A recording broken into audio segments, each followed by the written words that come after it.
Hi guys, welcome to my channel. Here is another spooky Halloween video with all of my favorite Halloween DIYs. So this DIY is super fun. It's a little creepy and perfect for adding some frightful flair to your yard. So we're starting off with a large piece of cardboard. You can use foam board, wood, or anything sturdy you have on hand. I had this big cardboard piece lying around, so that's what I'm using. The size, well, that's totally up to you. Now let's build the fire effect. So you're going to need some expanding foam like I'm using here, a Dollar Tree cauldron or any you have really on hand, some spray paint, matte black, red, and some purple, and some low lights. I use solar powered string lights, and some skeleton props or bones. So the Dollar Tree has lots. So first I sprayed the expanding foam in random patterns all over the cardboard. So this will look like our fire base once it's painted. Keep in mind the foam expands a lot, so don't go overboard. One full can should be enough depending on your size. Make sure to cover the cardboard completely so it doesn't peek through, and try not to get any on your driveway like I did. While the foam is still wet, I added in my solar lights. You can use gloves or a tool to push them in so your hands don't get messy.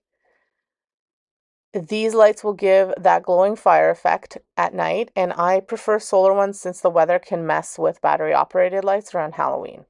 So next I added creepy details like skeleton parts. I used hands, feet, even skulls that I painted black. And you can add whatever spooky bits you like to make it look like someone's been roasted by the witch. Once I had everything in place, I added more spray foam around the bones and the lights just to secure them and make it look like they're being consumed by flames. So after that dried a little bit, I used spray paint. I used matte black spray paint to over the parts of the foam to give them a burnt charred look. And I didn't cover everything. I left some white foam texture to create a cool contrast.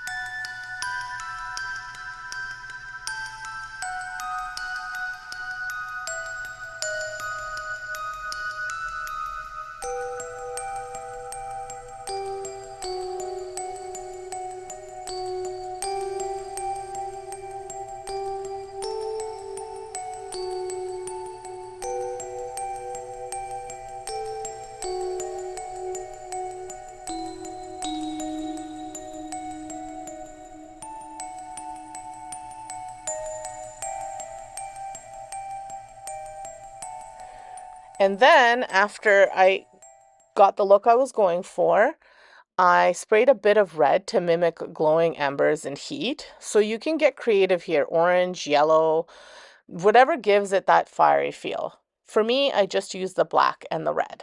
So what I also didn't mention here is the cauldron, which I picked up at the Dollar Tree, or sorry, at Dollarama because it was a little bit bigger. I wound up just pushing it into the wet spray foam so that way it would stick and you don't need to glue it on or anything or screw it in. You could screw it in if you're doing wood, but this helped it just stick really, really well to that spray foam, and I didn't need to add any glue or anything like that. And then I'm also adding the solar lights into the potion as well because they will create that glowing effect at nighttime. And because I didn't want to waste a ton of spray foam filling the cauldron, I stuffed it first with some paper and some wood, and then I sprayed the foam on top to make it look like it was bubbling over with a nasty, nasty potion. And for the potion, you can make it any color you want. I used purple, but I actually didn't have any purple spray paint on hand. I had used it for a different project. I wound up actually making my own by mixing some rubbing alcohol, a little bit of water, and acrylic paint. And I poured it all into a little spray bottle, mixed it, shook it up, and then sprayed it on. So you don't really need anything fancy. You can make your own acrylic paint. Acrylic paint, make your own spray paint. And then I also added just a touch, like just a spray of red on top of everything to make it look like it's fiery. And then the solar lights inside also made it really pop nicely at night. And remember, the spray foam expands, so it will bubble over and look like it's bubbling over. I think it looked really cool, and you can kind of see like a little time lapse of it expanding. And obviously you can make this potion green, purple, whatever color you want. Like I said, I decided purple was a neat color for me to use. And after that, I wound up just touching everything up to complete my look. And I did anchor this to the ground using some stakes that I had. And I just poked it through the spray foam and through the cardboard, and then kind of pushed it into the ground just so it doesn't fly away because it is light. If you use wood, it'll be nice and heavy and you won't have to worry about that.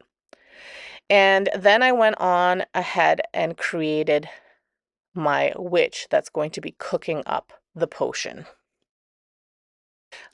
I did forget to mention, I also added a little bit of silver spray paint in here, and that just kind of added to the depth and the charred look of this fire. So I just went on and I, added little bits of whatever I felt like I needed to get it to look like it was burning. And you can play around with this all that you would like. Most of my supplies came from the dollar store, whether it was Dollar Tree or Dollarama, except for the solar lights. Those came from Amazon, and the spray paint came from a hardware store. Now, for the witch, her body came from the dollar store, but her top was from a yard sale find. You could get a witch's mask and a hat and just do everything from the Dollar Tree. But I had this cool little witch that I picked up at the Dollar Tree. At a yard sale. And then I picked up the tomato cage at the Dollar Tree. I added it to a pot. Then I wrapped her up in a Dollar Tree black tablecloth. And I attached everything with zip ties. You can see that I love using zip ties on everything because they just attach everything really well. And I shoved the tomato cage into the pot just to help me create the witch. And then I didn't wind up using the pot actually for the witch. I wound up anchoring her to the ground as well with some U-shaped anchors. The witch's head does have a battery in it, so I did have to protect the battery from the elements. And when you walk past the witch, the motion, she detects motion and then she screams. So for her head and arms, I used that witch prop, which I found at the yard sale. And then it's one of those, again, animated ones, which when you walk by it, it laughs and it's super spooky. And I attached her head and arms to the top of the tomato cage. Then I wrapped everything with that tablecloth. And then to give it more of a witchy look, I also added a drop cloth over top of the whole thing to mimic kind of like a tatered dress. So this helps hide the plastic tablecloth look, and it made it feel more realistic, I think. And I staked her right behind the cauldron, so it looks like she's cooking something wicked, and she's been cooking up people. It really, really made all of the kiddos in the neighborhood spooked, and they just absolutely loved it. And so here is how it all turned out. So during the day and at night, I think it looks super cool. During the day, it looks like the fire is real. And then at night, it looks even better because the lights flicker through the foam like a real fire, and the cauldron glows, and the witch is cackling, and the whole thing just brings spooky vibes. So let me know what you guys think. Make sure you like and subscribe to my channel, leave a comment, and hit that notification bell so that way you can see when I post new videos. Thank you so much. Have a great day. Stay safe, and we'll see you next time.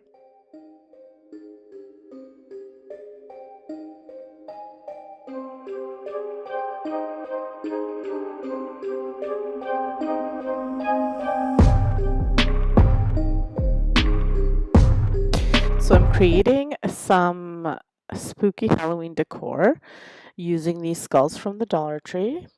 And I am starting with 3 skulls Actually, it was 6 skulls, but I'll just show you how I made one of the sets because I don't think you need to watch me make 2 of the same things. But so I bought them from the Dollar Tree, and what I need to do is melt the top a little bit and the bottom so that I can make a hole in the skull. Now, you obviously don't have to do this. I just did this because it made the cutting part easier. You could also drill a hole just to start it, but I was afraid that I would crack the skull or something like that. So this worked okay. Just don't melt it too much. The parts where I melted it too much became problematic because they became quite sharp. They wound up hardening really fast, so they made the edges sharp. So just don't melt it too much, just enough to make it a little bit softer.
Now, the container that you make this in is totally up to you. I have these cast iron urns out front, so I'm just going to be popping these guys in here because I know they won't fly away and I can wedge them in here. So for this, I'm just using a packaging kind of styrofoam thing that I had left over. You can obviously use even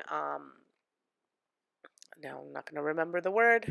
It'll come to me, but for planting, like the foam, the floral foam for planting, whatever you want, you can kind of shove in there.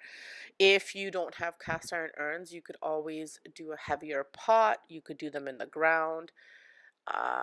In the ground, it might be actually, you could do them in the ground too. It's up to you what you do them in. Like I said, this worked for me, so I just had to measure my broomstick to see how deep it had to go before I started creating my little skeleton heads.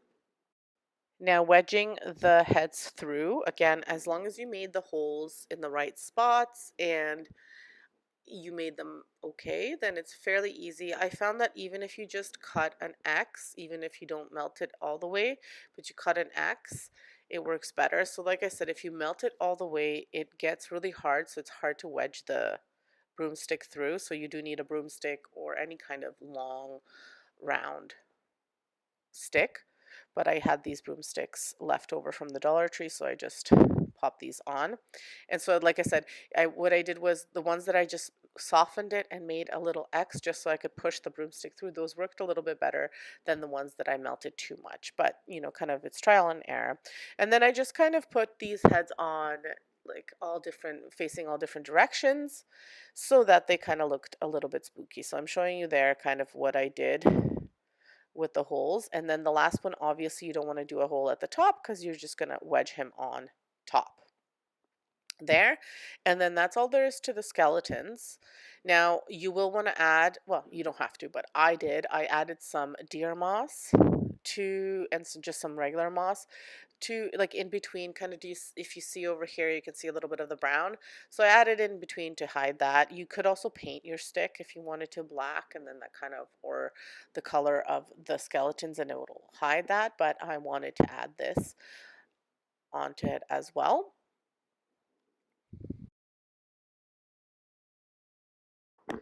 But this is your last step. Before you do that, you need a piece of cardboard or some sort of base. I've seen people use the bottom of a Dollar Tree basket, but I thought, hey, why buy something new if I can just use something old? So you could also use any kind of old planters or anything like that. But like I said, this is what I chose to use. So I just kind of cut out a piece of cardboard that was able to wedge in to the urn.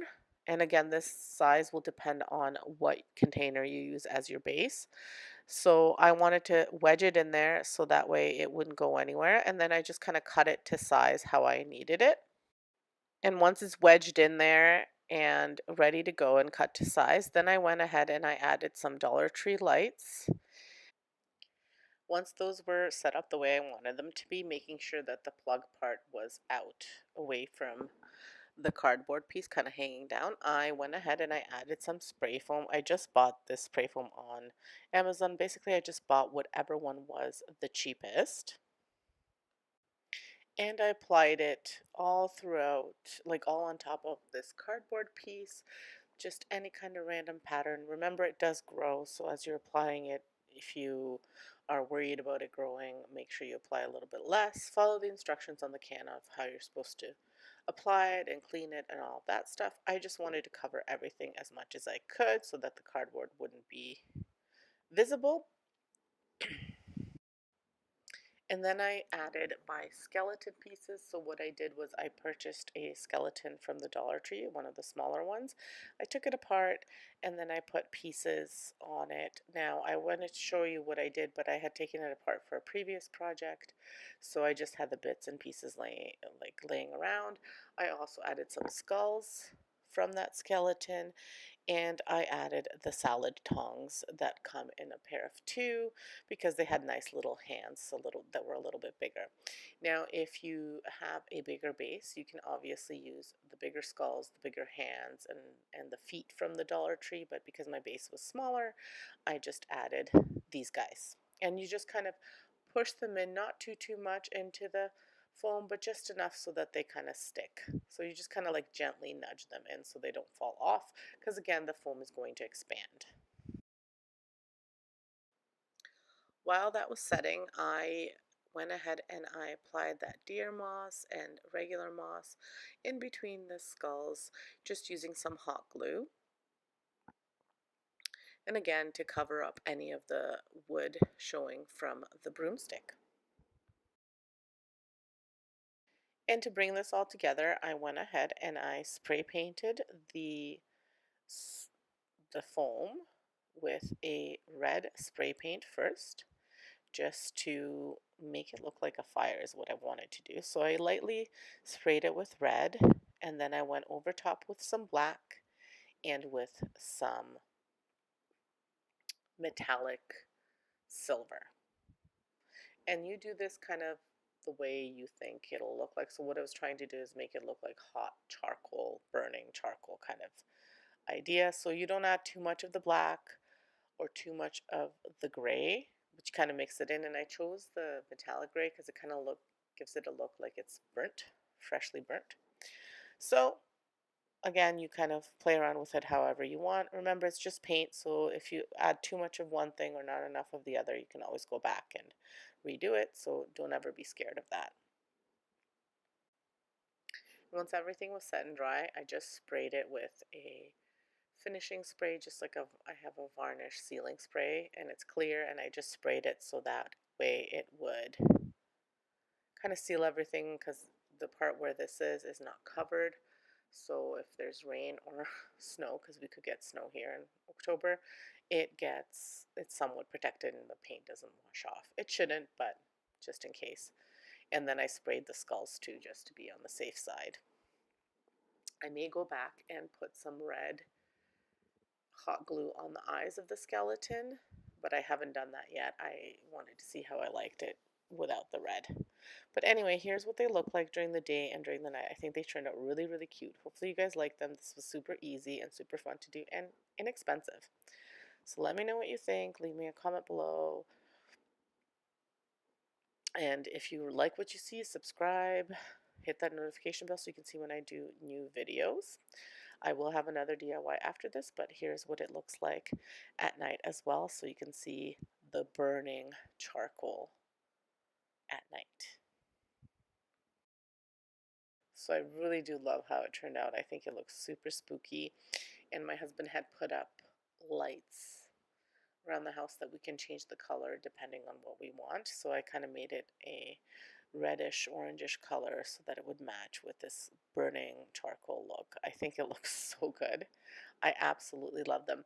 And I mean, if you wanted, because I wasn't sure how it would turn out, the lights that I used are from the Dollar Tree, but if you wanted maybe something more, a little bit more permanent or something like that, you could always use those solar lights or different lights depending on what you have. So on to the next one. So with this one, again, very inexpensive. I just got a palette that the neighbors were throwing out. And I started with just kind of aging it a little bit. So I just added bits of black spray paint and that gray metallic spray paint on top of it just to make it look a little bit dirtier and a little bit more aged. And again, I just did a light spray. You don't even have to do this if you don't want to. I just wanted to. So just do a light spray. Now, this one was an easy DIY, but it wasn't an easy DIY. So now going back and knowing what I know now, what I would do in the future is a little bit different, but I'll show you what I did here, and I will kind of edit some parts out because there was a lot of trial and error. What I thought would work didn't work. So anyway, once you have this covered however you want, then you can go ahead and apply your skeletons, because I am making kind of like I wanted to look like the skeletons were breaking through this palette. So I'm adding some skulls from the Dollar Tree, some hands, and some feet. So before I do any of these, actually on the back of this, I add a tablecloth from the Dollar Tree. I didn't cut it down as much as I needed to, so that was my first mistake. My second mistake is I probably shouldn't have even done the tablecloth because it wasn't necessary, but live and learn. So I was adding the tablecloth because the idea was that I could somehow make the skeletons look like they were peeking out from between the boards, but the boards just weren't wide enough for me to do that. So anyway, you'll see I added this black so it looked like the ground was underneath, and that way you wouldn't see the grass or wherever you put it on.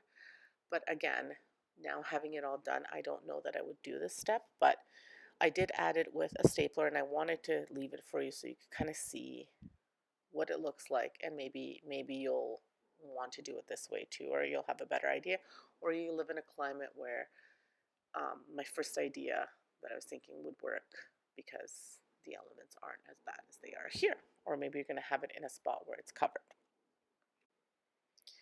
So as I mentioned before, I'm using some items from the Dollar Tree. So I start with the skulls, and I also use these chains as well. And I do use some lights from the Dollar Tree. So the same idea, I use the lights like I did in the previous one. And again, I had a hard time adding these. So what I did with this, I zip tied this hand to a portion of this palette, and then I staple gunned it, the um, zip tie, so that it would stay. I tried to hot glue it. It didn't quite work. I tried to double tape it. It didn't quite work. I tried to wedge it in. It kept on falling out. So this worked the best. The skulls were what I had a really hard time with, so I thought I would put them underneath. It didn't work. So I wound up taking them out, but I did use double-sided tape for the lights underneath, and I added, to cover the zip ties and the tape, I added some green moss. And then I left the skulls in there thinking, okay, it would work. But as soon as I stood it up, they fell out. So then what I did was I used double-sided tape and I added the skulls this way. They kept on falling off, but I wound up securing them again with the double-sided tape. And I added a foot in there again with double-sided tape. I'm going to put it out laying down, not standing up. I thought I would put it standing up, but because they keep on falling off, it didn't work. But what you could do, which is what I would do next time, set it up somewhere in your yard or wherever you want to, and just put underneath the skulls, put something to raise them, and underneath the pallet, and have them be kind of peeking through, but they'll be raised, so they'll kind of look like their heads are peeking through. That's what I would do next time, but this is the way I made it work. I love the way it looks. It turned out really good, you know, with the lights in there, and at night looks really cool. But again, there are some things that I would do a little bit differently if I was doing it now. It was one of those things that was supposed to be easy, but then it turned out taking me way too long and made me really frustrated. I would have loved to have used hot glue, but I know, like with the elements, it won't work. Maybe E6000 would have worked, but after trying so many different things, I got frustrated and I just left it. So here it is set up out front in my lawn. I did add a little piece of wood to angle it a bit just at the top there, so it looks like it's a little bit lifted and like bursting up from the ground. Let me know what you think. I will have a full tour of my inside and outside of my house for Halloween in a little bit as soon as my husband finishes one thing outside, which unfortunately I can't do by myself. I need his help, but we kind of keep on being on different schedules with kids' activities and stuff, so it's always too dark when we have some time to do stuff. So hopefully, I hope to have the video out in the next week or so. On to the next one. So last but certainly not least, I am making one of these skeletons having a bath in a bathtub of candy, I guess. I think this was on a Pottery Barn or somewhere you could buy, so it's kind of like a dupe. But what I did was I got one of these bathtubs from the Dollar Tree. I spray painted it black, and I got one of these 4-pack of skeletons, again from the Dollar Tree, and I hot glued it onto the outside of the bathtub, so it looks like he's kind of holding the bathtub with his hands and his feet. And then I added some candy, and that's all there is to it. I did see the ones that I saw were bigger and they had the big bowl of candy, but I just wanted the small one for this. I did want to make it a candle, so it looks like he's having a bath in like a candle bath, but I wanted to be able to use the candle, and I was too afraid with the plastic like that wouldn't work to light plastic, like a plastic tub, so I didn't find a ceramic tub. But again, inexpensive from the Dollar Tree, and it turned out really cute. So it was inexpensive to make. I did use spray paint, and I didn't buff up the plastic, so it kind of, some of it came off, some of the paint came off, so I just went over with some black acrylic paint and I just touched it up. You could just, you know, rough it up a little bit so the paint sticks better. But again, easy, super cute, and here's the finished piece. So let me know what you think of him. He was a huge hit at my son's birthday party because I had a bunch of snacks out, and this was one of the snacks, and the kids devoured the candies, which was great, and it was a little bit spooky for them. Okay, to start, I have these 3 jars that I was going to use for a different project, but I wound up not using them for that, and I spray painted them in a white trim-clad flat paint. And I'm also using these free printables, which I got from Whiskey and Wit. I will link her blog in my description below. I printed them on the Hippo water slide decal paper, and I've just cut them with leaving like a little bit of a border around them. If you want the full tutorial on how to do this, I will link my video below. I've done a tutorial on them previously. And basically I'm just wetting the decals and I am applying them to these jars, and then I will be writing some text on them. I've decided that I wanted them to say trick or treat, so I am just writing that out in a Sharpie. You could definitely use some vinyl if you have a Cricut cutting machine. I just decided for this I wanted to freehand write it. And because the cat is a little bit bigger, I've decided the cat one to be the or because that's a smaller word to write down. And then I'm just stuffing them with some Dollar Tree picks, some of the blue dahlias and other florals. And I'm also wrapping some jute rope around the rim of the jars, and I'm doing it about 4 times. Do whichever, however much you want. You don't even have to do this. I just thought it would look a little bit nicer. If you use mason jars, you could spray paint the rim to a color of your choice, kind of to match whatever your printables are, and then you could put that around, but I did not use mason jars, so I'm just wrapping some jute rope.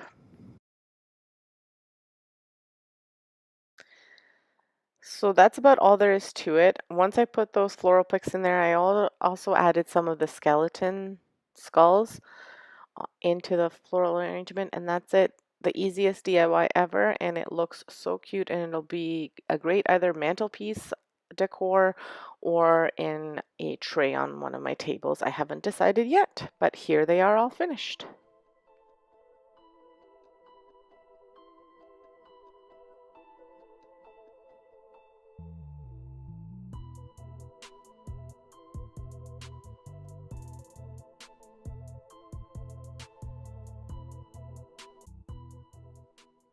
For this next DIY, I'm just using some Rust-Oleum chalked country gray paint and these carvable pumpkins from the Dollar Tree. These pumpkins are great because you can do all sorts of things with them. And these little stems just come right off because they're just on a toothpick. And I remove them and I just give these 2 coats of the gray paint. And then I will be stacking them. I got this inspiration from from Kirkland's.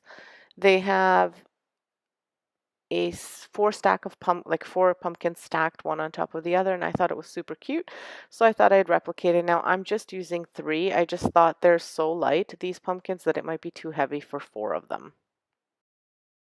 So once those are painted and dry, I decide to stack them. Now I'm using hot glue to glue them down, but I'm also using just one of those barbecue skewers, the wood ones, to stick them on, and then I kind of do them topsy-turvy. So I put them off to the side and I use that skewer. I've cut it in half and I use it to poke it down so that it kind of goes sideways, if that makes sense. And then I just do that until I get the shape that I want, and I reinforce it with hot glue.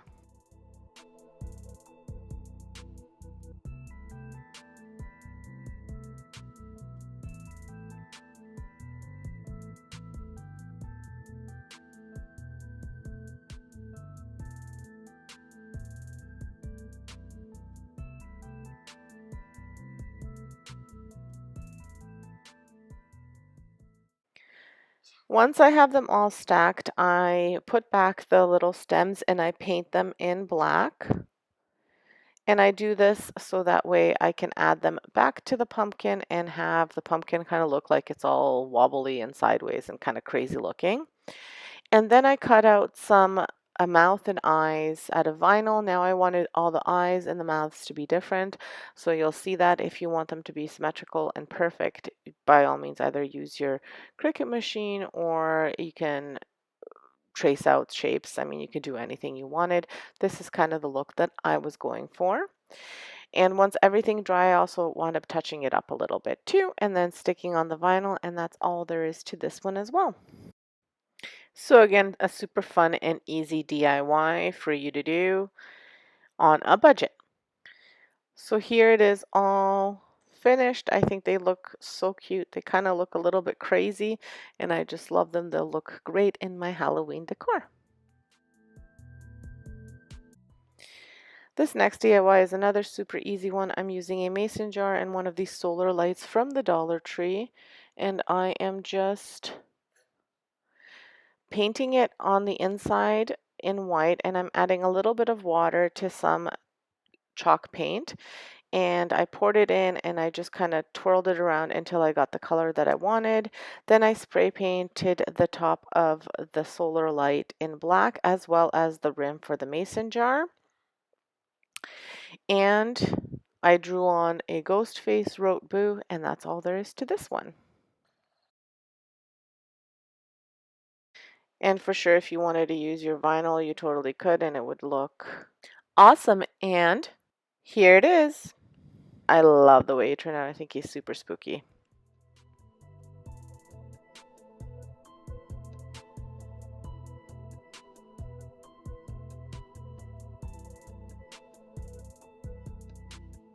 For this next one, I'm using the decals again. I'm using the Witch's Starter Pack one. And again, I cut it so that I wouldn't see any of those lines and as close as I could to the edge.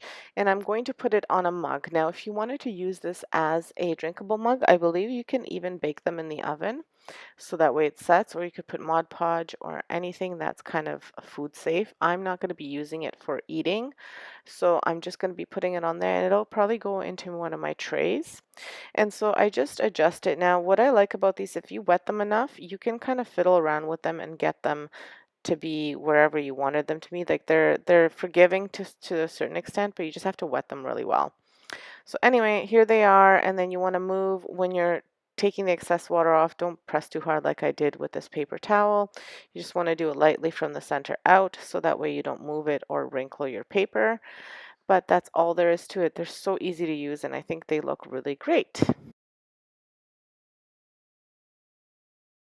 So here it is all finished. I didn't display it in a tray. I will do that a little bit later on. I just wanted to show you what it looks like on its own.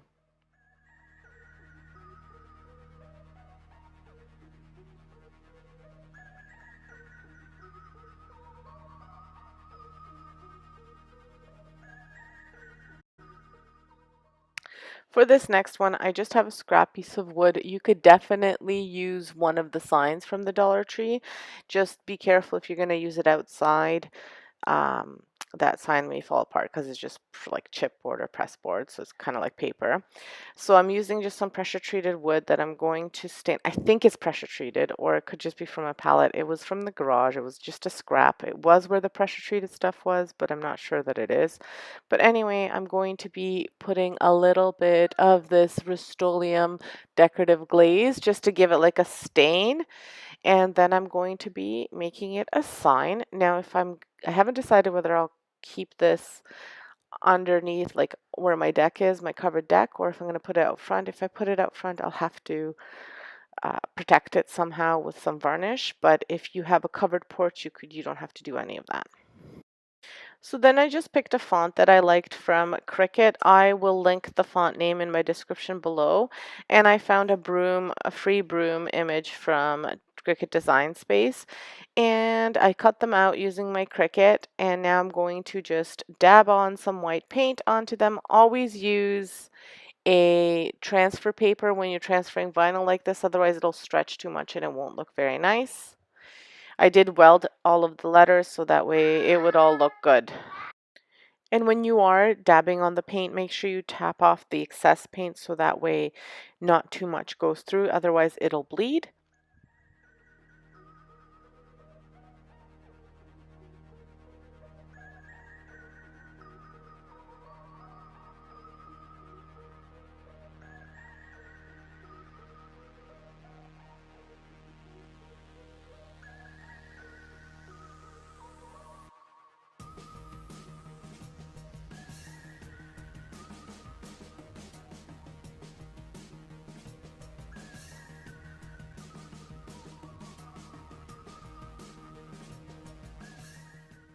And here it is all finished. I really love the way it turned out. It's so super cute.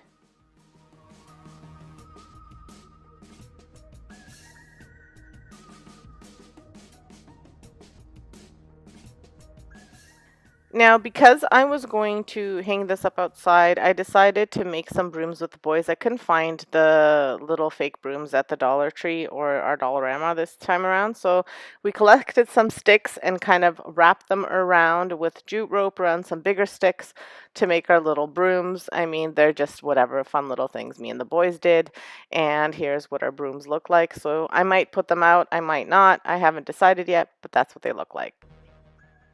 Okay, the next one is another fun one that I wanted to put for an outdoor decoration. So I have tomato cages that I'm using. I'm using 3 of them. And I have some floral foam, and I'm going to be making some witches. So I need some Dollar Tree buckets.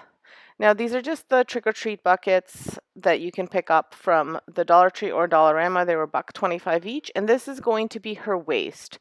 So you want to put it on the spiky edge of the tomato cage. The thing with these is the video that I watched and the inspiration that I got, she used those round pumpkin trick-or-treat buckets, but I haven't been able to find those. I think they do have them maybe at Lens Mill or Walmart, but they're quite expensive. So I didn't want to spend $4 or $5 on each because, times 6, because that's how many you need altogether. That would be quite a bit of money, and then I might as well just buy the witches already made. So anyway, I'm creating 3 of these using, like I said, these trick-or-treat buckets and some garbage bags. So once you have that bucket attached, you do want to put, if it doesn't quite fit like mine, you want to put something like floral foam and some hot glue to make it stand up straight. Then you put a garbage bag over top and get some jute rope and tie it around her waist, just kind of below the bucket. And then you're going to use another bucket to put on top. You want to hot glue that bucket. We'll see how long it lasts. I'm not going to put them out until about a week before Halloween because we do sometimes get snow here. It gets cold. It gets very weird around Halloween time. So I will put them out then. I will have to attach some spikes to them, to the bottom, so they don't blow away. But it depends on what your climate is. But anyway, I'm using 3 different colors of the top bucket. So I'm using a green, orange, and a purple one. My son was watching me edit the video and he got very excited that it's going to be Halloween soon. So anyway, you attach that and then you attach your hat. You're going to need 3 different hats. I found these at Dollarama. They were $2.50 each, which I was hoping to find them at Dollar Tree, but our Dollar Tree didn't have them. So kind of, some ideas. Maybe you can find them for cheap and, make this nice, cute little decoration. Now I picked up some flashing lights from Dollarama as well. They were $1.25. I think Dollar Tree has them too. So I'm only hot gluing a part of the hat to the one side, and I've stuffed the top of the hat with just some bags so that way the hat sticks up. And the reason I'm not hot gluing the whole thing is because I will be turning them on nightly, so I want to be able to turn them on and off. And in order to do that, you have to be able to get in. So I'm just hot gluing one part of it and the other part I'm leaving loose. We'll see how it holds up in the wind. So please don't mind the mess in the craft room. It is a disaster. I had bought some Christmas and Halloween stuff and I think I'm done buying, but I haven't had a chance to put it away. But anyway, I will be tying the witches together using just a garbage bag that I've cut in half, and I'm going to tie it in the middle. So that way the witches it looks like they're holding hands when I tie them together. And I'll have a cauldron out as well. I will have a Halloween front porch and house tour up. And if I don't have these up by the time I do the Halloween front porch, just because I plan on putting these out kind of a week before Halloween, I will post it on Instagram. So make sure you check it out there. So here they are all lit up outside. I really love the way they look. I think they're awesome, and my boys got all spooked by them because I did this at night while they were sleeping and they thought they were so cool. Now, as you did see from the title, this video is a part of the Heidi Tumble DIY challenge. If you have not had a chance to check out this challenge, make sure you check it out.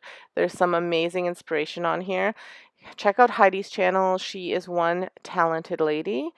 I will have her information linked in the description below, as well as the playlist. This playlist is going to be awesome. The theme was fall or Halloween, sorry, Thanksgiving or Halloween. So lots of great inspiration in there. Mine was all Halloween, but so anyway, make sure you check everything out. It'll be linked in my description below. And here they are without a flash, just so you could kind of see what they look like. With the head, it looks like floating heads. It's kind of, I think it's pretty cool. But anyway, I love them. But I'm biased. So anyway, on to the next DIY. So this one is another spooky one. It's for outdoors again, and I'm using 4 of these laundry baskets from the Dollar Tree. And I've cut the top of the baskets off, and I just cut it around the rim just so you could see. And I will be spray painting them in a flat black from not from Restore, from Tremclad. And to cut them off, I just used my miter shears, and to spray paint them, I just use that spray paint. And once I've spray painted all of them and they dried, I'm going to attach them together and attach the chains. I'm also using 3 chains from the Dollar Tree. To attach the chains, I'm going to do kind of a combination of 2 things. I'm going to hook them on because they have little slits, and I'm going to attach them with some zip ties. And then I'm going to attach the baskets, the like 2 baskets together, one on top of the other, also using zip ties, but I'm going to leave a little bit open because I want to be able to put the skeleton animals from the Dollar Tree in there. So it kind of looks like I've captured some animals in there. And again, the spook factor. And these will just be hanging outside. I have one of those planter hanger things, so I'll be hanging them on those. Again, a really simple and inexpensive DIY, and again adds to the spook factor. When you're placing the baskets one on top of the other, you're just going to have to play around with it to make sure that they kind of line up. And it's up to you how much, whether you want to push it down a little bit more or you want them to kind of stay up, but just use zip ties. I'm using black zip ties so you can't see them, to tie them together. And then I am tying the 2 baskets together with a chain, but I'll do that outside and you'll see the picture. I really do apologize for the wonky angles, but I wanted to show you how I attached the chain, and then I wanted to show you where I put the animals. I did hot glue the rat to the bottom, and then the bat I had hanging up from the top of the basket, and I hot glued his little hands to the top as well. But these are really hard to record. I don't have that much space in there to record this like where you can see it properly, unless I was doing it on the floor, but my back will go if I try to do it on the floor. But I just wanted to kind of give you some of these ideas, and hopefully you can see enough that you can understand how I made these.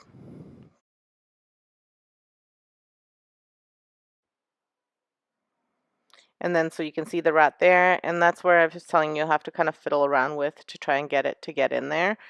And once you get it to sit one on top of the other the way you want it, then you just want to close it up with your zip tie. You might have to cut one of the slits just a little bit so that way it gives. But other than that, that's all there is to it. It's really, really easy. So pretty spooky stuff here, and I love, love, love the way they look. They'll even look cooler when it's like not so sunny outside and a little bit cloudy.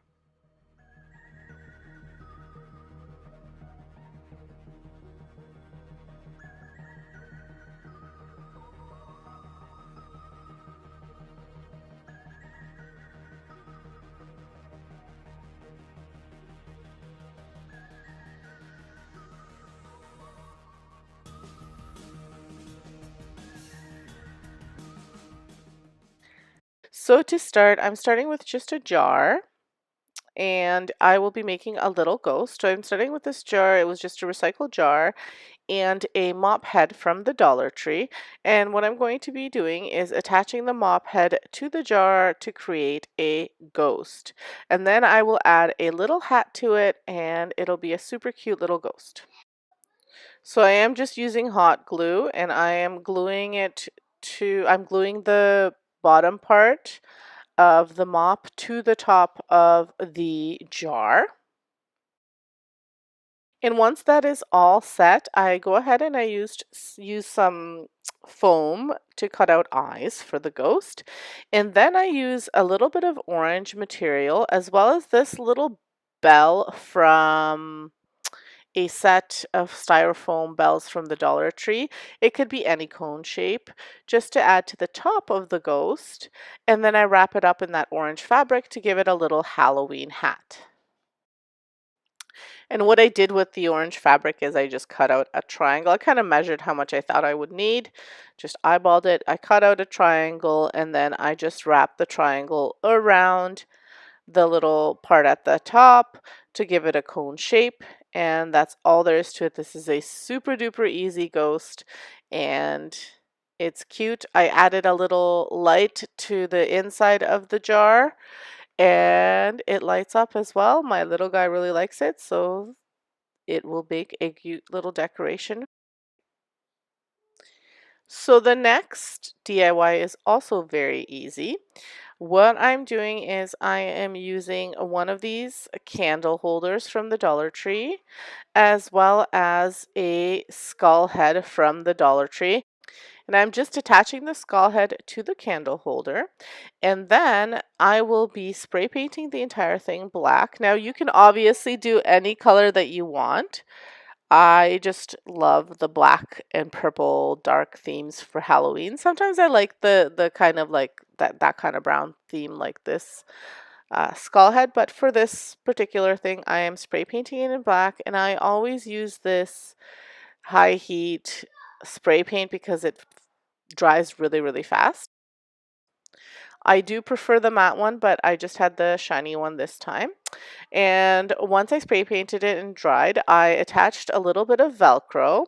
And I also went ahead and I spray painted just a little candle light, but one of those ones that's battery operated.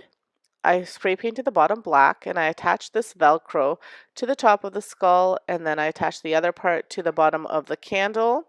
And that way I could attach the candle to the skull and turn it on and off whenever I wanted to.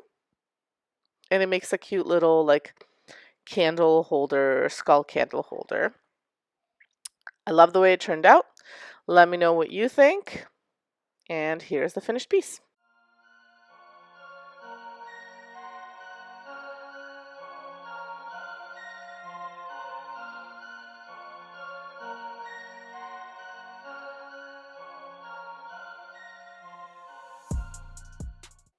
So finally, the last DIY is another super easy one. So what I'm doing is I'm just using a little candlelight holder. Again, this is from the Dollar Tree. I had it just laying around. And one of these hands from the Dollar Tree. And I'm going to be spray painting both of them again with this Tremclad high heat paint. And I'm spray painting them black. I contemplated spray painting sorry, I'm not spray painting it black. I'm spray painting the candle holder black, and the hand I'm spray painting in this kind of bronzish color because I wanted to give it a little bit of a kind of like I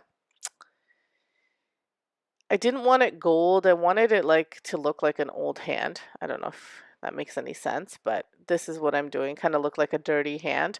So I lightly spray painted it. I didn't do like a full on 100% coverage because I did want the hand to look like it was kind of dirty. And then what I'm doing is I'm just hot gluing the hand to the little candlelight holder,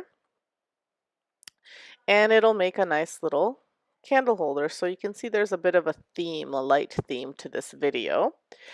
And again, super duper easy, inexpensive. You could use any of the, like any kind of, oh my gosh, I can't even get my train of thought out. You could use any kind of little candle holder at the back. The base, even if you had like a little jar, you could hold that. You could use that as well. You don't have to have a candle holder that you purchased.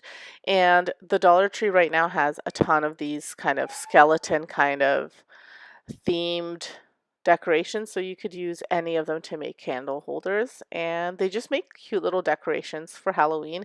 And again, you don't have to use real candles, you can use the little battery operated ones for it to be a little bit safer. So here it is, and I think it turned out really cute. Again, I put kind of two different things in there. I put one that flashes, and then I put a little battery operated one, so it just depends what you wanted to do. At the end, you'll see I used a real candle just to show you the difference, but I love the way all three of these turned out. Let me know what you guys think, whether you would like to try any of these, and if you have used any of these in the past in a different way, let me know what you did with them. I will probably be starting my decorating very, very soon. I know it's still August, but I love decorating for Halloween and I put lots of stuff out. So I kind of want to look at it for a long time because right after Halloween, I get right into Christmas. So let me know what you think of these. Subscribe if you haven't subscribed. Give me a comment. Hit that notification bell. Do all the things. I will have a new video out next week again. Another Halloween themed one. So hopefully you stick around and watch that one as well. Thanks for stopping by. Have a great day. Stay safe. And I hope you enjoyed this video.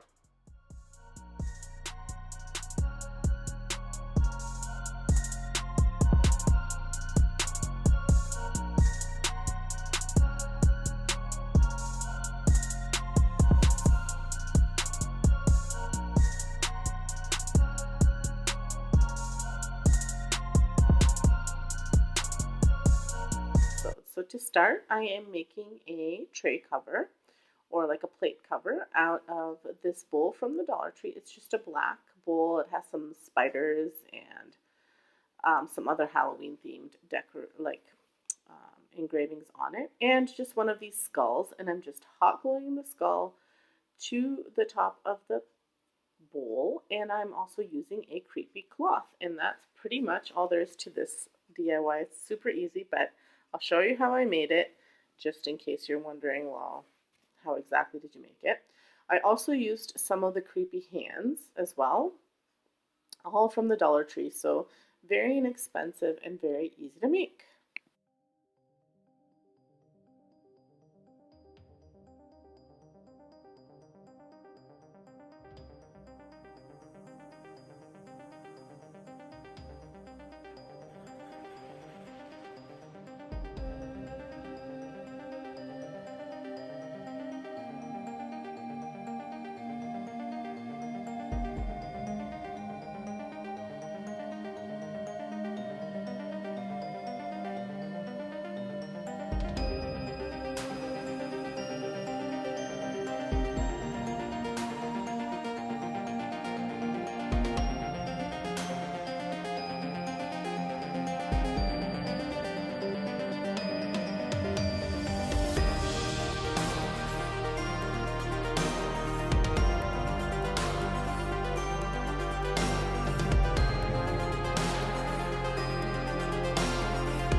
So here it is all finished.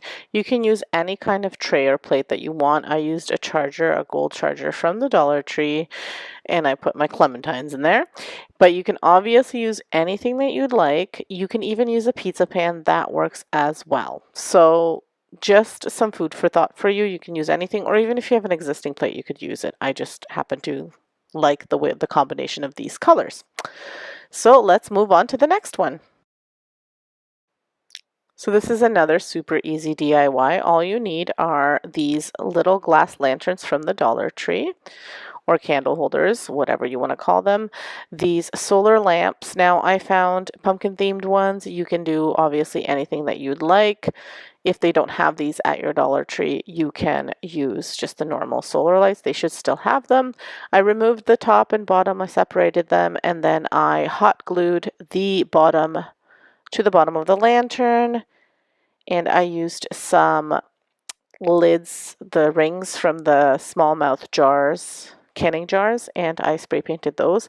But as you can see here, I did try to glue on the top part of the lantern or the solar lamp into the lantern.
I used some extra glue just to attach the bottom part to make sure it's stuck, and then I used glue at the top of the lantern to glue down my rings.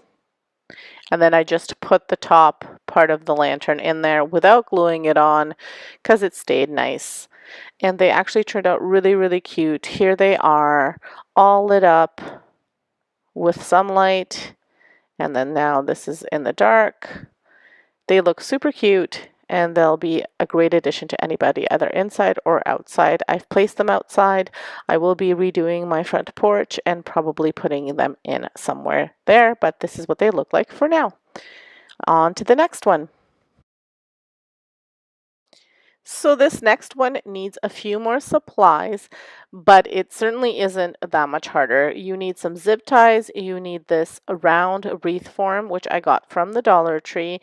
You need 4 of these spooky skeletons, again from the Dollar Tree, some of the plastic chains that they have, and some candles, which I'll talk about a little bit later.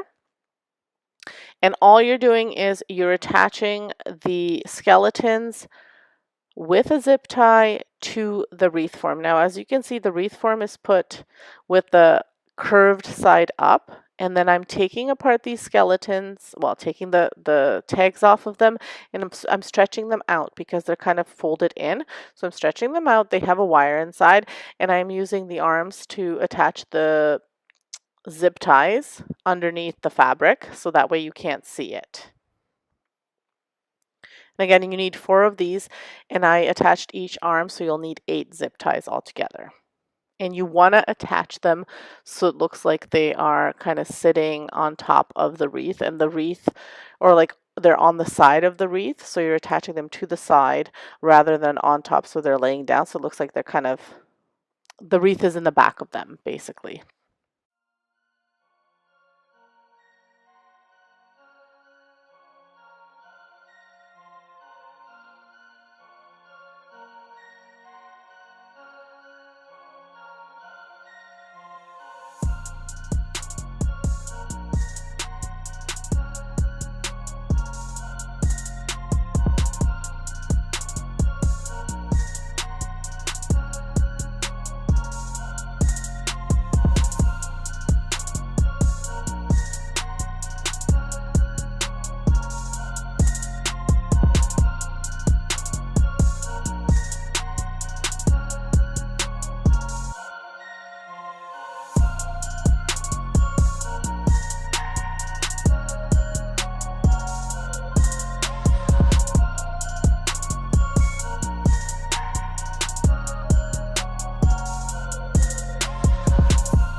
Also, to tame down the lights a little bit because they're very bright LEDs, I did color them with orange Sharpie, and so they kind of are a little bit muted, not too much, but a little bit. You can see that over here.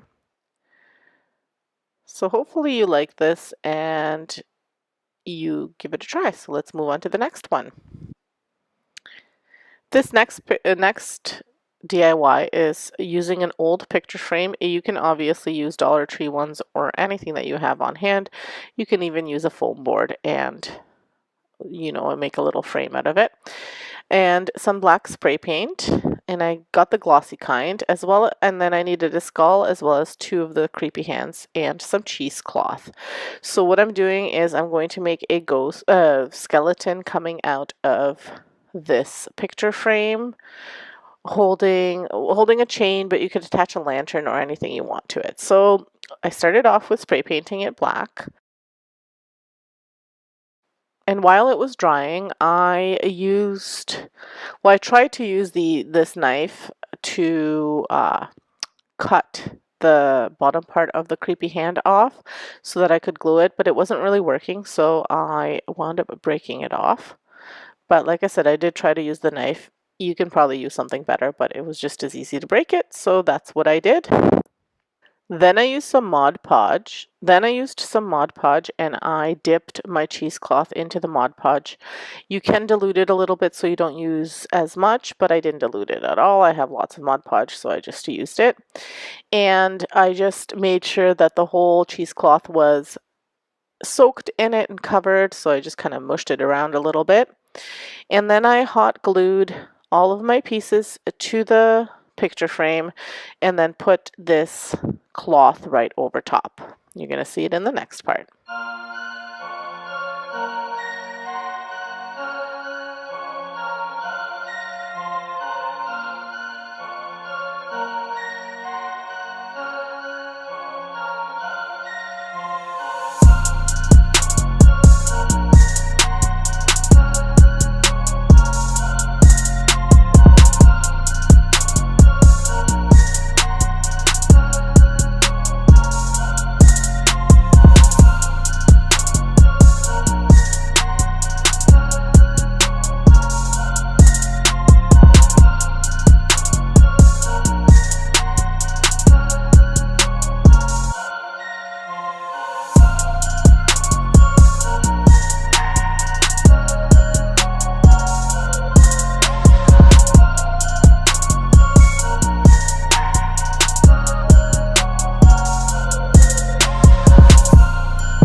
And for the cheesecloth, I just dabbed a little bit of hot glue into different places just to keep it on. It'll harden nice over top.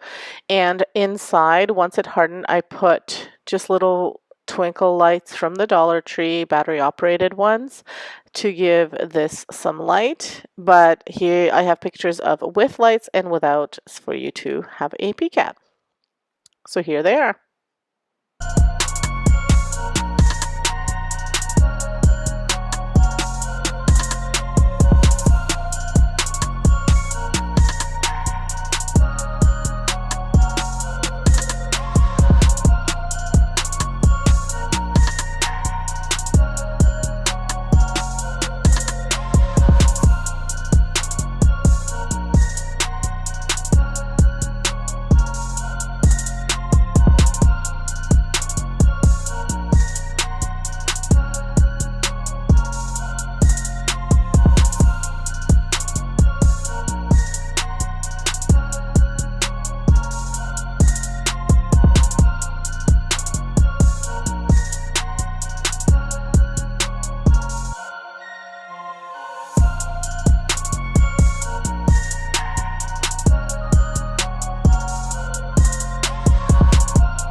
So this next DIY is a little bit more involved, not hard, just a little bit more involved.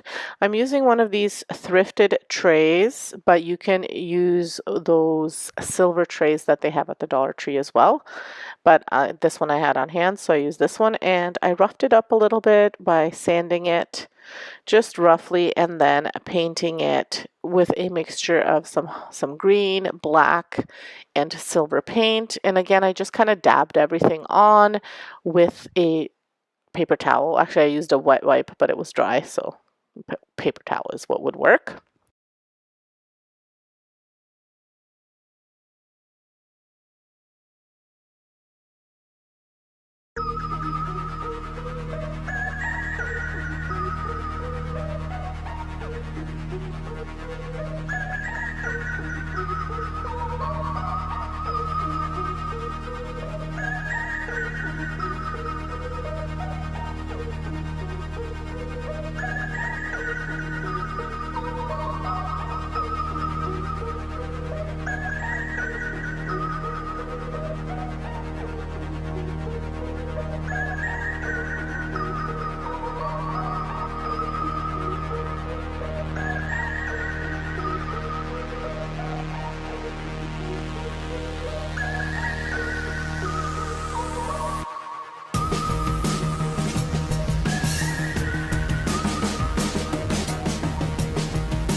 So once I was happy with the coverage, I put this doll head on.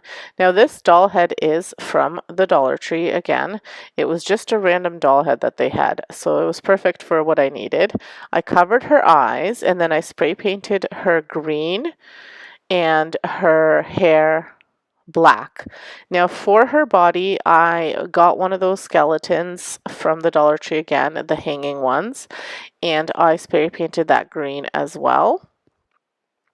And I only actually just used the arms and the chest from that skeleton. I removed the legs, and that was easy to do. And I did cut her hair off after I painted. I should have done it before, but I did it after because I thought I could use it, but then it wasn't sticking on properly, so I did not. And I hot glued her head to the tray. And then I added a witch's hat to her head. The witch's hat was just from like a chair cover or something that I had left over. It had like a little mini hat, but Dollar Tree does have those witch's hats, those mini witch's hats that you can get. So just pick up one of those, or if there's like a dog costume, Halloween dog costume, it'll probably have a witch's hat in there too. And for her cape, I just had one of those shawls that they have from the Dollar Tree, and it's a Halloween theme, so it has spider webs. So I got one of those and I just cut it to cover the skeleton body. And I did paint her nails as well. I painted them black. I didn't sew the cape or anything like that. I just kind of measured how much I thought I needed and roughly cut it and then wrapped it around her and hot glued it. So very easy because I want it to be kind of like sitting over top of her like a cape. If you are super handy and want to sew something, or if you find a dress, a witch's costume or something for a doll, you by all means can do this and use this. I did not see anything. Actually, to be honest with you, I didn't really look, but I did look for hats, and I didn't look for hats because I had a hat at home, but I did happen to see hats when I was there.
So when I removed the tape from her eyes, I realized that her eyes were a little bit painted green. Some of it was left with the other color of her body, so I painted some black over top of them, and I kind of made her look a little bit meaner. Although she could still look meaner. Looking back at her now, I think maybe like with her nose I could have done something, but it's okay for now. My kids aren't scared of her, which is good too.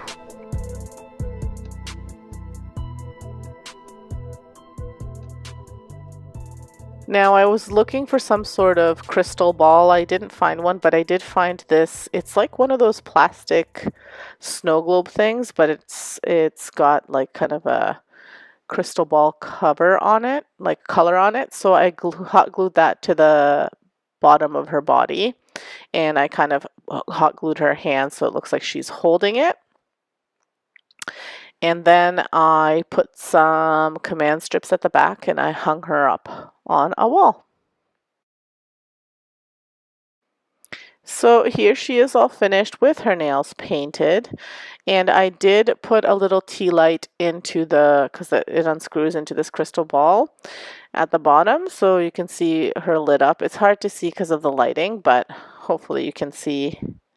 Well, I think she turned out really nice. Okay, for this next one, it's again super easy. You need one of these cloches from the Dollar Tree, which they still have even now, and you need just some sort of container. I'm using a paint container and some saran wrap.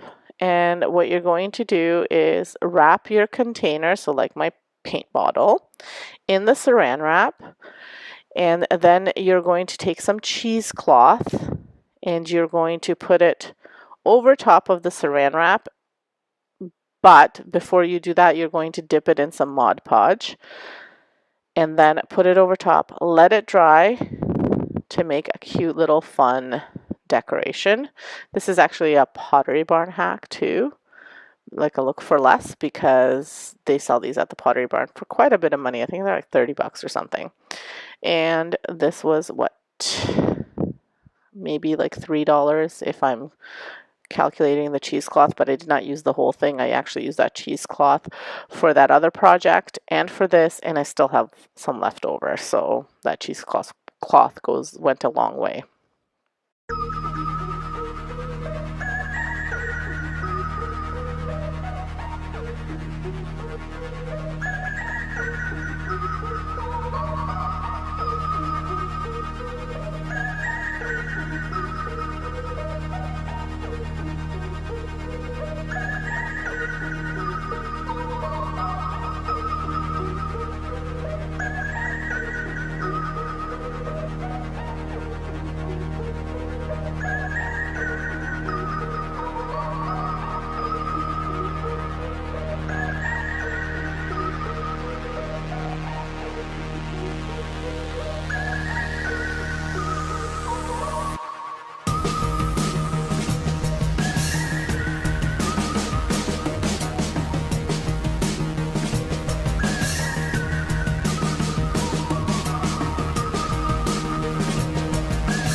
So I did leave that to dry overnight, and once it was dry, I just painted on 2 eyes onto the ghost, and I put again another tea light into the bottom of the ghost, and I carefully removed the saran wrap, which it didn't really stick, got maybe stuck a little bit, but that's it.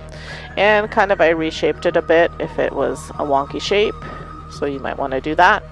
And that's all there is to it.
So here he is finished. I think he turned out super cute and will make a nice little accent to my decorations. So the final DIY, which I don't even want to call it a DIY because it really is like the easiest thing you'll ever make, is I got this soap because it was orange from the Dollar Tree, and I got some bugs. Now these bugs are from the Dollar Tree, and a snake. These are left over from a previous project. I removed the label, and then I had to use some glue gun to get rid of the stickiness from the sticker. And I cut the little spiders. Well, I thought I was going to have to cut them, but then I wound up just kind of squishing them into the bottle. So I didn't need to cut them, but if you want to cut them, you want to use something like these pliers to do that. Once I cleaned my bottle and took all of the stickers off, I went ahead and I shoved these animals into the bottle and displayed it in my bathroom. Now I did buy this little dish from the Dollar Tree. It's plastic. Not sure what it's meant for, maybe candies. I used it as the base for this little soap bottle. I am thinking that I might add some sort of saying, maybe like witch's brew or magic potion or something, a little design, and cut it out with my Cricut, but I haven't done that yet. Just looking at it now after it's been done for a few days, I think I might add it, but we'll see. But this is what it looks like now, and it turned out really cute. Like I said, just shove these in there, you know, whatever spiders, bugs that you want to put in there, and it just makes a cute little Halloween soap.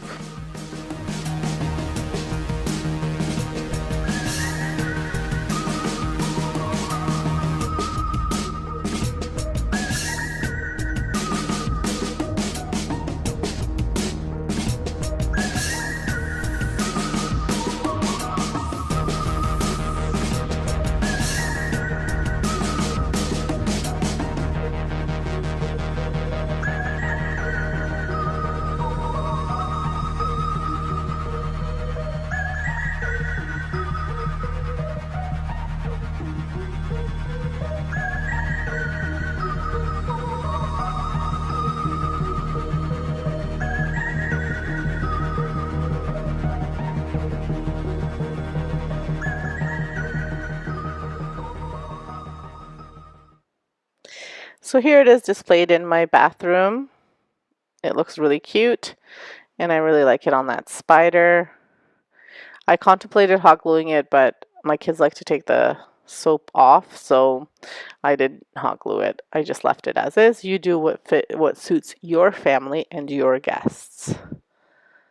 But here it is. So for this first DIY, I'm going to be making kind of like a Halloween pumpkin topiary. So this here is my inspiration for what I'm going to be making, and hopefully I nailed it. So I'm using this wooden pumpkin from the Dollar Tree, and I'm just going to paint it out in black. Now I am using Rust-Oleum chalk paint in charcoal black. I just love the way this looks. It's a nice matte finish, and it dries fast, and a little goes a long way. So I just paint the whole piece in this color. So again, I will need 3 pieces, so this is one of the pieces that I'm using.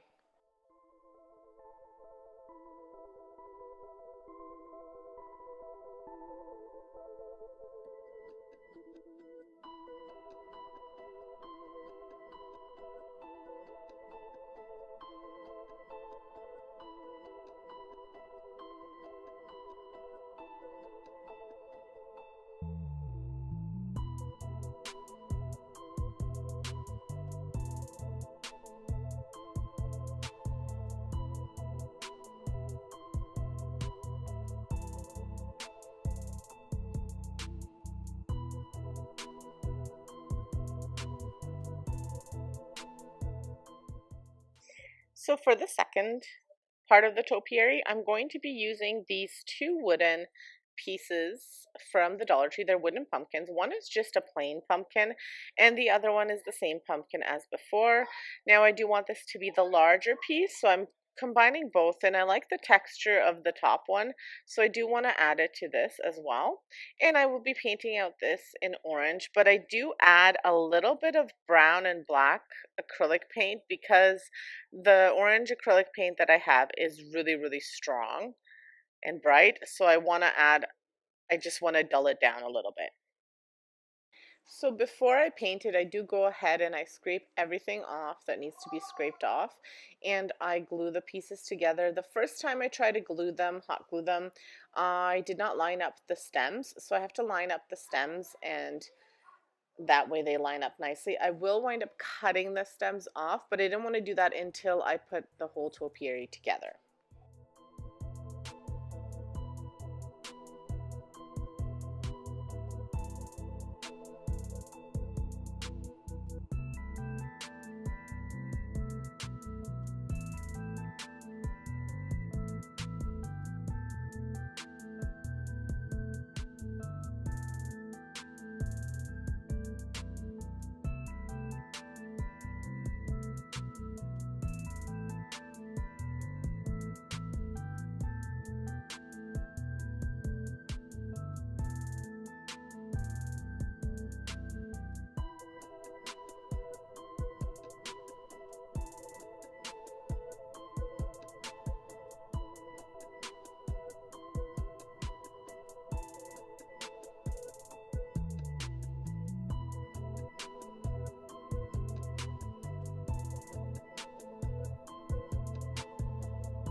So once this piece is done, I go ahead and I use this metal pumpkin from the Dollar Tree again. This I only saw this year and I really liked it. I was going to make something different with these, but I just didn't get a chance to, so I thought I would use it for this DIY. And again, it has that texture that the other two pieces have, so I thought the top having even a little bit more texture would be really nice, but I wasn't a fan of the yellow, so I do wind up painting over the yellow parts, well, the entire piece, and just this warm white from the Dollar Tree. It's just an acrylic paint. It's like an antique white almost. Now this piece did come with a bit of a stem, so I wound up cutting that off with some wire cutters and kind of ripping it off too. It's just hot glued on there, so it's not too hard to rip off.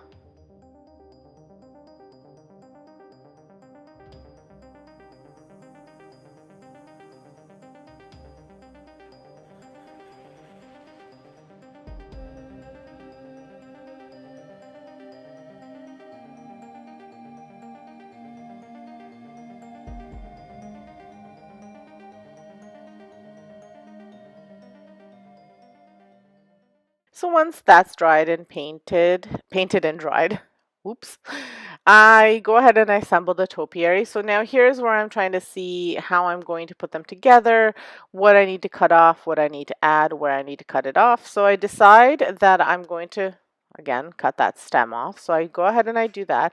And I just have these miter shears that are really good for doing stuff like this. And they're pretty easy to cut with these. And then I hot glue the black pumpkin on top. Now, the only tricky part of all of this, now you probably didn't even have to cut that off. You could have just hot glued on there, but I might use that little orange for something else. So I always kind of, if I can save little bits and pieces, I always save them. So anyway, I hot glue that onto the bottom piece. The tricky part was the top piece because it was metal and hot gluing metal is quite hard. So I kind of had to get creative with that.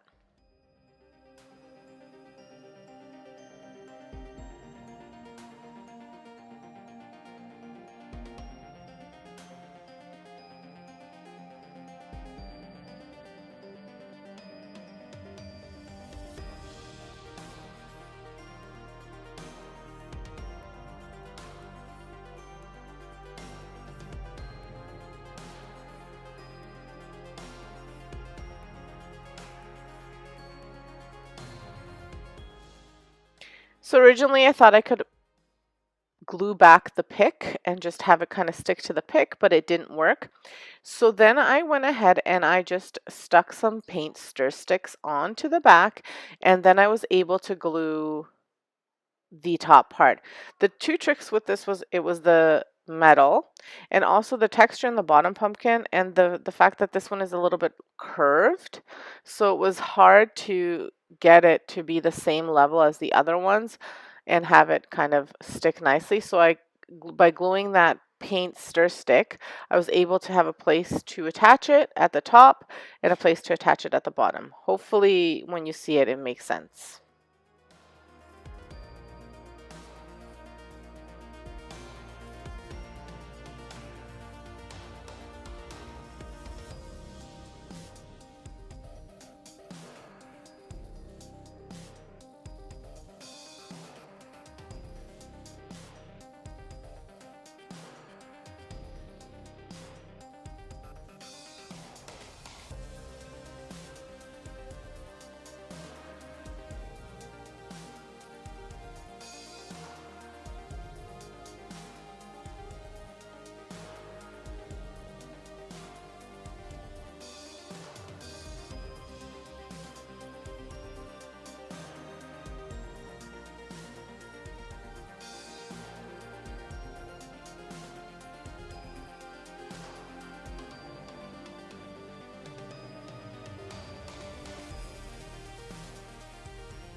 Now to make sure that it sticks completely, I did tie a little bit of floral wire around the top, so just where the stem was and where the stir stick met the stem. And then I just kind of painted over top in some black just to hide the floral wire and a little bit of the stir stick that was showing. You could use weld bond, and this would also probably stick to it right away, but I thought this way it just won't move at all.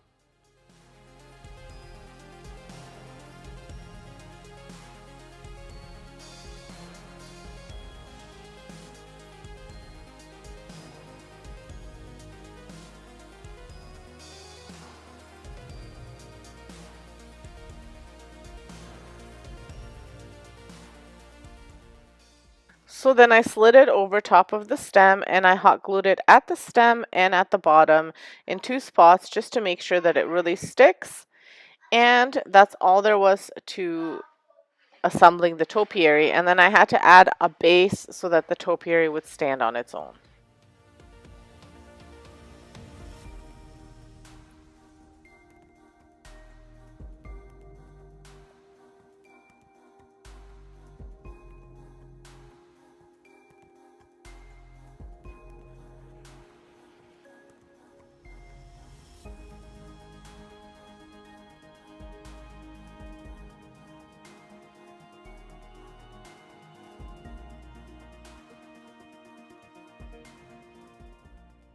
So for the base, I just kind of measured out, as you can see here, it's not the best angle, but I kind of measured out how many tumbling blocks I needed. And then I glued them all together and I painted them black and orange. And I just hot glued them. I'm using Gorilla Glue, so I'm hoping that the hot glue sticks. If you wanted a more permanent hold and to be sure that it would stick forever, then you can use some Gorilla Glue or E6000, whichever permanent glue that you have, and kind of do a combination of hot glue and that glue. But I was going to try this and see how it went. And so far it's been holding up okay. I've had it for about a week made and it hasn't come apart, so I think we're good. So I glued 5 pieces together lengthwise for each side.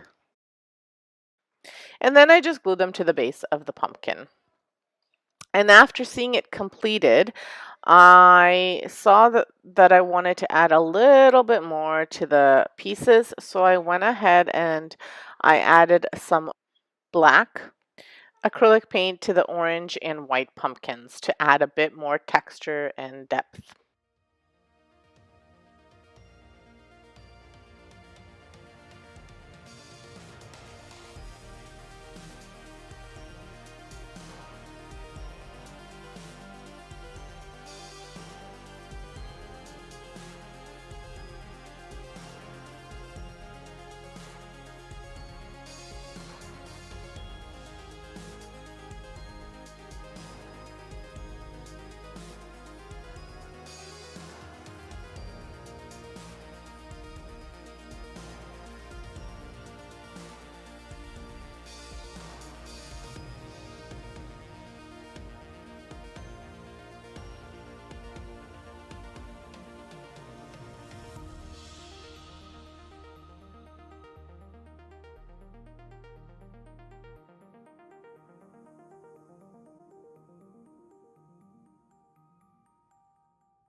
So because I am using the small tumble blocks, they weren't quite strong enough for this topiary, so just to do a single layer. So then I wound up adding a whole bunch at the back.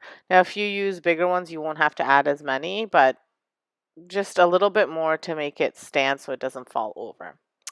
And then the pumpkins needed to be Halloween, not just kind of fall colored. So I have these spiders that I got. Well, this one is from my kids' spider collection. They said they didn't want this one, so I spray painted him black. He was red. And then I also added some of the spiders from the Dollar Tree that were on little clips, and I hot glued them to the pumpkin. So here's the finished topiary with all of the spiders and all of the scary stuff. Love it. I'm so in love with this piece. It's going to look great in my Halloween decor. Let me know what you think of this one.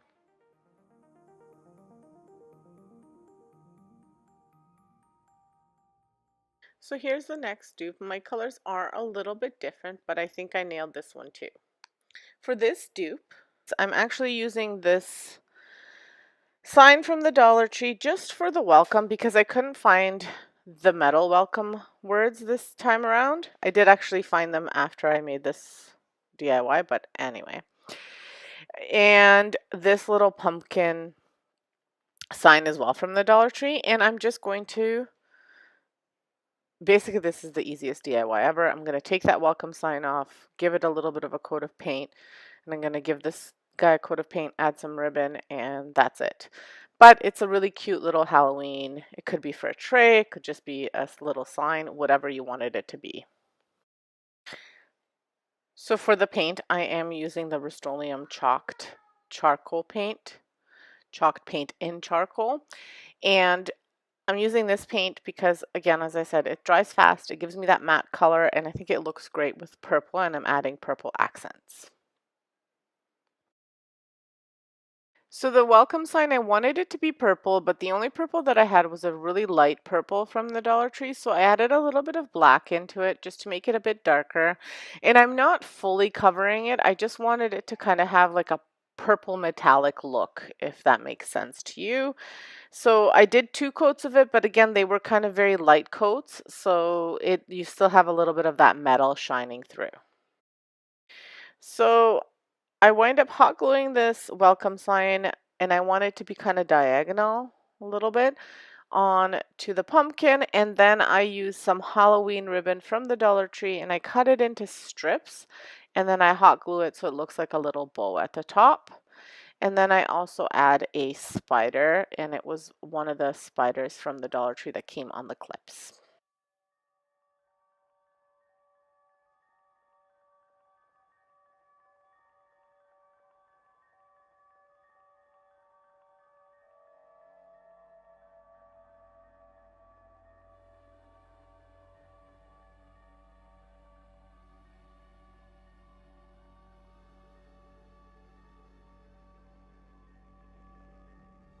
And so here is the finished piece. Like I said, really simple, but very cute little DIY.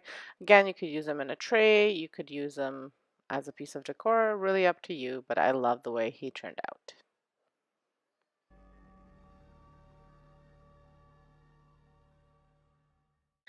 Although this guy isn't as big as the original, I think I nailed him too. I'm really happy with the way he turned out. This is another great dupe because I am using this mason jar from the Dollar Tree. It came during, I believe this is the Canada Day one, and I bought it at that time. I bought it because I love the shape of it, so I bought a few of them thinking that I might be able to use them for Christmas as well. I was going to do one more fall using these, but I just ran out of time. So there's just so much time, so only so little time that I can do these DIYs, and I try to do as many as I can, but sometimes you just don't have the time. So anyway, I'm using this, and to me it kind of looked like a skull if you flipped it over. So I thought this would be perfect for this dupe. Now, this skull is I was going to use a skull because the Dollar Tree has the skull cutouts, but I thought I had purchased it, but I guess I didn't. I looked and I couldn't find it unless one of the kids took it and it's in their playroom. I didn't look in their playroom. But anyway, I may do with this mason jar. So, I mean, it's a good idea if you have these hanging around and you can reuse them. Why not? Because we all have so many craft supplies, and well, a lot of us do. So, if you can use them or reuse them, it's great.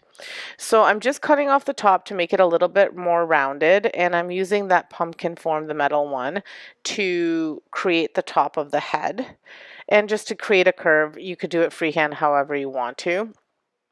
And then because of my injury in the summer, I still had a hard time cutting this. So I had my husband actually cut this out. So I don't have a recording of that, but he just used an X-Acto knife to cut it out. But you just needed to press a little bit more, and I just didn't have the strength in my arms to push and cut.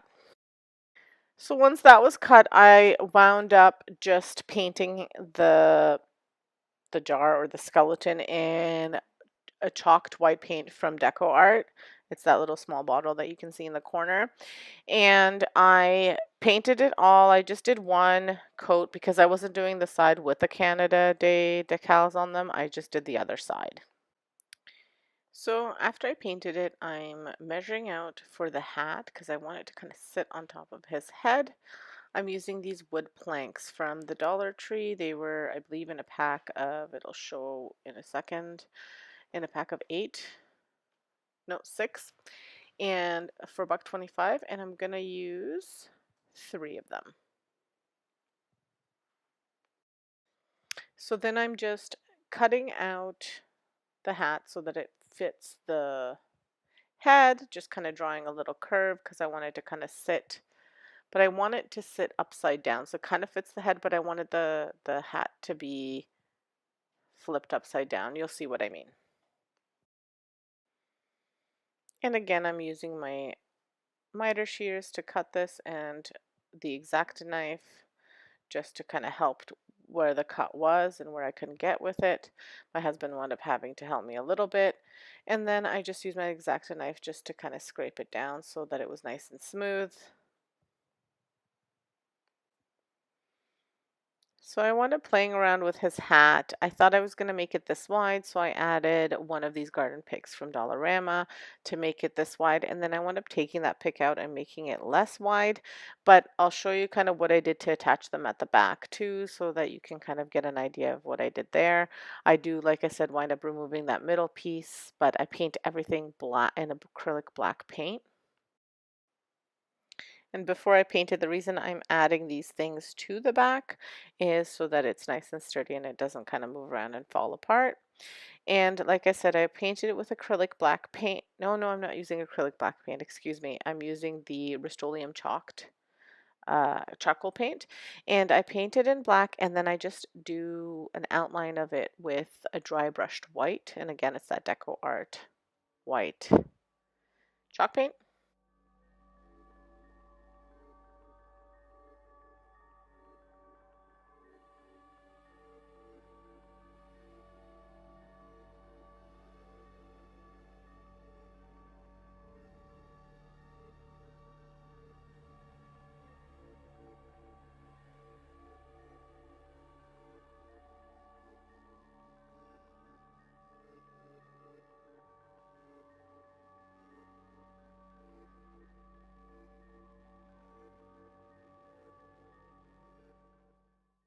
And there it is, another bloop of mine. I don't even know what I was doing. I was about to draw, and then boom, I spilled all of my paint because I left it open.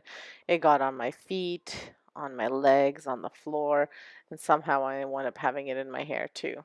Anyway, thought I'd leave it in there because, I am accident prone. So then I just used a pencil and I just outlined what I wanted him to look like. Now I freehanded this. I kind of looked at a picture of a skeleton and kind of drew my inspiration from there. You can definitely use your Cricut and make it be really perfect and really straight. It's totally up to you.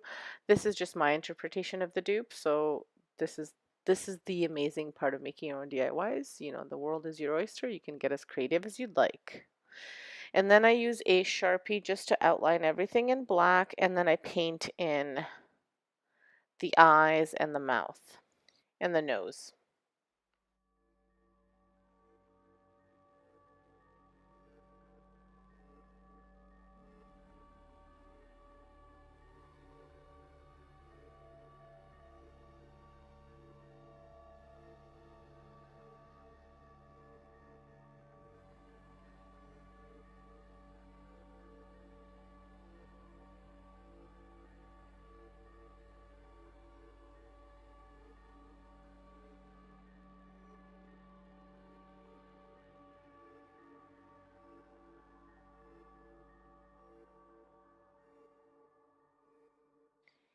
Once I paint everything, I add a little bit of dry brushed black to the entire piece, and then I cut strips of orange ribbon from the Dollar Tree to give him a little bow.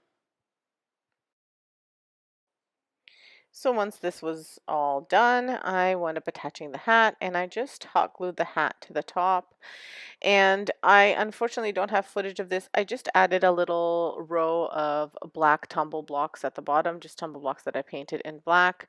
It doesn't really hold it up. It's more for decor. If you want it to hold up, then you kind of want to do like a square at the bottom because it is a heavier piece just because of those planks, and the jar itself is heavier. But here's what he turned out like.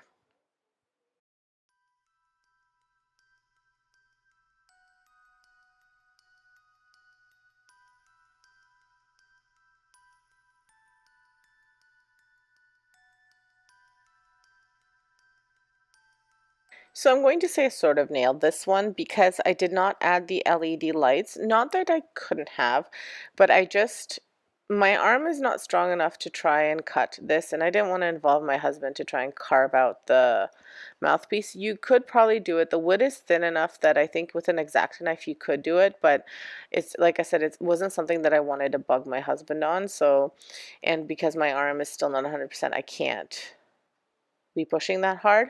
So I left the LED lights out of there, but what you could do is add the LED lights, like just little candle lights from the Dollar Tree, put them in the back and just cut out the mouth, and that'll create that for you. And you could get another piece and, close it all in and have it closed in and have the LED lights be in there too. So the options are there, and this gives you an idea. And again, I'm using one of these pumpkins from the Dollar Tree, and again I'm painting it in the pumpkin orange and then going over top of it with some espresso and some black paint. And all I do is I just add them on, and then I kind of wipe them off with a baby wipe. I love using the baby wipe to blend in the colors. It just does such a great job.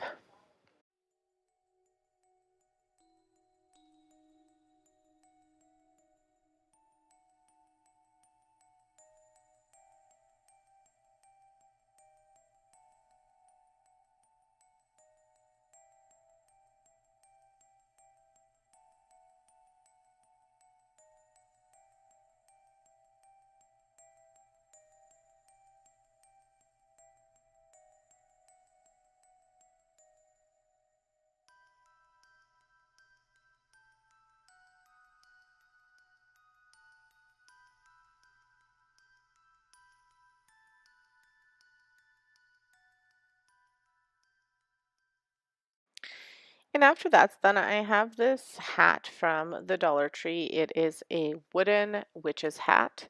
It was again one of those wood cutouts that the Dollar Tree has. And I'm painting this one out in black to use as his hat.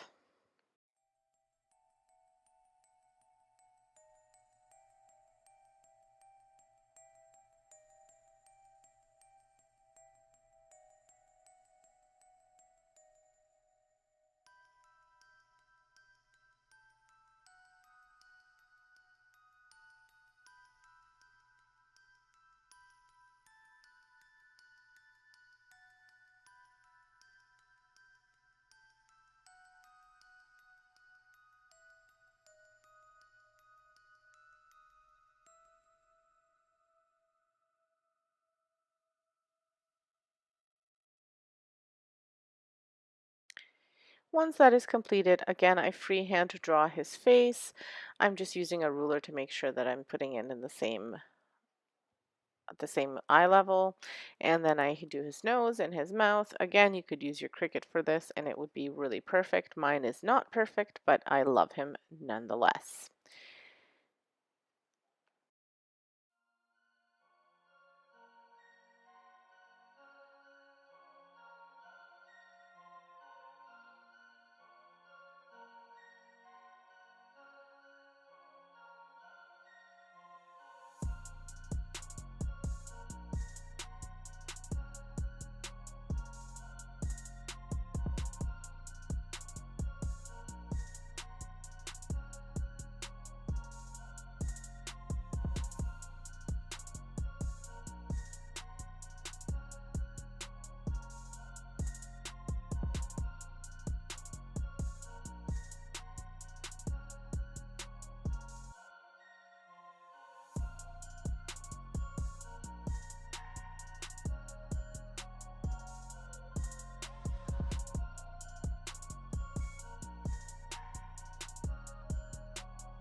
Once I finish that, I attach his hat. I kind of toyed with the idea of putting it on sideways, but I'm happy with it being straight up. You could again do whatever you'd like. And then I just attach the bottom pieces for it to stand up on its own. And again, I'm using those tumble blocks because they're just great to use. And they're so inexpensive and they go such a long way. Like you can use them for some, they're so versatile. I guess that they go such a long way, but they're so versatile. And all I'm doing is I'm using 4 of them for the bottom piece, and then I wind up adding another piece at the very bottom to kind of, another 2 pieces to kind of make it stand up kind of so it's a square piece that they're on top of. And I paint them in black and hot glue everything together, again using that Gorilla hot glue. And here's what he looks like.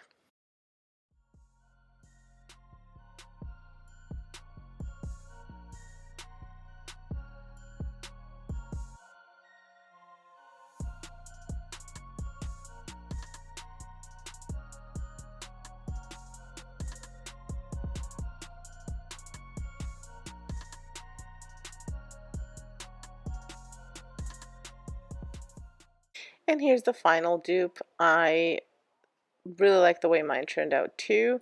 So let me know what you think. Mine was 100% almost cheaper. It only cost about $1.50 to make. And so here's my last Kirkland's dupe. This is like almost not even, it's just such an easy dupe. So all I'm doing is I've got some branches from the garden that I just picked up. We had a nice windstorm, so I had tons of branches. And I have this little crate from the Dollar Tree, and I'm going to spray paint both in that Tremclad black, flat black paint. And once I do that, I assemble the pieces together. So I was closing that paint because even after the spill, I still hadn't closed it. But anyway, so I'm going to put some floral foam into the crate, and then I'll add some rocks on the top just to hide it. And then I'll put the branches in, and then I'll put the rocks over top to hide the little floral foam. And then I attach some spiders to this. I wanted to attach little birds, but I couldn't find them, so they didn't have them at the Dollar Tree. And they had the wood bats, but they weren't big enough, so I just used these little spiders. And again, it's those ones with the clips on them, but I took the clips off and I hot glued them. And that's all there is to this one. The rocks actually serve two purposes. They keep the piece from toppling over because the branches are so tall, and they hide the floral foam.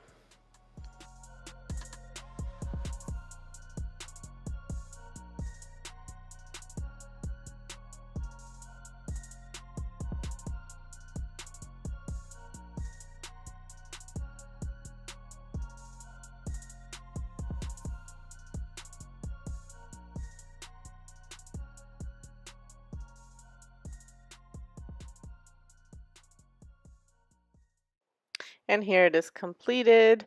I really like the way it turned out. It's very cute.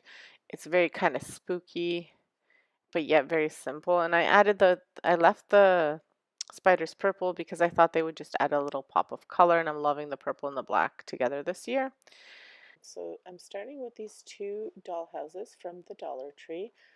I love these, and I am going to make them into some spooky haunted house, into a spooky haunted house.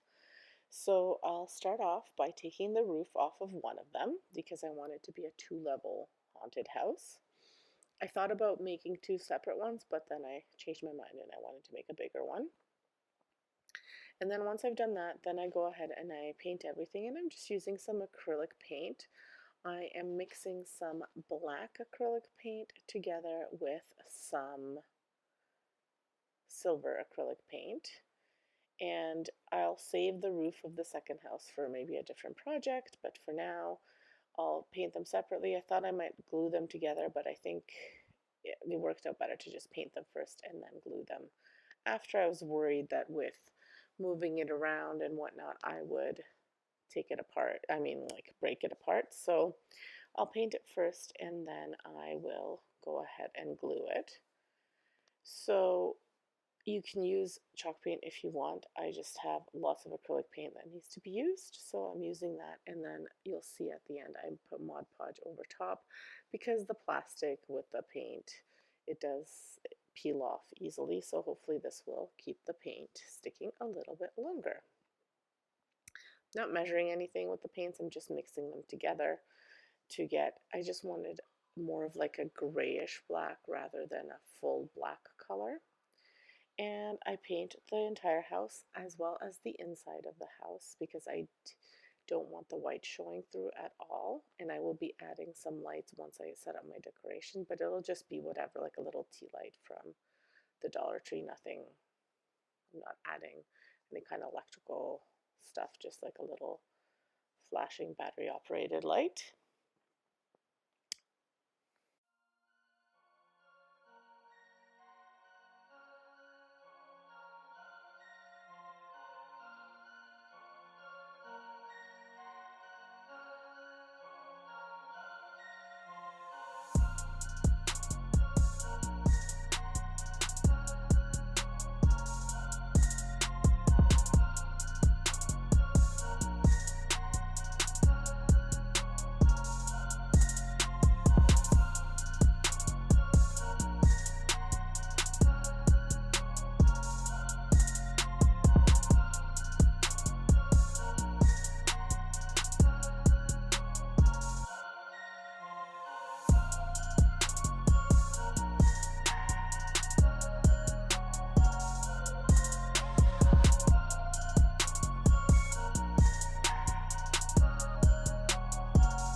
So after I paint and dry the house, I go ahead and I just distress it a little bit. So what I'm doing is I'm using some cashmere paint as well as some gold paint from the Dollar Tree again.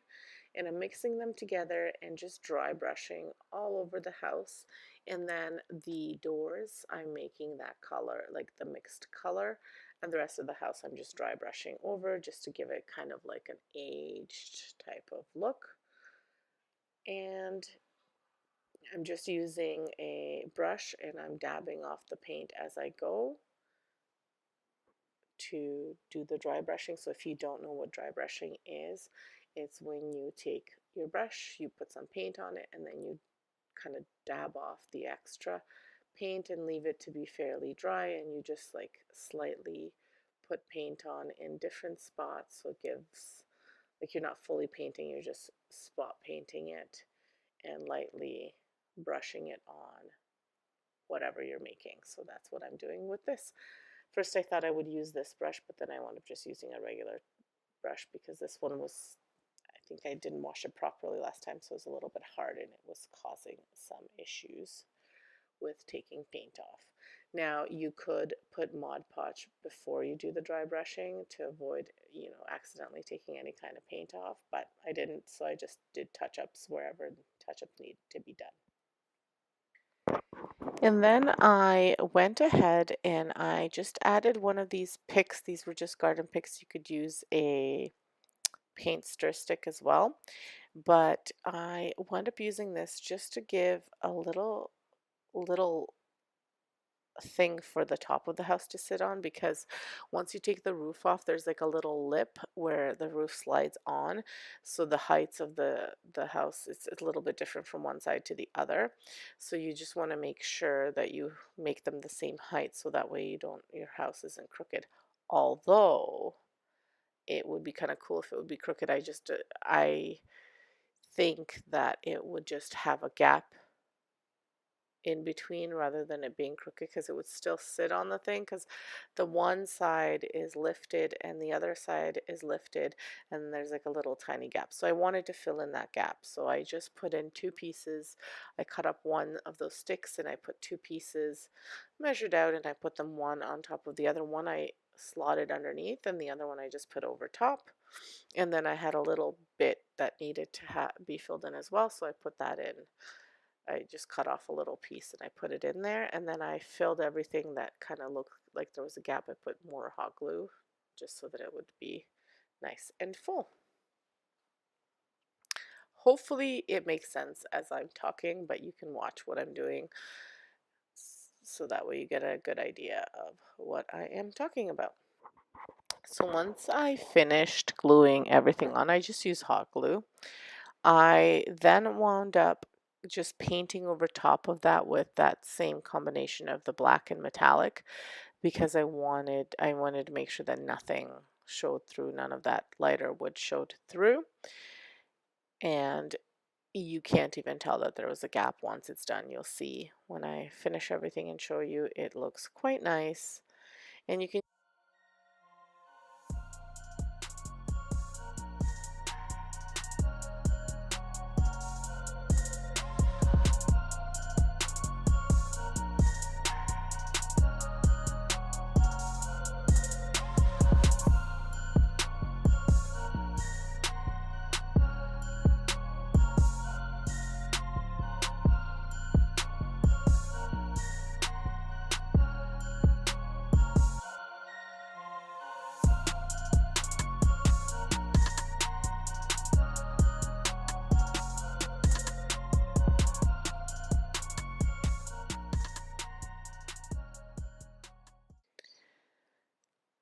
So as I mentioned, I Mod Podged everything just so that the paint would stick better, and I just used one of these foam brushes to apply the Mod Podge. Don't press super hard, and make sure you're very generous with that Mod Podge because you don't want to take the paint off. But if you happen to take it off, you can just reapply it once everything is dry, and it will be okay. And then once this was dry, well, kind of dry, not fully dry, but kind of dry, I wound up gluing together the two houses. Now I did use a combination of E6000 and hot glue. Just make sure when you're putting them on that you're not mixing the two glues, that like, so what I did was in the middle I put the E6000 and on the sides I put the hot glue, and I just did that so it would hold it quicker together, so I wouldn't have to worry about clamping anything or making anything stick too much so they wouldn't fall as it was drying and setting. And then that's all there was to that.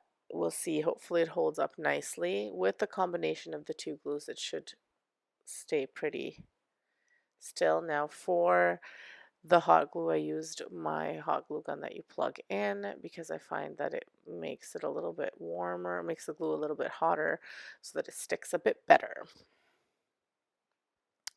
Now that is basically it for this one. What I wound up adding, which you'll see in the finished piece here, is I added those little dolls that came with the dollhouse because it comes with furniture and little people. So I added the 3 ladies that it came with. I added them to each of the floors, as you can see here, in the doors and in the windows, to give a little bit of a spook factor, and then I added a ghost as well. For the next project, I'm using a Dollar Tree wood cutout of a haunted house, and these dowels from Dollarama. They're wood dowels that they'll help the house stand up straight. So again, I'm using a combination of both glues to glue that in, and that'll be the base of my house. Now I contemplated whether I was going to add a little bit of a roof and side structure to make it look like it was a three-dimensional house, but I didn't do it in the project to show you. If I decide to do it after, I'll link, yeah, if I decide to do it after, I'll probably share it on my Instagram, and then you can take a peek as to what I did. Or maybe I'll do a little blurb in my next video just to show you. I am filling in that little hole because they all have that little hole for the little rope to hang it up on. So I am just filling that in with some wood filler. I just happen to have this colored one on hand, so I'm using that in there. You don't have to do this, and you could use anything to fill it in, but I chose to use this. And on the back I just glued a little piece of wood so that the wood filler would actually just stay in the hole and not go through the back. And then I painted out the house using that combination of the black and silver metallic paint. However, I lost the footage somehow. I don't know how, but I lost it. This happens to me often. I think my phone stops recording and then I lose it. But anyway, I wound up painting that, but before I painted it, I added a whole bunch of hot glue all over the house to make it look like it. And then I also used haunted, and it has cobwebs all over. And this came from the Dollar Tree. You'll see in the finished piece what that looks like. 3 of the bones together, and then I put the skull on top. And then I also added some embellishments using those little wood shapes, a little bit to make them a bit dirty. You'll see so here you can see the painted piece. Those wood shapes are from I'm just adding the spider, the cobweb, the cat, and the poison sign on to the house. The poison sign I painted with a little bit of green and black mixed together, and the cat and the spider I painted black. The cobweb I dry brushed some black on it, but it all mainly looks pretty black. But I love the way the color turned out on the house. I didn't put too much of the paint on, so you can kind of see some of the brown showing through under. So I wanted it to have a light covering over top, and I also wound up adding a little bit of the tan, which I kind of put it on my brush, and then I brushed it on, just like mixing it with the black, so it just made the color a little bit lighter. And then I fixed up again wherever it needed to be fixed up because of the little holes the brown was showing through on the other side. And so here's the finished piece. I really like the way it turned out. It's spooky, but not super spooky. And for the last piece, it is also from the Dollar Tree. It is this battery operated, I think cobbler school or something it says on it. It's one of the Christmas Village houses that they have, which I wanted to make into a haunted house. You could probably buy all of those Christmas Village houses and make them all haunted houses.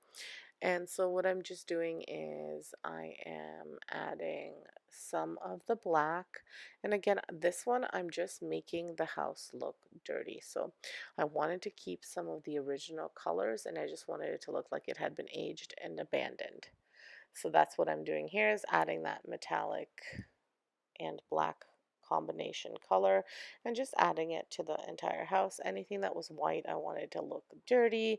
I wanted the roof to look dirty. I wanted everything to look kind of dirty. And then I also do the same idea with the hot glue to make it look like it's full of cobwebs.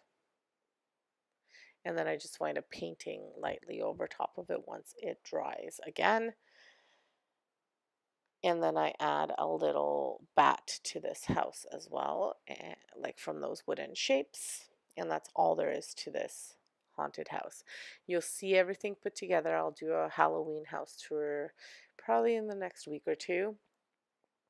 And then you can see everything put together.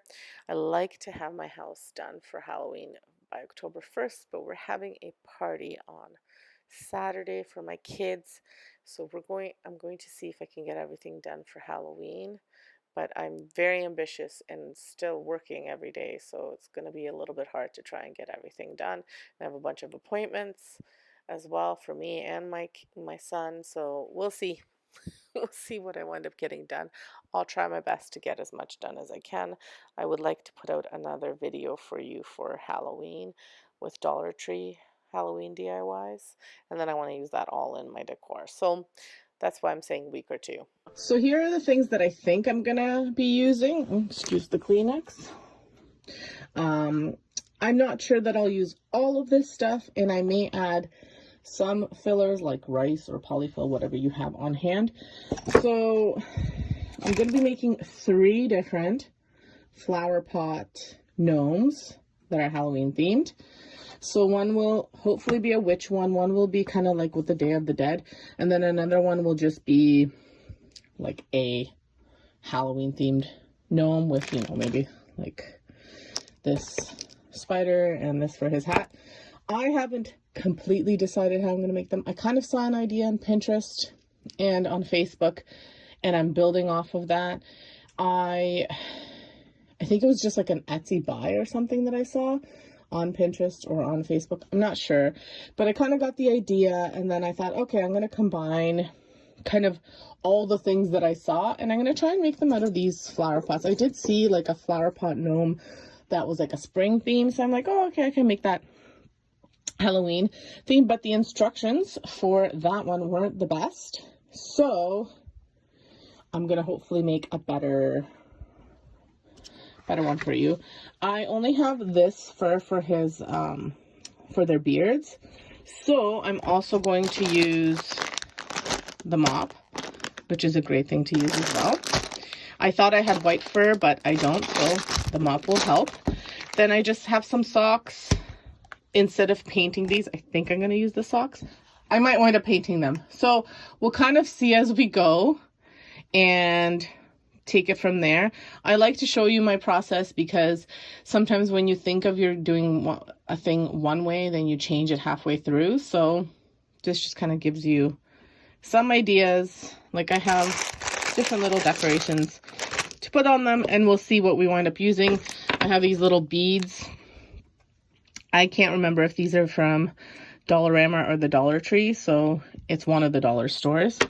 Most of the stuff is from Dollar Tree. These hats are from Dollarama, but they're $1.75. So our Dollar Tree is $1.50 now. You may be able to find them there. They're like little hair clips. May be able to find them there. If not, I'm sure whatever dollar store you have, you'll have these in there. And the rest of the stuff I know is from Dollar Tree. Maybe this fur might be from Dollarama too. I know Dollar Tree has them, but like you got to get them when they have them because they don't have them all the time. All right, so let's get started.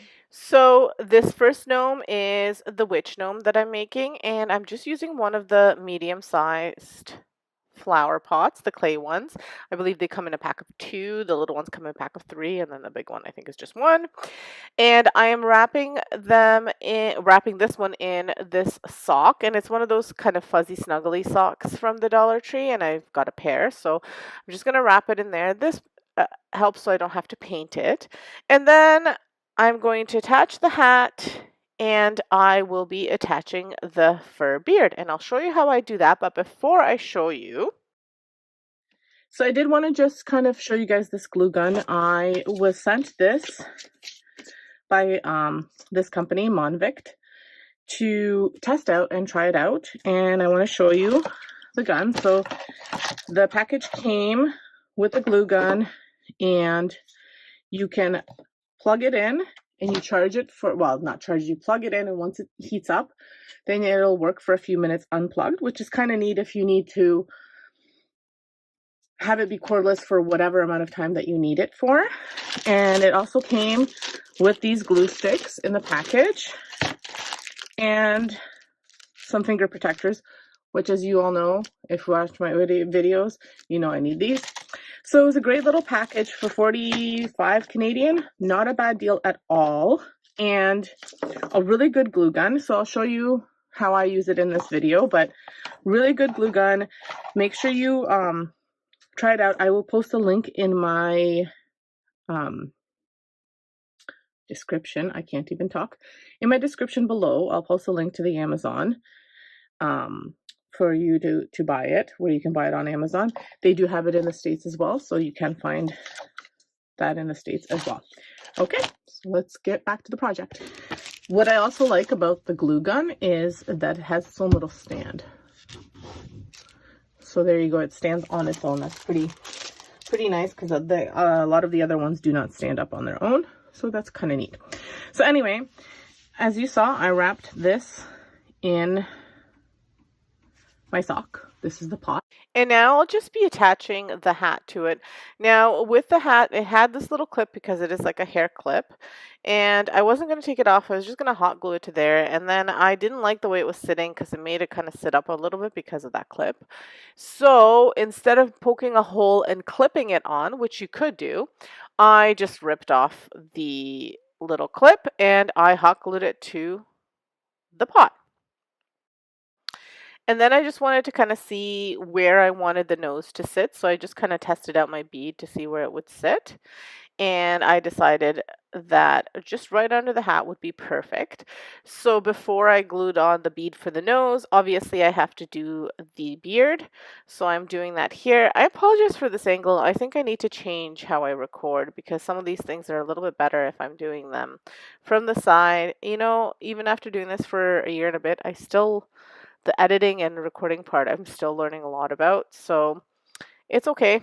It's a trial and error, so you can see what I'm doing. I'm just cutting out the little fur, measuring it out to what size I need, and then I'm just kind of wrapping it around, not the entire gnome, although you could do the entire gnome, but because I like to use these in tray decor, and most of my trays are kind of like towards a wall or something like that in the back, I don't really need to cover the back, and I just don't want to waste more materials than I have to.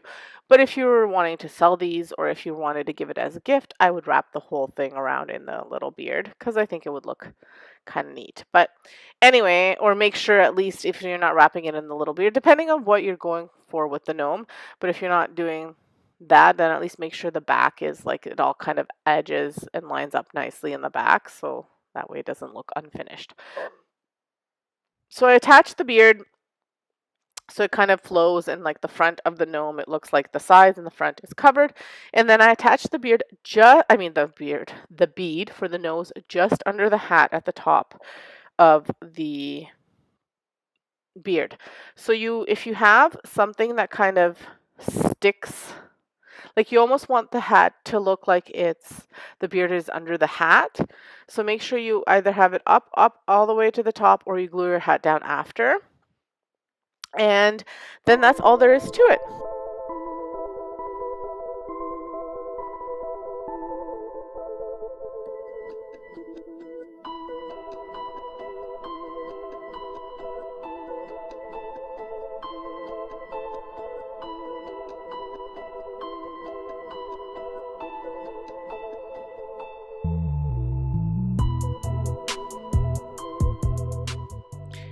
And then once you glue everything on, you kind of want to look and see if there's any like bald patches or anything like that, and you fix it up accordingly. And like I said, that's all there is to it. Here he is, or she, whatever you want to call. Here they are all finished. I think it turned out super cute, and it's a super cute gnome.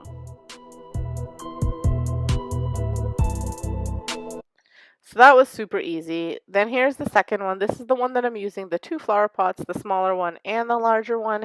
And I am using a white sock for these.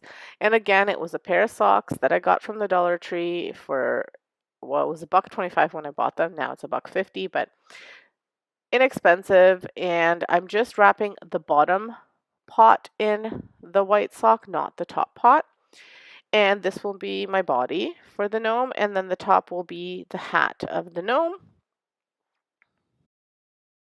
So I went ahead and I hot glued the smaller pot to the larger pot as the hat. And then I went and I used, for the beard, instead of using the fur, I used that mop. So it's just the mop head from the Dollar Tree. And I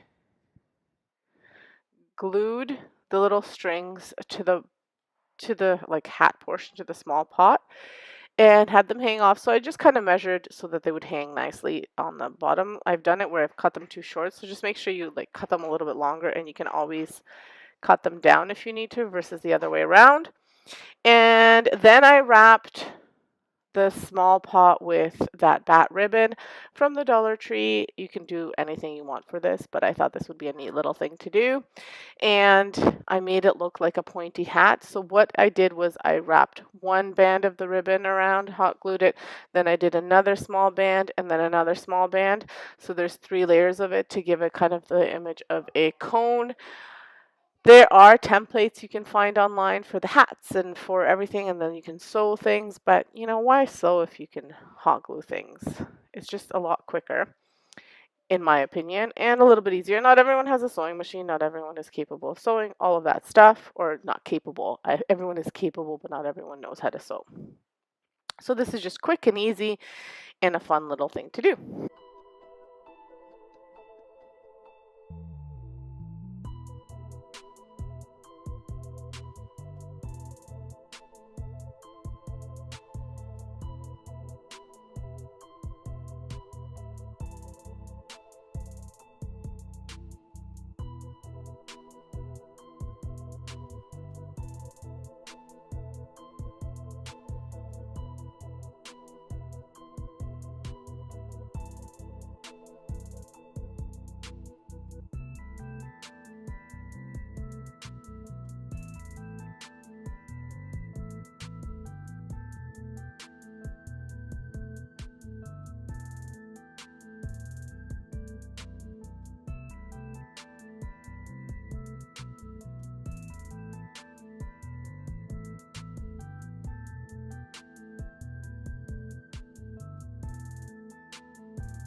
So once I had the hat all ready to go, I then took each of the little mop strings and I divided them. So you just want to make sure that you don't, like I unwound them. You just want to make sure you don't go all the way to the top, otherwise you're going to unwind the whole thing and it'll come apart. So you just kind of go almost to the top, and you can either twirl them counterclockwise or you can separate them with your fingers. It's up to you. But I did that with each of the strings to make it look a lot fuller. I also then hot glued the bead as his nose, and again I measured that to be just under the tip of the hat, and that's all there is to this gnome. It is pretty simple, again maybe a little bit more time consuming. I did wind up adding a little bit of a decorative little string thing from the Dollar Tree just to the tip of the hat. You can add a bat if you have a little one, or a spider, or anything you have, or nothing, or a bead, whichever you'd like. But here he is all finished. I love the way he turned out. I also added a small spider to the side of the gnome as well, and that came off of one of the flowers that come for Halloween from the Dollar Tree. It was just like a little spider. And last but not least is another gnome that I created. Again, for this one, I'm using one little flower pot. It's the medium-sized one, not the tiny one. And I am wrapping it in one of those fuzzy socks because it was a pair, so this was left over. And this one, I stuffed the top of the hat a little bit with rice. After I did it, I figured I probably shouldn't have done it. It was a little bit too heavy. I just wanted it to look more like a cone shape. You could put a little styrofoam comb in there, or you could even take a piece of cardboard and wrap it into a comb, like just not like super thick cardboard, but like maybe cardstock to make it look more spiky if you wanted to. But I did rice. You can do rice, just know that it'll make it kind of heavy. So just keep that in mind.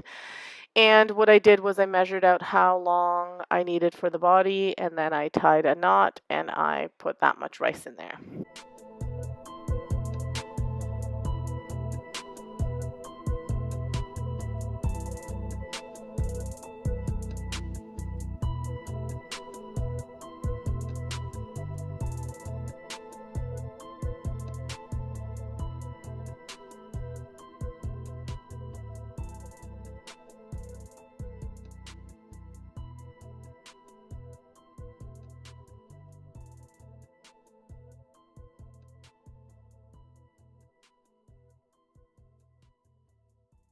Once I filled the rice in there and tied that knot, then I went and I wrapped the pot in the sock. And I added this fabric. It's kind of like the Day of the Dead fabric. That's what it reminds me of from the Dollar Tree, but I really like it, and I've wanted to incorporate that for quite some time now, so I'm glad I got to incorporate it into my decor. And I'm just wrapping the hat part of it in this. And again, I kind of measure roughly how much I need. I cut off a piece that long. And then what I did was I just I folded it over and I hot glued a part of the part that I cut just because it wasn't very straight. Could have used my cutter, but I forgot about it, to be honest with you, because I have a fabric cutter with like a little mat, so it cuts straight. But I was just doing this quick. I could just do a quick cut. So usually when I cut a lot, I use it, but I just did a quick cut. And then what I did was I wrapped the fabric all around the hat to make it a little bit pointy. I played around with this a little bit. That's why I said if you add the rice, it makes it a little bit heavy. So it's a little bit harder to do, but I wound up doing it. And again, I kind of wrapped and wrapped and wrapped around in layers to make it look like it went into a cone shape.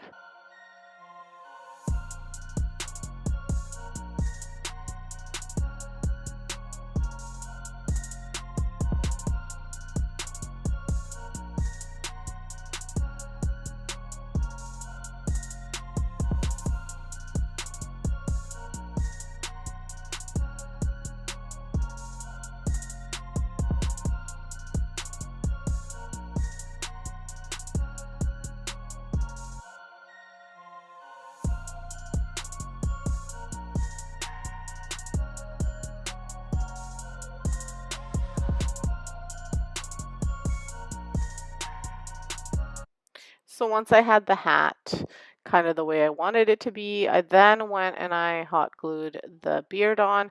You could hot glue the beard on before if you wanted to. I kind of did it after the hat because, like I said, the rice was a bit heavy. It kept on kind of popping off. So I hot glued all of this together, and then I wound up using one more piece of ribbon. I just had a purple ribbon, Halloween ribbon that I bought last year, and I wrapped it around the base of the hat to make it stick better. But again, if you don't wind up filling it with the rice, it'll be a little bit better. And I did the same method for the beard as I did with the previous gnome, where I hot glued them up, strings, and then I separated them.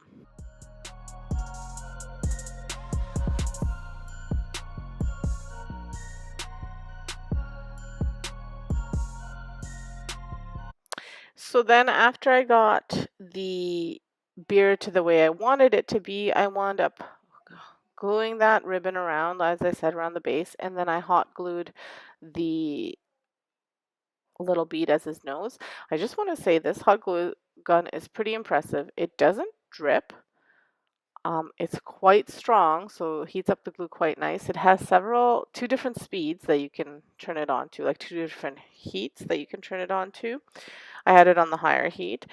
And once you unplug it, it lasts for a good 3 minutes where you're hot gluing. I mean, depending on how much you're using it, obviously, but it lasts, quite a bit of time. So it can let you do a project for a good decent amount of time, I think. I'm really impressed with this hot glue gun, to be honest with you. The finger protectors are not as great as some of my other ones that I have, but the actual gun is very, very good. So be sure to check it out if you're shopping for a new hot glue gun. And as I said, they did send this off to me to try out. And I tried it out and I really liked it. So anyway, here he is, all finished. I've glued everything on, made him sturdy, and made him look awesome, or her, as I said, whichever way you want to put it. And I did forget to mention that I did add like those little bones that I showed you at the beginning of the video. They're styrofoam bones. I just hot glued 3 of them together and I added them to the tip of the hat just to kind of go with the theme of the skulls and the bones. And I thought it added a little bit of decor to the top of the hat. So here he is. So let me know what you think of this one, all finished. And here are all 3 of them. Let me know which one you like the best. Do you guys like decorating with gnomes or do you not like gnomes? Let me know what you think. And leave me a comment below. Subscribe if you haven't subscribed. And have a great day and happy fall, I guess, even though it's a little bit early. Thanks so much. Have a great day.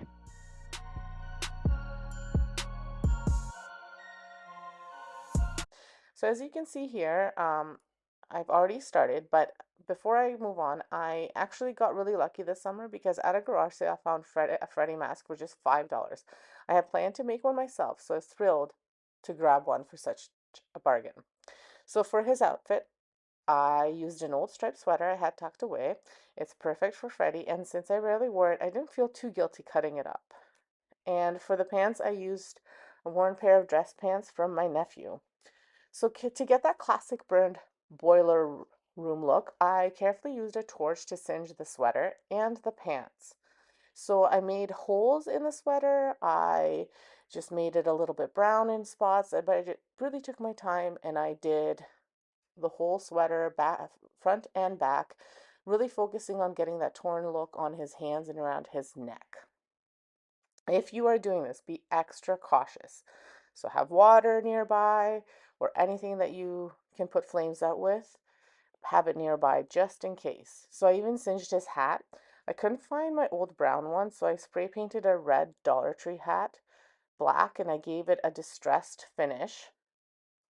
It did catch on fire.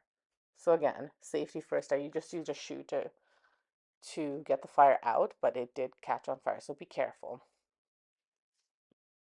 So for Freddy's iconic glove, I found a free 3D file on MakerWorld and I printed my own version. I spray painted it brown and black to give it that worn metal look.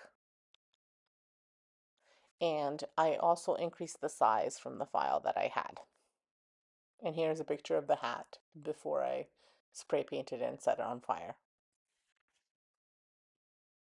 And to build his body, I used a birch log and leftover pipe to form a Y-shaped frame, then dressed and stuffed him with old clothes and bags. Pool noodles became his arms, and for the oversized mask, I filled it with a bag stuffed with more bags to give it shape. And then I zip tied everything into place and duct taped. I kind of took stuff out and put it back in and duct taped it and finished him off with a 3D printed glove by just the pool noodle fit really nicely into it, so I didn't have to do anything to secure it. And I'll let you watch how I did it and then show you the finished look.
Let me know if you love him as much as I do and if you find him super spooky and creepy like I do. And I think he's gonna fit just right into my decor. Next up is Jason. So for his mask, I 3D printed one from a free file on MakerWorld. And instead of leaving it plain white, I brushed on dark antique wax to give it an aged look, and I painted on his signature red stripes. And for the head, I used a foam pumpkin from Dollar Tree. I spray painted it brown with a touch of heirloom white for depth. Then I added hair made from a mop head, trimmed scraggly, spray painted with that brown and heirloom. And I wanted to give it that messy Jason vibe. And I attached the mask and his head was done. But the way I attached the mop to the pumpkin was I kept the little part that attaches to the broomstick. I kept it on and then I just pushed it into the foam. And I also put a little stick from the solar lamps that I had from a different project, and I put that into the bottom so I could easily attach it. Then for the body, as you can see here, I am again keeping things budget friendly by using scrap wood and a broomstick and a piece of composite as well as some pool noodles. So I built a simple frame with a broomstick and a wood piece. Then I bulked up the torso and legs by wrapping them with old clothes and securing them with duct tape. I also made the pool noodle.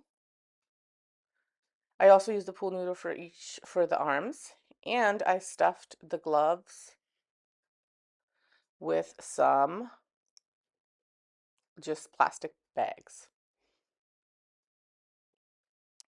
I even 3D printed a knife for him to hold. So it's pretty cool. Now to bulk up the whole frame, like I said, I used some old clothes, and now this time I did it a little bit differently. I wrapped the clothes around each of the sticks and around the composite board and everything, and I duct taped them. And I kept on doing that until I got him as bulky as I needed him to be, because I didn't want to risk, like I did with Freddy, the clothes falling off or out of his pants. So everything was duct taped securely with my assistant over there, my little assistant. So after doing all that, I put him in some black pants and a t-shirt, and then I put a sleeveless blue shirt on top, and I gave him this jacket, but I flipped it inside out, and I think this came out perfectly. So I'll let you watch how I did all of this, and I will put some music on and speed it up for you.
So as I mentioned, to attach the head, I had to use that lantern base. And what I did was I used that and I kind of like wedged it onto the back of the composite board and then I duct taped it, except I ran out of duct tape, so I was just using clear tape. And then I just beefed up his shoulders and everything just to make him a little bit fuller. And that's all there's to him. Let me know what you think. I think he turned out really, really cute. So here he is. So for my last character, I wanted to make a headless horseman. So at the Dollar Tree, I found a unicorn figure and a small action figure, which I repurposed for this DIY. I also got some Barbie clothes for his outfit. So I painted the horse completely black with acrylic paint, making sure to cover the hair, the feet, like everything completely. I had to do several coats.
So the little action figure, I painted his boots black and I removed his head. And then I dressed him with this little outfit, like I said, from the Dollar Tree. But all I did was I just used the jacket, but because the arms were a little bit longer, I had to stuff the sleeves a bit just with some plastic and some of this foam. And I also wrapped the foam around his body just to bulk him up a little bit to make that jacket fit nicer. And once everything dried, I hot glued the rider on and I gave him a cape made out of black burlap. I just cut it out and I hot glued it. And for his jack-o'-lantern head, I used a tiny pumpkin from a fall floral pick and I painted on a face and I glued it on to his hand. So he was a very simple, very small project, but very cute nonetheless.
So here he is all finished. I think he turned out really cute.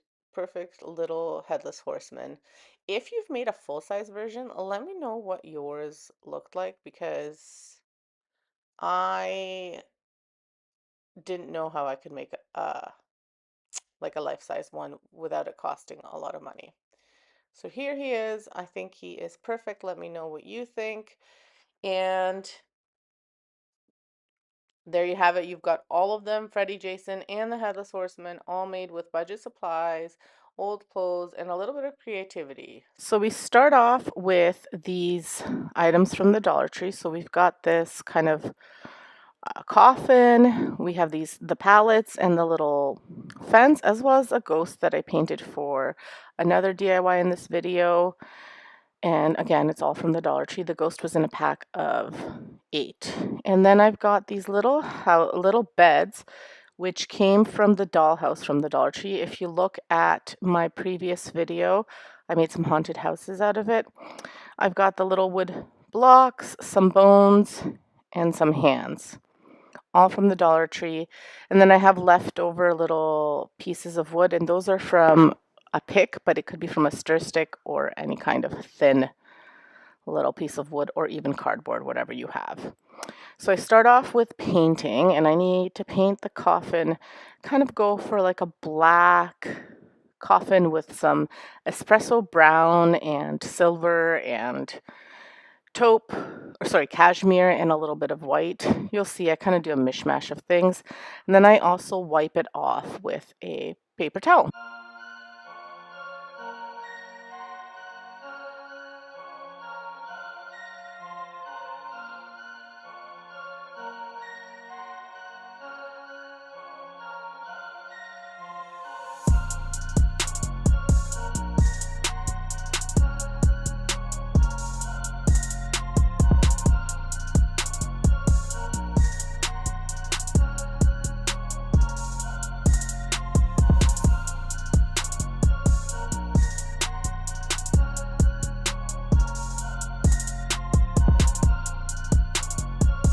Once that is finished, I use the same combination of colors to paint over the picket fence. These are new that I've seen this year at Dollar Tree here in Canada. Now maybe we've had it, our location didn't have it. And again, I use the same mixture. I wipe it off. I wipe it off a little bit more with this one, and I use a bit more brown just so that it looks a little bit different than this coffin. And so here I am dry brushing. I have painted both sides, so I'm just dry brushing on the different colors, getting in between the crevices, using a thinner paintbrush, just kind of doing some final touch-ups.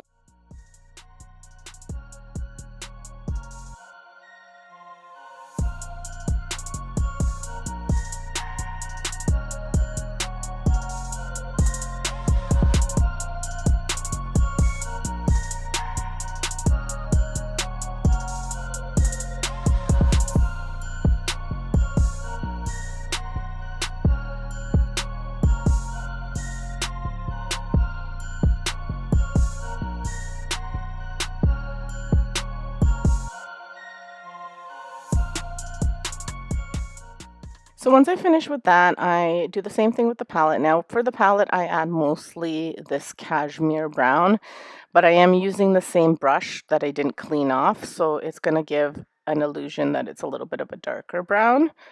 And again, you do whatever you like. I'm going to be covering this up anyway a little bit, so it just depends what you're looking to what look you're going for.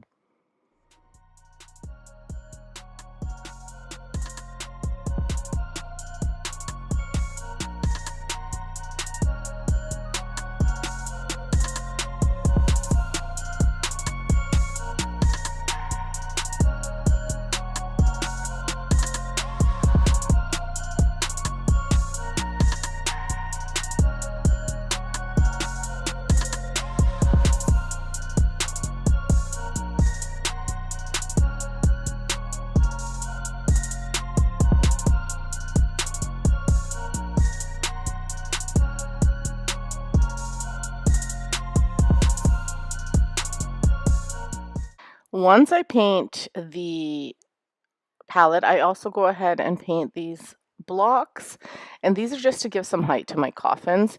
And I also go ahead and paint the bones. I'm just using that mishmash of colors over there. I'm not adding more or anything like that, basically just using up the paint. And it's just so that it doesn't look so light, and I'm only painting it on the sides and a few of the tops because I will be making, like I said, a little riser. So once that is done and dry, I go ahead and I assemble the piece. So I start with hot gluing the coffin, and I just kind of stick it in between the little slats in the palette and hot glue it there as well, just so it stays better. I put quite a bit of hot glue on both sides. Then I add the picket fences. Now the picket fences I put on the side of the palette so that I have a nice and good place to hot glue them. And I just put them in the corner. And now I did see this picture on Pinterest kind of like this, so that was my inspiration. But I think they did it a little bit different. Well, they used a completely different background. So anyway, I want to give it a little bit of dimension. So I am just sticking them to the sides. And then I have gone ahead and I've spray painted those little beds black. And I will assemble those so that I can put them in the little graveyard.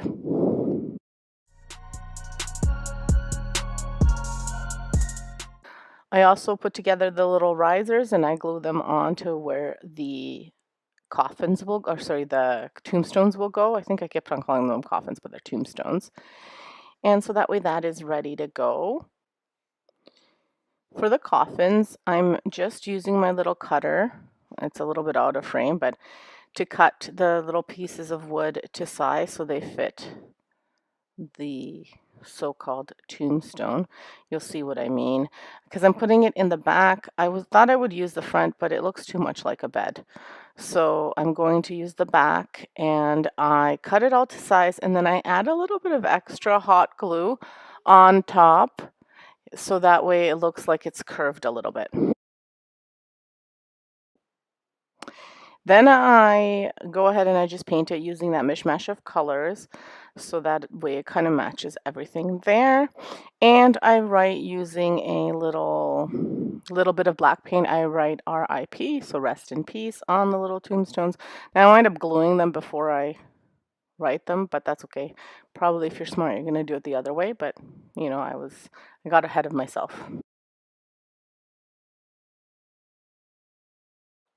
And then I also added RIP to the top of the big coffin, and I hot glued the ghost to there as well.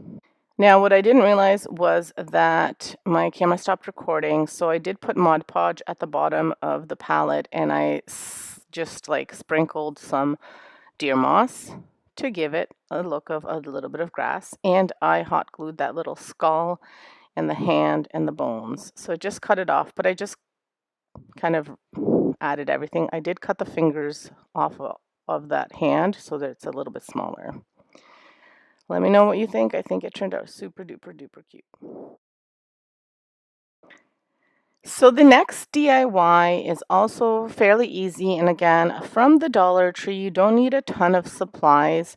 I'm starting off with those ghosts from the Dollar Tree. They're like the ornaments. So these are slightly different than the other one that you saw, but they also come in a pack of 8. So I am just painting all of them white. For whatever reason, the footage is missing.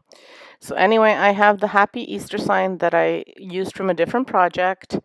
You can get these signs at the dollar store every season. They have them. I just painted it out white a long time ago, and I dry brushed it with black.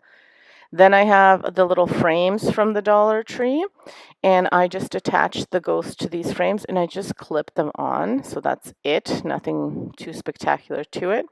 Then I took a ribbon from the Dollar Tree and I wrapped it around the sign, and then I hot glued the picture frames to it, leaving a little bit of space so the ribbon would show a tiny bit through, and then I tied a bow to the top of the sign, and that's all there is to it. Now, sorry, I did also take off the backing from the frame, so that way it didn't have that. And I took off those little things that I added to give interest to the piece just because they were creating different heights, so I didn't want that. I also wound up just adding a little bit of black to the frames as well. So I just dry brushed some black on it just to give it a little bit more of a spook factor, even though it's not a super spooky DIY, but I wanted it all to blend in with that ribbon.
So here it is all finished. Let me know what you think. I think it turned out pretty cute. It's gonna probably sit on my fireplace, I think, downstairs. But anywhere it'll add a little bit of interest. On to the next DIY. So this next one frustrated me quite a bit. I started off with 8 of these witches hats and a ribbon. I got this ribbon from the Dollar Tree. Not the Dollar Tree, sorry. I've had this ribbon, but you do have this ribbon at the Dollar Tree. And I just soaked it in some coffee just to make it look a little bit dirty. Then I had these little pieces of paper. Now, sorry, this isn't strictly from the Dollar Tree. I got these for free from Benjamin Moore Supplier. They're wallpaper samples, so they gave that free to me. Now, you could use any kind of paper. They have craft paper, like scrapbook paper at the Dollar Tree, so you could use any of those. They have them all the time, or even the calendar pieces, whatever you want. You could even print something off, or use wrapping paper if you like that as well, or tissue paper. Now, I'm using these. I'm hot gluing 4 of the witches' hats together to give them some thickness, and then I tried to Mod Podge the wallpaper samples and it didn't work, so I wound up using Mod Podge and hot glue. And then I sanded down the pieces after I cut them around and sanded. I didn't show you the video because I was really frustrated with it, so I didn't record it because it would have just been not the best video. So what I did was I put the bigger pieces, as you can see here, on Mod Podging it, and then I wound up cutting around as much as I could. Then I even peeled back a little bit. Some spots I peeled off too much, which is okay. Then I hot glued whatever came off, and I sanded everything down. I did use 4 pieces of paper, so I used it on both sides of the witch's hats because I'm intending to put them in a tray, and then I wanted both sides to be decorated.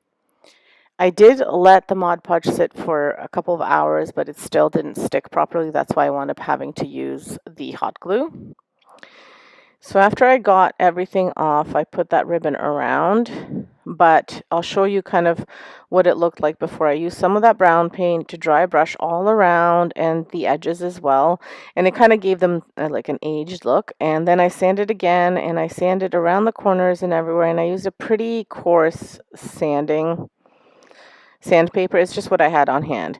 Then the ribbon I took and I cut in half, and I tied it around like twice, and then made a little knot slash ribbon, and then I did it again on the other side, so you'll see what I mean here. Now I did, like I said, soak that ribbon in some coffee. It didn't make it fully brown everywhere, but it did give it like a little bit of a dirty aged look, which is kind of what I love doing all the time. It's my favorite kind of way to decorate. And I just put them on just above the rim of the hat, the little bow, and they'll look great in a tray, just like a little addition. You can even make like a little riser for them if you wanted to, and kind of hot glue it to the bottom. Just depends what you want to do. I usually put mine on little wood round risers, and then that way, just because my tray has a bigger lip, so that's just what I do. And then, like I said, I made little bows. So they did turn out pretty cute, but it was a really frustrating DIY. Now, if I just had maybe used regular paper, they might have wound up looking a little bit better or a little bit easier to work with, but I still like the way they looked with the wallpaper. Now here's the next DIY. If you hear any kind of yelling or screaming, that is just my kids getting ready for bed, and that's what they sound like. They get really hyper. So anyway, this one, because I lost some of that footage with the painted ghosts, I did the same thing. I painted 3 ghosts white, and then I took a frame from the Dollar Tree. This is just their basic frames. It is an 8x10. And then I put a ribbon through the holes of the ghosts, and I wrapped the ribbon around and hot glued it to the back. Now, before I did anything with the frame, with the ghosts, I did wrap the kind of the cardboard backing of the frame in black vinyl, just because I wanted it to be black, and I was afraid if I painted it, it might kind of, sometimes it crumbles up, like it kind of curls up, so I didn't want that happening.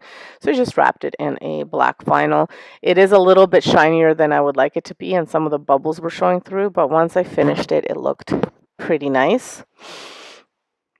The ghosts, originally I was going to use a different kind of rope, but then I wound up going with the purple ribbon. The purple ribbon is from the Dollar Tree as well. Now, like I said, I hot glued it to the back. I've played around with it a little bit to get it to sag a little bit, but not too much. So you'll have to play around depending on how tight you make the ribbon, what length you cut, and how loose you want them to be. Kind of like how saggy you want them to be. Then I also got this spooky sign, which is from the Dollar Tree, and I painted that white as well. And I put it all back in the frame, and there you have it. Cute little DIY, simple. So this next DIY is still easy, but a little bit more involved. Well, it just took a little bit more time. So I bought this book, kind of fake book from the Dollar Tree. It's just, it looks like a book, but it's kind of like that press board or whatever. Then I'm using one of these eyes from the Dollar Tree. Comes in like a pack of 6. And a pack of these kind of spiders, snakes, little bug type of things. And I am also using a pipe cleaner. So the first thing that I am doing is I am cutting the eyeball in half so that I can glue the bottom part to the book. I am using an X-Acto knife, which works a little bit. I wound up just poking a hole, and then I use that little poking thing, for weeding with the Cricut. I use that to poke another hole in there and pull, and then I kind of use my fingers to just rip the bottom part off. It doesn't have to be even, so I just needed the bottom part off somehow. It does look like it has a little thing that you could like kind of twist it and it would come off, but even like putting the X-Acto knife trying to like cut the glue, it just wouldn't. So then I just wound up poking a hole and ripping off parts of the bottom. And the parts that didn't want to come off, I used a mallet to help it come off. It's really funny. if my husband sees me doing these videos, sometimes he's like, no wonder you hurt yourself all the time. You do such silly things. So anyway, I'm sticking on all these bugs. I'm going to hot glue them and snakes to the book in just like a random pattern. I am recreating the Hocus Pocus book, the magic book of spells from Hocus Pocus. So that's kind of my idea here. I've looked up the images of the book to get it to kind of be the same. I am adding this pipe cleaner around the eye so it kind of looks like the lock to latch the book closed.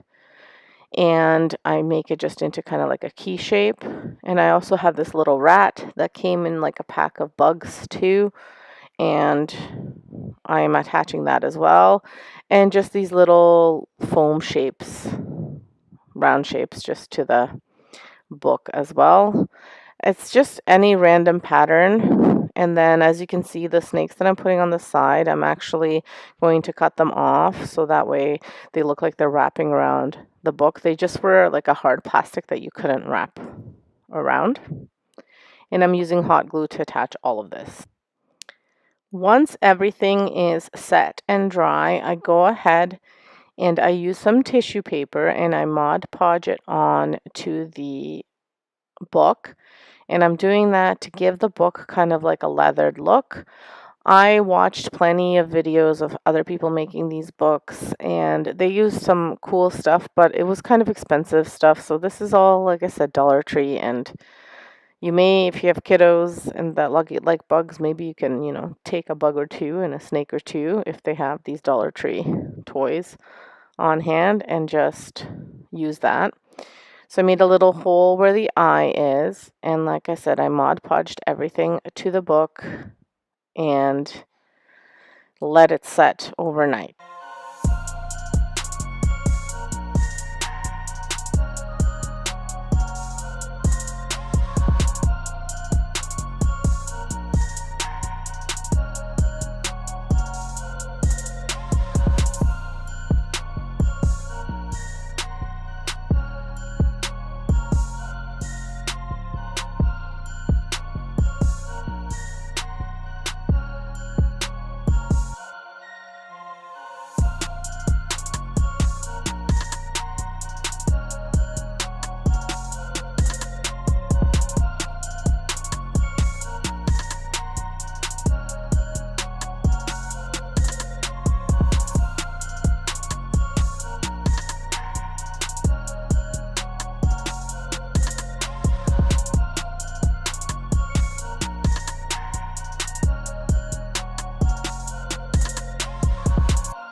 Once the Mod Podge set into place, I went ahead and I ripped little pieces and off where the tissue paper was sticking up a bit because I didn't do bit by bit for tissue paper. I just did the whole thing.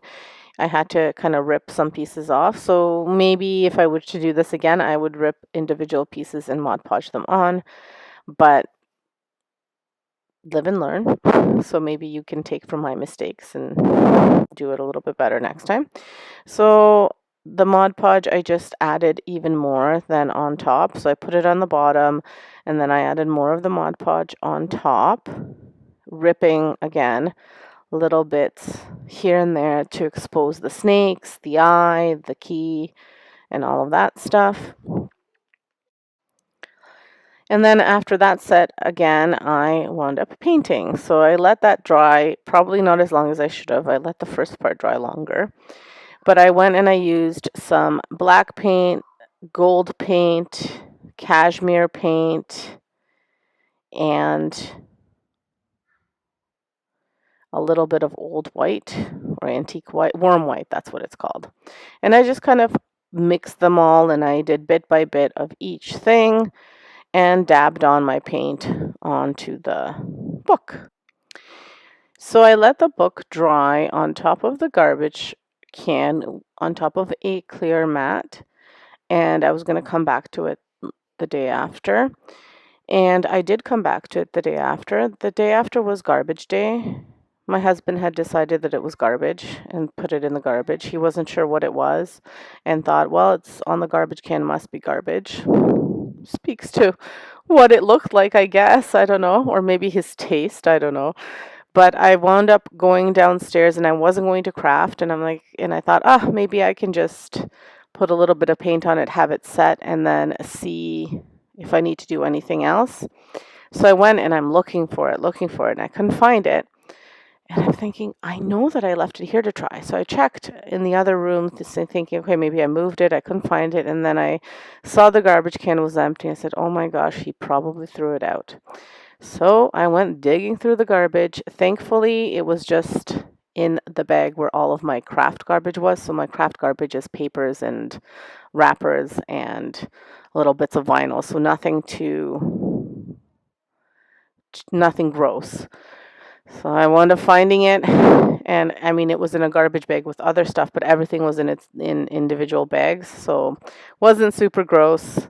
It was still going through garbage, but I found it. I digged it out so that I could finish painting it. I was so mad at him. I said he's not allowed to go to my craft room anymore. He also threw my mat out as well, so that mat that I have underneath there. I know it's painted over and all that stuff, but I use it, so it was kind of funny. But he's not allowed to take out the garbage from my craft room anymore. So anyway, here it is when it is all painted, and it dried kind of like this, as you can see here. So it just needed a little bit more color. I wanted it to look like leather. The book in Hocus Pocus looks like a brown leather, so I added some espresso paint and a little bit of black, and I'm just going over top of it. Just because the black, no, I didn't add black. I'm lying to you. I'm just adding espresso. And then I'm just dabbing it on and dabbing a little bit off on the plate and dabbing it on to make it look like it's leather. I do wind up using black, but I use the black to make the snakes and the key, the lock, look like they have little stitches on them. So here it is all done. I did touch up the eye a little bit too. Let me know what you think. I added a little bit more black detail to the rat. I actually like the way it turned out quite a bit. It looks spooky, cute, looks like the book. Let me know what you guys think. I'm trying to zoom in so you can see all of the different textures. It does look like leather. It looks like a creepy, creepy book. And on to the final DIY, which is super duper easy. So you'll love this one and very inexpensive. So I bought one of these skulls and a solar lamp from the Dollar Tree. I took the bottom part of the lamp off and I cut a hole on top of the skull. I used an X-Acto knife and some scissors to do that. And then I wound up cutting little holes into the eyes of the skull, and it looks like it has a tooth that's missing. I also cut a hole in there. I wound up using an X-Acto knife and it wasn't doing the best work, so I grabbed a big kitchen knife and I did it with that. Again, when you watch me doing this, you probably fear that I'm going to cut my hand. I really need to be more careful because I am very accident prone. And I also wound up using some pliers just to get the little bits off because I needed to be able to fit the solar lamp in there, the bottom part of it. So, I mean, it really is easy. I could have used my scoring. I remembered now as I'm talking to you guys that I have a little scoring knife thing that I could have used, and I completely forgot that I have it. And then again, I used the big knife for the eyes and the tooth. And then I let it charge in the sun a little bit, and here's what it looks like when it is all lit up and done. Super duper easy and cute and a bit spooky. I really, really like this, and so inexpensive, so easy. You could do it as a little walkway to your house outside, and it would be expensive. Hi guys, for today's spooky DIY, I'm doing a trash item that I'm upcycling. So I'm using this maple syrup container from Costco. It's a Kirkland maple syrup container, and I'm going to be just spray painting it this white color. I'm not going to record myself spray painting, but to start off with, I'm just doing a base coat of white spray paint. So after I spray paint it, I do decide that I need to add a little bit more white to it. So I'm using my Rust-Oleum chalked linen white paint to just go over the bottle with a coat of the white paint. And again, I'm doing all sorts of strokes. I'm not going in one direction because it is chalk paint and it is okay to have it go in all sorts of directions. And I'm doing this because it'll just give that like a little bit more depth to the paint. So, and that's the kind of look I was going for. So once I finish that, then I add a little bit of decor to it. So I'm making kind of like because to me, this bottle looks like an old milk can or something like that. So I am wanting to use it as a vase. After my paint dries, I add a little bit of jute rope. Now this jute rope is just left over from a project that I had done and then redone because I wasn't happy with the way it looked. So this was a little piece left over. So I'm just going to be attaching it, well, hot gluing it to the top of the bottle. And it's just to give it a little bit more detail. So I just put the hot glue around like so, and I just wrap it around a few times. I didn't really measure or anything, it's just the piece that I had, and then I just attached it a couple times. I think it was about 4 times that it went around, and then that's it. I glued it down, and then I decided to add a little bit more to the vase. Originally I was going to just do white, but then after I finished it, I looked and I thought it needed a little bit more detail. So I am adding this black paint from Bear. It's just paint that I had left over from, I don't even know from what, on hand. And I'm just going to kind of give it like an enamel type of look. So I'm adding a little bit of black to different parts of the bottle or the vase, just to give it a bit more detail and that farmhousey look that I really, really like.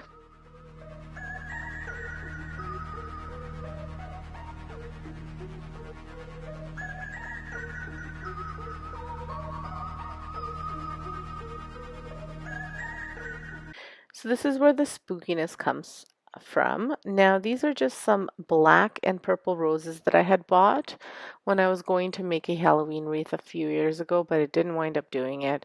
And then I wound up just taking some of the flowers off for different projects. And I'm going to be adding some eyeballs to these flowers. These eyeballs are actually erasers, I believe.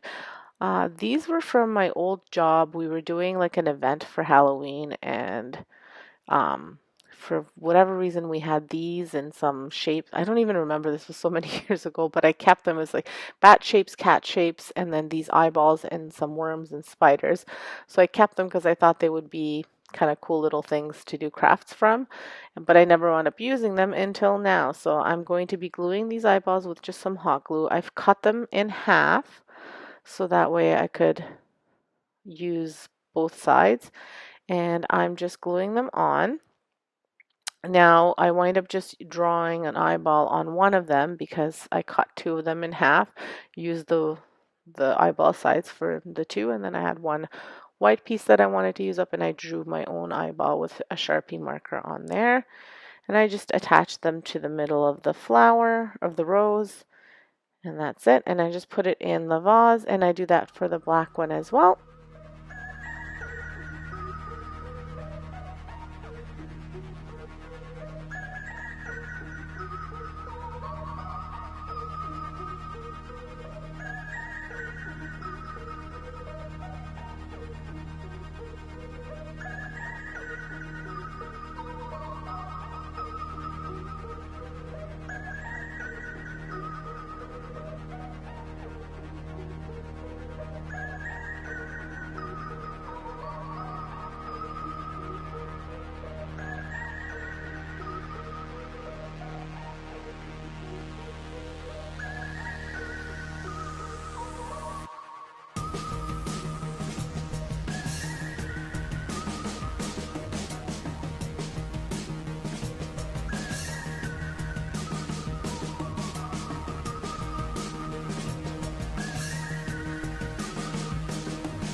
So here's the completed vase. I think it turned out really, really nice. It's spooky, it's Halloween-like. It's exactly what I was going for, but yet kind of elegant. If spooky Halloween can be elegant, but I think it is. Love the little eyeballs. They're very cute. That little spider there, it just adds to it. And the vase itself is gorgeous, I think. If you didn't want to use Halloween stuff, you could use Christmas stuff in there. You could use fall stuff. You could use summer stuff. It'll be one that I use um, for all the seasons.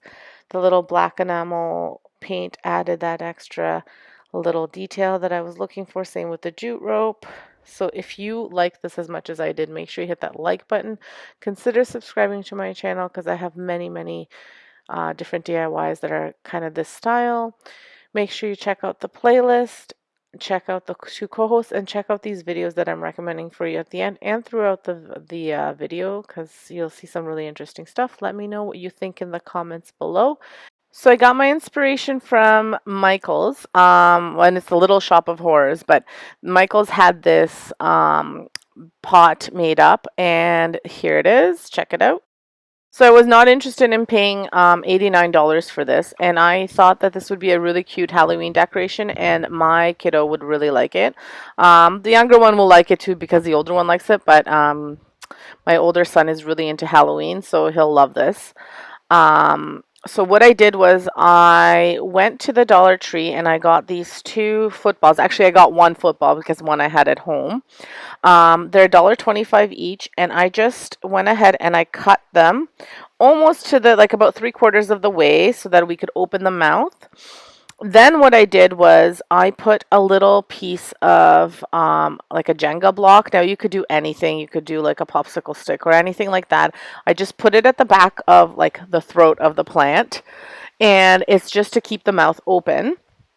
And then what I did was I painted the flowers and the inside. So I started off with the inside. The inside I painted using my acrylic black paint, and then the outside I painted using an acrylic green. Again, everything from the Dollar Tree, but I had all of these on hand. So just use a kitchen knife to cut these, and I'm going to play some music in the background and stop talking. So enjoy the spooky music and watch how I've done this.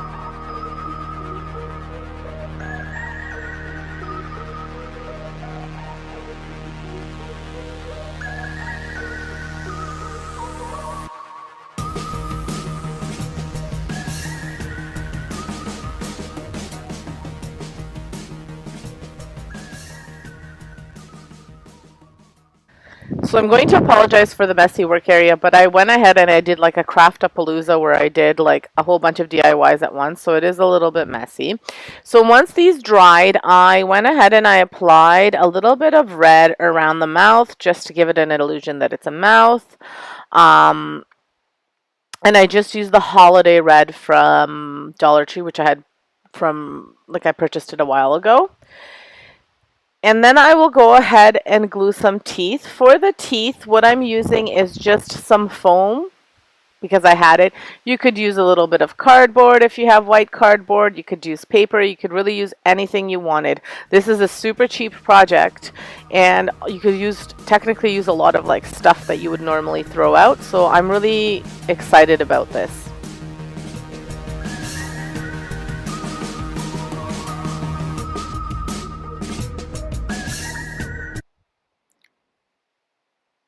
So here I am going to attach the teeth. I also wound up adding just a little piece of a flower inside the mouth just to give it that little bit of extra design, I guess. I just like the way it looked. You don't have to do that. I did that with mine, and it was a piece of orchid that I had from a leftover project, and literally I used like one little petal of the, like one or two little petals of the plant. And I just used my hot glue gun to glue all of this stuff down.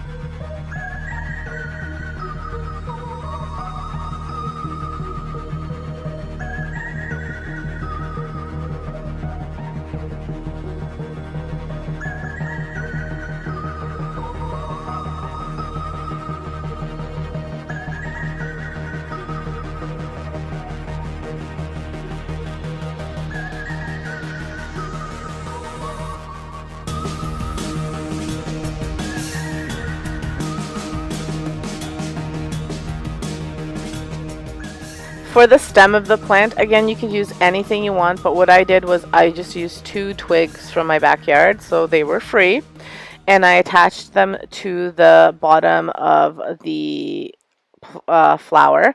And then I also went ahead and bought this tropical plant from the Dollar Tree, and I put it in my pot, and I put the stems in there, and there you have it. So now this project cost me a total of $3.75 because I had or no, I'm sorry, I'm lying to you, $2.50 because I had most of the stuff on hand. If you, so the pot that I'm using and the like that little palm tree and the other tropical plant, they're plants that they're actually real plants that I had planted this summer. But you could use these tropical plants from the Dollar Tree. Pay, they're $1.25 each, so you would need 3 in total. So let's say you had to buy everything, 3, like the stems, so $3.75 for the tropical foliage, and then $2.50 for the balls. So you're looking at what, $6.25 for a total plus your pot. And again, you could use anything you wanted. Like, shop your house. You could use like a bucket or whatever and just paint it black. So for me, it cost me literally $2.50.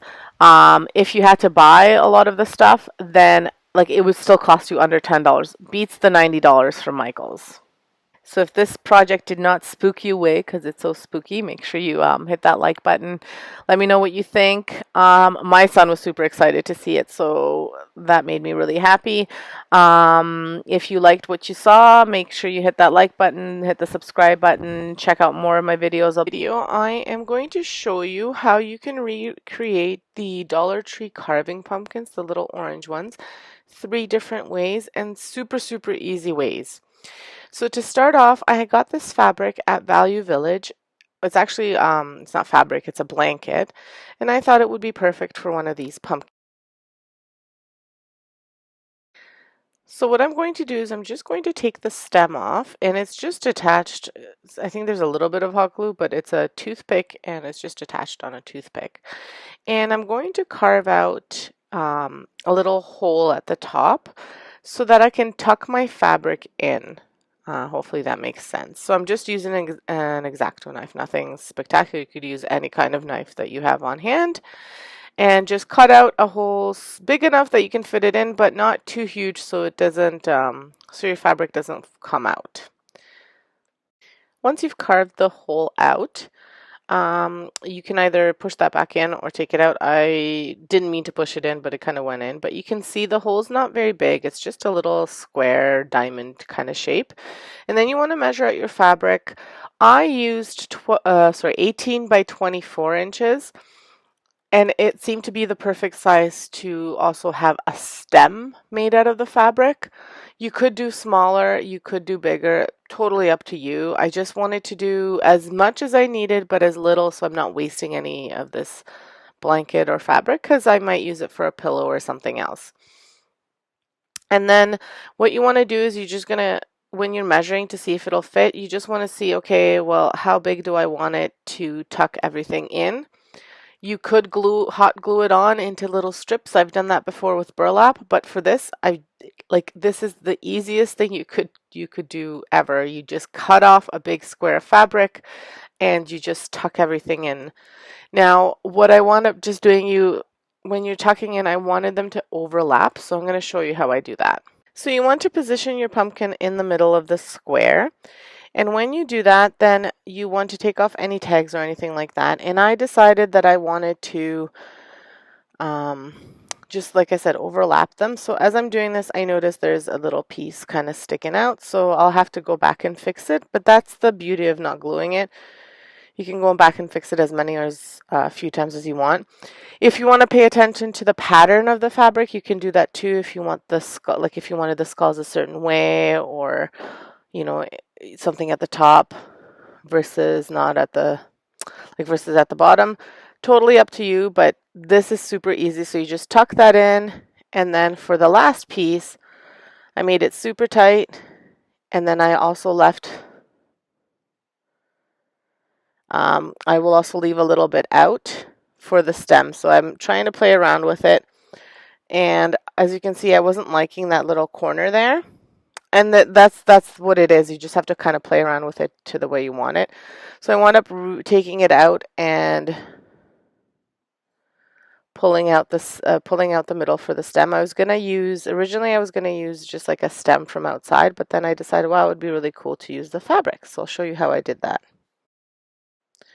So after playing around with it and seeing what I would like best, then I decided, you know what, I'm just going to take it apart and try to leave a little bit of fabric, like I said, for the stem. And that's exactly what I did. So that 24 by 12 by 18 is more than enough to leave the stem. Now today's video is a part of a challenge, the Pumpkin Pizzazz Challenge, hosted by Sammy from Unicorn Desk Designs and Corey from Crafted by Corey. If you haven't checked out their channels, make sure you check them out. I'll have them linked in my description below. As well, make sure you check out the playlist because there's going to be an awesome playlist. So the rules were that we had to create a DIY that had to have at least one pumpkin. So I did 3. So the next pumpkin, I'm going to make it into a theme of A Nightmare Before Christmas. So another super easy DIY, I guess, for these pumpkins. So all I'm doing is I'm using some linen white from Rust-Oleum. It's a chalked paint. And I'm painting this pumpkin all around in white. I will wind up doing 2 coats just because some of the orange was seeping through. And once that dries, then I wind up just drawing a face. So I'll show you how I do that.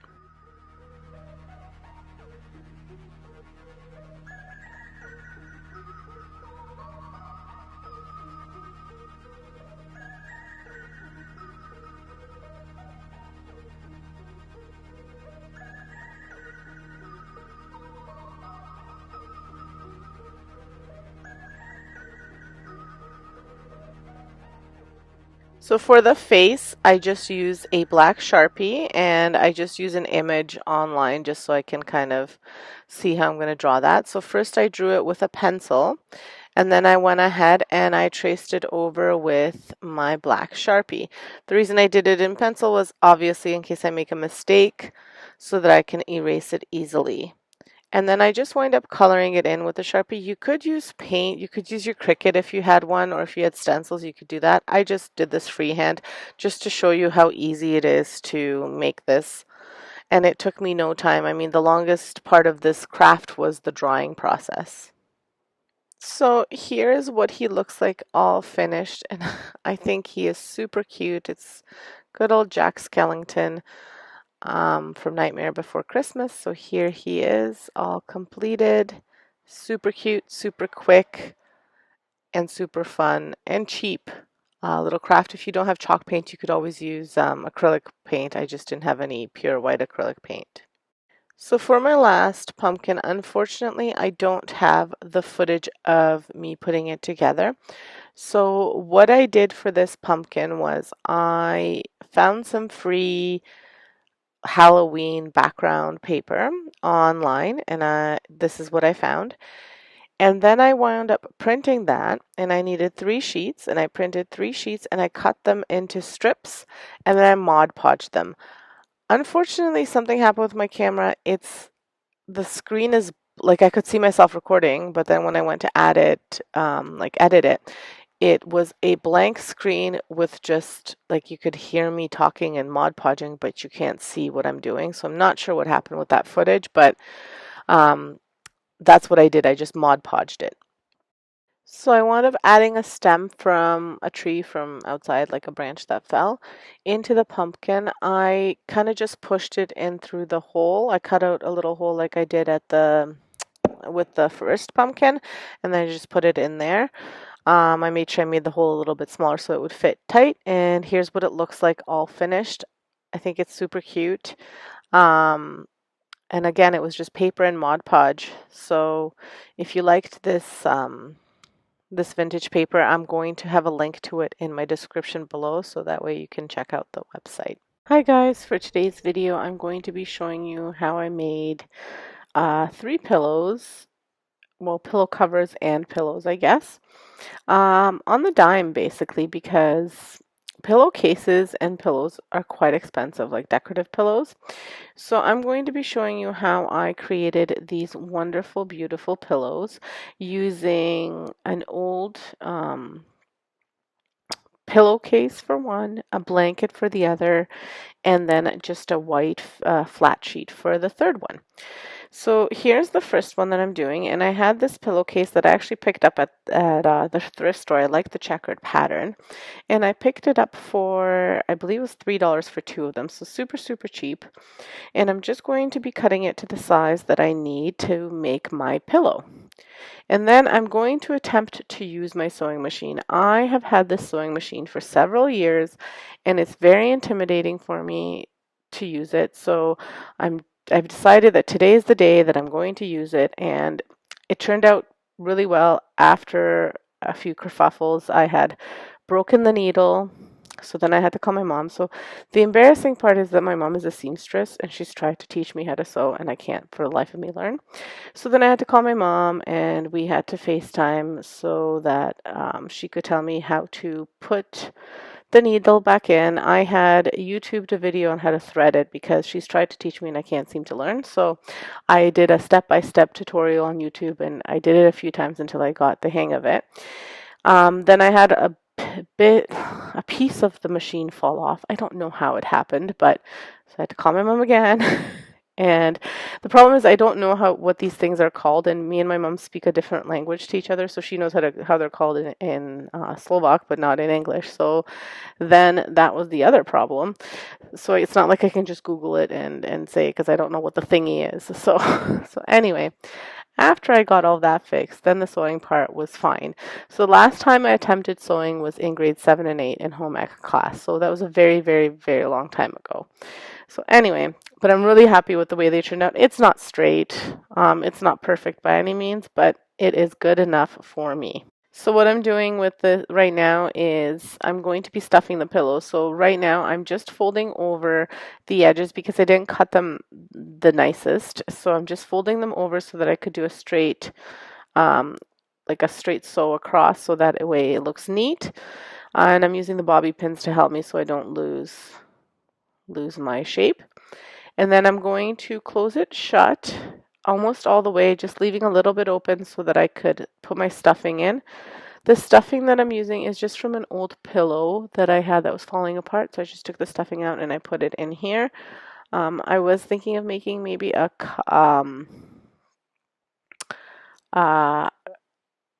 like a pillow cover, but because the pillow was just a little bit differently shaped than this one, I thought the stuffing would be better. And I actually didn't wind up filling all of it with all of the stuffing. I wound up having some extra stuffing for other projects.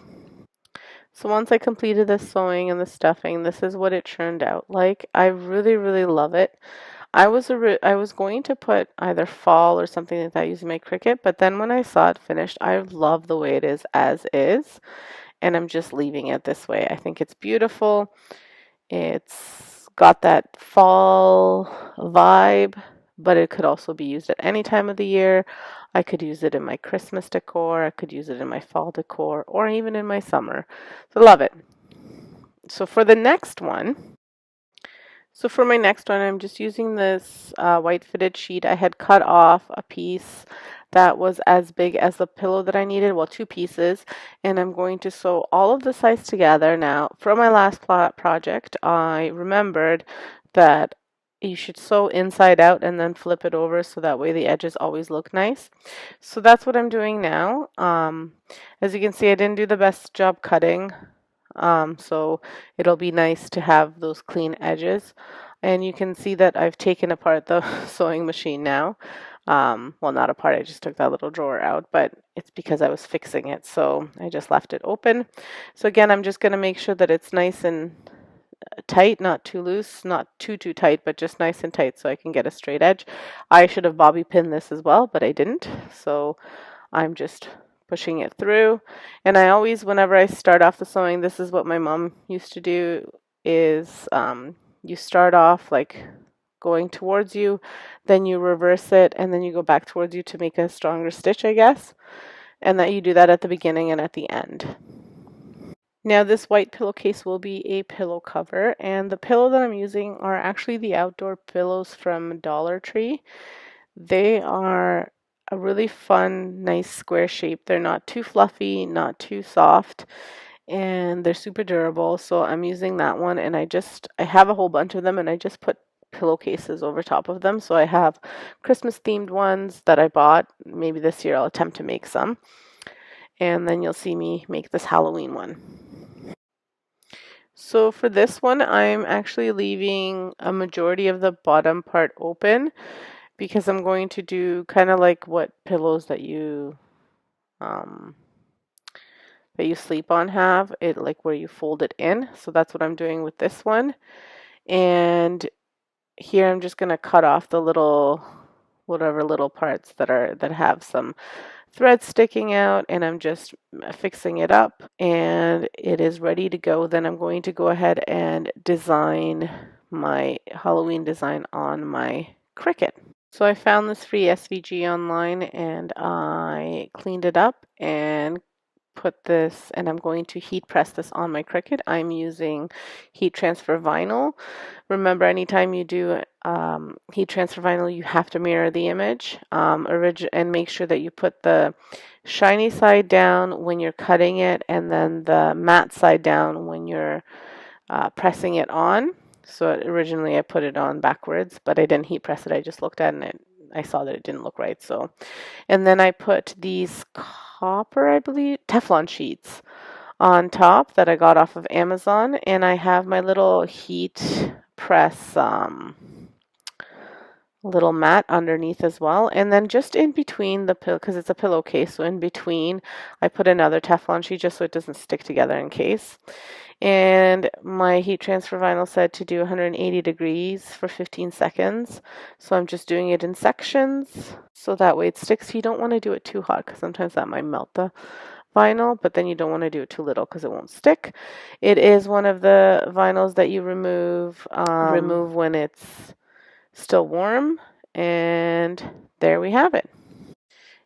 So this is what it turned out, all finished with a pillow inside. I think it is so cute. I love this design. I've seen many pillows with this, and I think they are fantastic. And again, it cost me nothing because I always have these flat sheets, not, I think I said fitted, but they're flat sheets that come with the sheet set. And I usually never use these because we just have duvet covers. And so they just kind of sit in my closet, and I thought, why not use it for this? It's white, it's perfect. And finally, for my last pillow, I have this blanket that I bought at the thrift store. Again, it was about $7 and it's quite a big blanket. I already used it for a pumpkin project, and now I'm going to be using it for a pillow. And again, I'm making those long pillows instead of it's a rectangle pillow instead of a square pillow. And this one I'm going to be making it as a pillow cover that I'm going to be closing all the way. So I kind of have three different ways of making the pillow for you guys. So this is a pillow cover, but I've closed it all the way. So if I want to change it up, I'd have to open it up. This was not a sewing tutorial, so I didn't show you the angle of me sewing because I'm not an expert, so you watching me sew, you're not going to learn anything. You could totally, if you didn't want to sew, you could use a hot glue gun and it would be the, give you the same result. I've been wanting to learn how to sew, so I thought this would be a perfect opportunity to do that. So I didn't want to bore you with the entire sewing process, just a little bit, but here is the completed piece. I love the way it turned out. I think it looks fantastic, and I think it's just that right Halloween feel that I'm going for. I am using some rocks to create 3 different kind of Halloween decor DIYs. So I'll be using these rocks, that little succulent that I showed you, that's from the Dollar Tree, some spray paint, some pipe cleaners, and a pot. So the spray paint that I'm using is this heirloom white. You can totally use any kind of white that you have. That's the one that I had on hand. And so I spray paint all of the rocks, and I'm also using 3 beads. They're wood beads for these DIYs, and they're all in like a theme of eyeballs. So very inexpensive because the rocks you can either get from your garden or from the Dollar Tree, and everything else is from the Dollar Tree as well. So again, I've spray painted these rocks and I am just going to draw some eyeballs on them. And I'm using a black Sharpie to outline the eye, and then the middle part of the eye I'm also using just a black Sharpie, and then I'm using paint for around the eye. So you can use whatever colors you'd like. I also use a red Sharpie to kind of have like bloodshot eyes. So again, really easy, really simple DIYs. They're not even really DIYs, just kind of like fun little Halloween decor things to do. We're also going to be doing these with my boys, so I thought it would be a nice little thing to add to throughout my home for decor, and I thought I'd share it with you as well. I love to do intricate DIYs as well, like something that's a little bit more in depth, something that's a little bit maybe more creative. But sometimes it's fun just to do something really simple, really quick, and something that you can even do with the kiddos if you wanted to. My kids love painting rocks, so this was a little fun activity that I thought we could do together as well. I wound up doing these myself, but we are doing a set this weekend they like to have themed decor in their rooms as well. They're very cute. They get right into mummy's decorating and Halloween and all that stuff, so it's really nice to have that with them. So for the paint, I'm using 4 different colors. I'm using 2 different shades of green and 2 different shades of blue.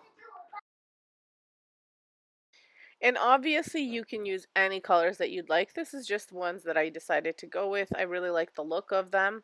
And what I'm doing is I'm applying the lighter shade of the green, and then I apply the darker shade, and then vice versa, and same with the blue.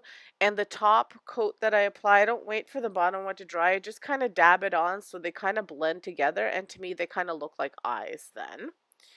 And I do this for all of the rocks and the wooden beads because I will be using all of them for my decor. So like I said, I'm doing this for each and every one of them. And then except for the few rocks that I leave to draw like bloodshot eyes. So again, I just add a red Sharpie and I kind of do my own little design for bloodshot eyes. You could use paint if you wanted to. I just thought it would be easier with a Sharpie.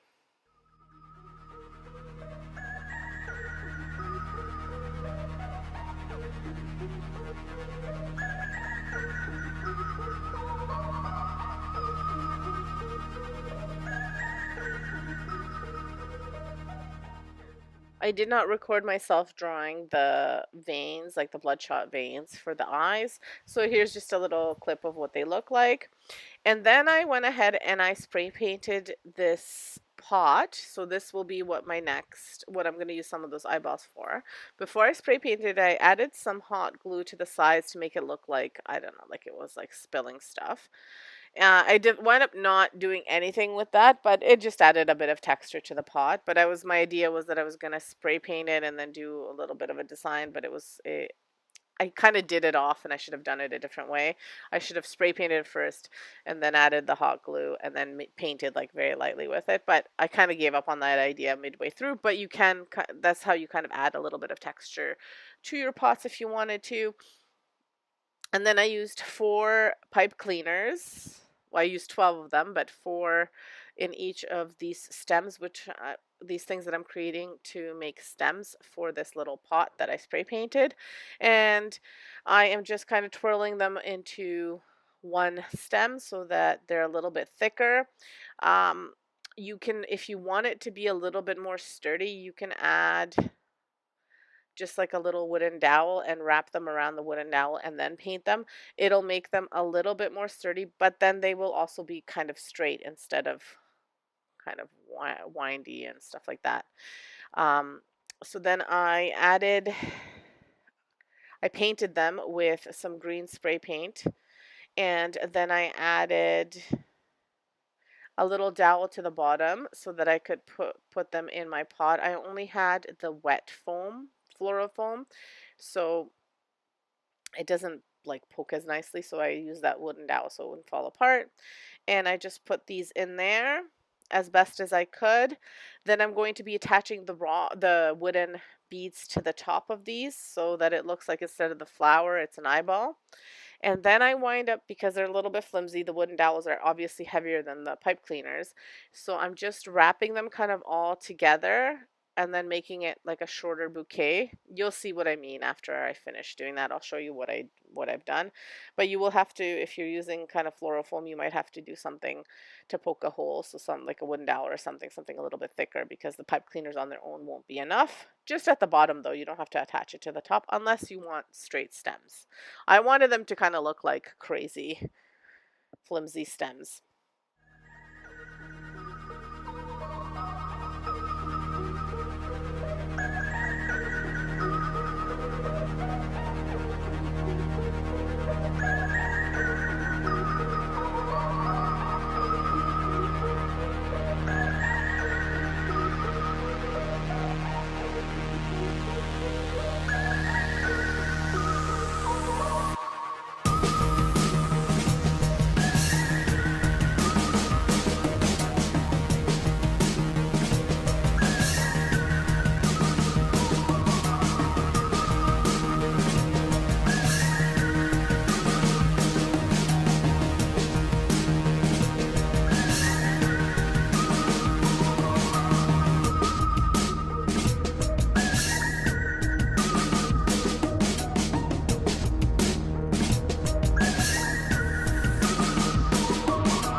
I didn't hot glue the beads onto there because the pipe cleaners were thick enough that I could just put it into the little hole that was in the bead.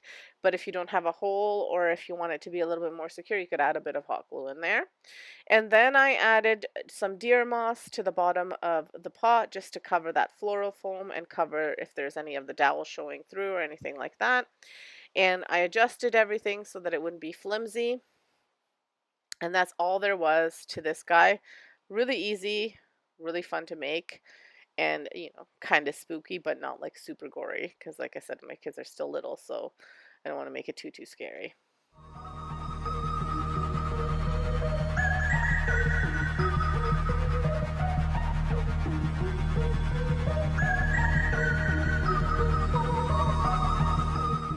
So for this next decor item, I'm not doing much. I'm just adding this green plate. If you have any Halloween themed plates, this would be great too. I thought I had some, but I can't find anything. We did a whole kitchen remodel, so everything is kind of everywhere. So I added just this kind of spooky little, it's a tablecloth, and I just kind of put it all together with a little bit of the fake webbing, and I put the eyeballs on there so it looks like a bowl of eyeballs. They also have these cups at the Dollar Tree that I saw last year. I don't know if they have them this year, that have like, they look like it's a hand holding a cup. They're kind of spooky. You could fill it up with these as well. Just a cute little decor piece. And I live by the airport, so just bear with the noise. Yes, it's a small airport, so it just happens once in a while, but it's pretty loud when it happens. So anyway, here's what it looks like. Great little piece. You can put it on like a console table, a cup of eyeballs, or a plate or a bowl of eyeballs, not eyebrows. My goodness, I cannot talk. Anyway, Super easy, this one. As long as once you've painted your eyeballs, that's all there is to it. And I don't know about you guys, but I like to add eyeballs even to my trays and stuff like that. So having these little guys with all the different shapes is kind of neat. And then for the last one, this is like even easier than this one, or just as easy as this one. I just took that little succulent that I showed you at the beginning, and I just hot glued one of the eyeballs onto it. I just kind of picked one that I thought would fit nicest onto the succulent, and instead of having like the middle part of the succulent, it's an eyeball. Again, like a cute little plant theme. It could go great in a tray or anywhere, like if you wanted to make like a little, like a trio of these three, if you did it in like a bowl of eyebrows, a little succulent, and a little plant. It's a cute little DIY. So anyway, let me know what you think of these. I thought they were super cute, super easy, very inexpensive to make. Could just be stuff that you have around the house. I made this sign last year and I really like what it says and how it's supposed to look, but I don't like the size of the letters and like the proportions of everything, so I'm going to be redoing it. Basically the same way. I was thinking about maybe making it orange, but I love this charcoal black from Rust-Oleum and the white, so I'm just going to be keeping it like that. So I'm going to start off by painting the sign the charcoal black. And I do have a little helper. You can kind of see little sneak peeks of him. He wants to help me paint the sign, so I'll just let him do it for a little bit. So I'm dipping it in for him, and he's going to be pretending to paint. He doesn't actually do much, but it's very cute. So what we have to do is just cover the lettering and everything with the charcoal black. I'm not doing like a full-on two-coat coverage or anything like that, because it's going to cover it anyway. I'll just do 2 coats just to cover the white, and that's it. So as I said, I did another coat of this. It wasn't necessary to do more than that, just to make sure that the white wasn't coming through, and it blended well together. That's why I love chalk paint. Really, it's so versatile. And again, I was using the Rust-Oleum chalked charcoal paint. After that dried, or while that was drying, I went ahead and I cut out the letters with my Cricut as well as the design so that I could stick it on the sign. Even though I measure all of my letters and my designs, still when I go ahead and I attach them to the sign, obviously I'm using the transfer paper. I use the stencil vinyl that I got at Amazon. But first I line up everything to make sure that it's fitting, and then I go ahead and stick on one by one, just in case I have to move something or whatnot. Because otherwise you'll have to paint over it. I've done a sign before where I forgot a letter. So then I had to start again. So just to save myself a little bit of trouble, I do it this way.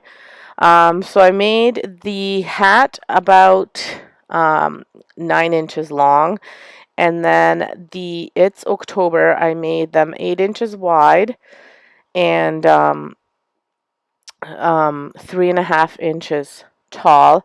And then each of the letters I made them 8 inches wide and 5.5 inches long. And then the feet I originally made, and same with the hat, so I originally made them around 12 inches, or sorry, 11 inches, because the Cricut mat is 12 inches and I always make them an inch less. And then I cut them down a little bit more because I wouldn't be able to use the bigger letters. So I would say that the feet are about 8 inches, and same with the hat. I showed you the paint can a little bit before this, but the paint is just a white paint that I have, and it's an interior exterior Valspar latex paint. It's just white because we had it like hanging around, so I've been trying to use it up for various projects, but that's all I used. Now when I attach the W and I paint over and I take my vinyl off, I notice that it's a little bit too small, because the W, you know how it goes out, it is 8 inches wide, but it's not as big as I'd like it to be. So I go over and I freehand make it a little bit bigger. And you can see once I remove the vinyl from the W. I don't know why I painted the bottom as well, but I did. So now it looks kind of funny, but I'll just attach the eye there and then you can't even see it. This is what the great thing is about painting. You can always fix everything up. So I wasn't too concerned.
So then I go ahead and I just use the charcoal paint again just to touch up some of the white spots that I got paint, like some of the spots where I got the white paint on, and to fix up my W, and to fix up some, like I said, just anywhere where the paint kind of bled through, and it did bleed through in a few spots. This was my fault. I did not push the vinyl enough, so make sure that's very important when you're transferring the vinyl onto your signs, that you push super hard so that the vinyl sticks to the board, because otherwise it'll lift up and then you'll get paint underneath and it'll look messy, and then you'll have to fix it up like I did.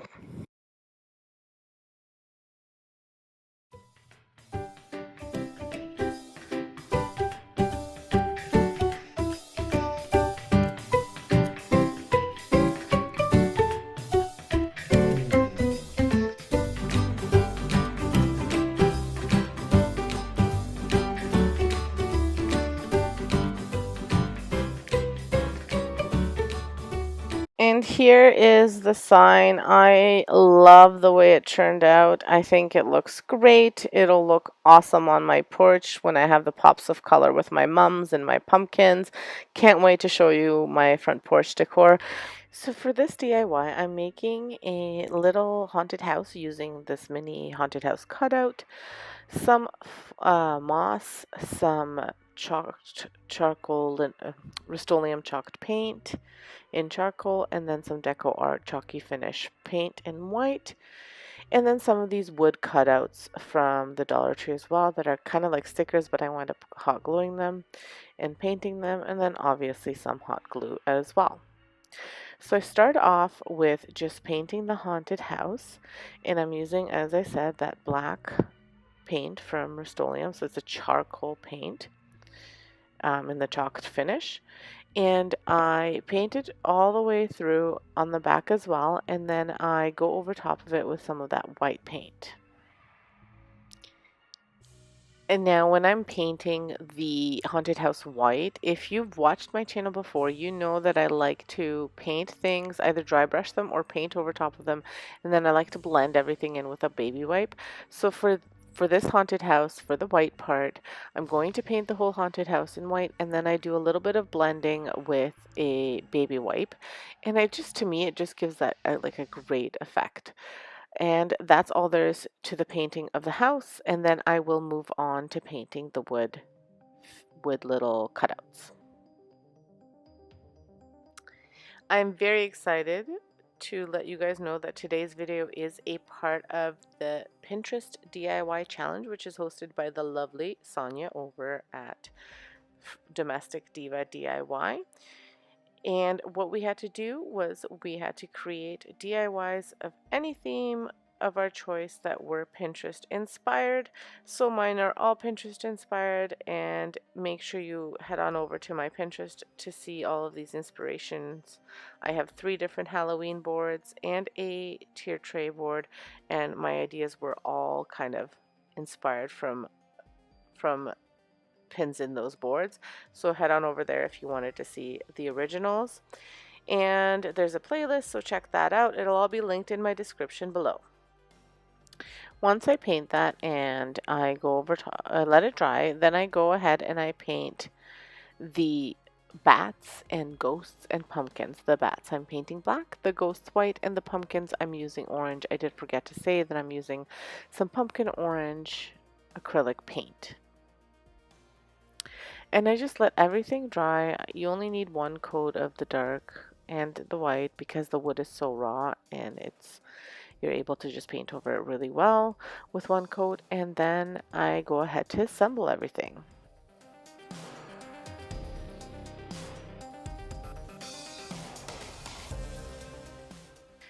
So really, I just sort of just put any of the shapes wherever I think they would fit best. I'm kind of wanting the ghost to be peeking out through some of the windows as well as around the house, and then I add the bats as well.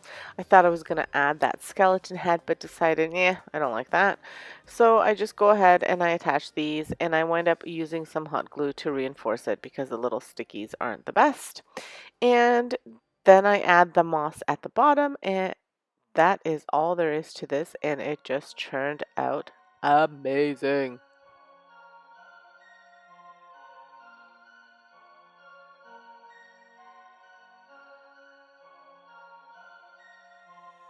So here I have just this wood plank, which has like a little bit of an indent. It almost looks kind of like a square from a canvas if you were to take a canvas off, just very small.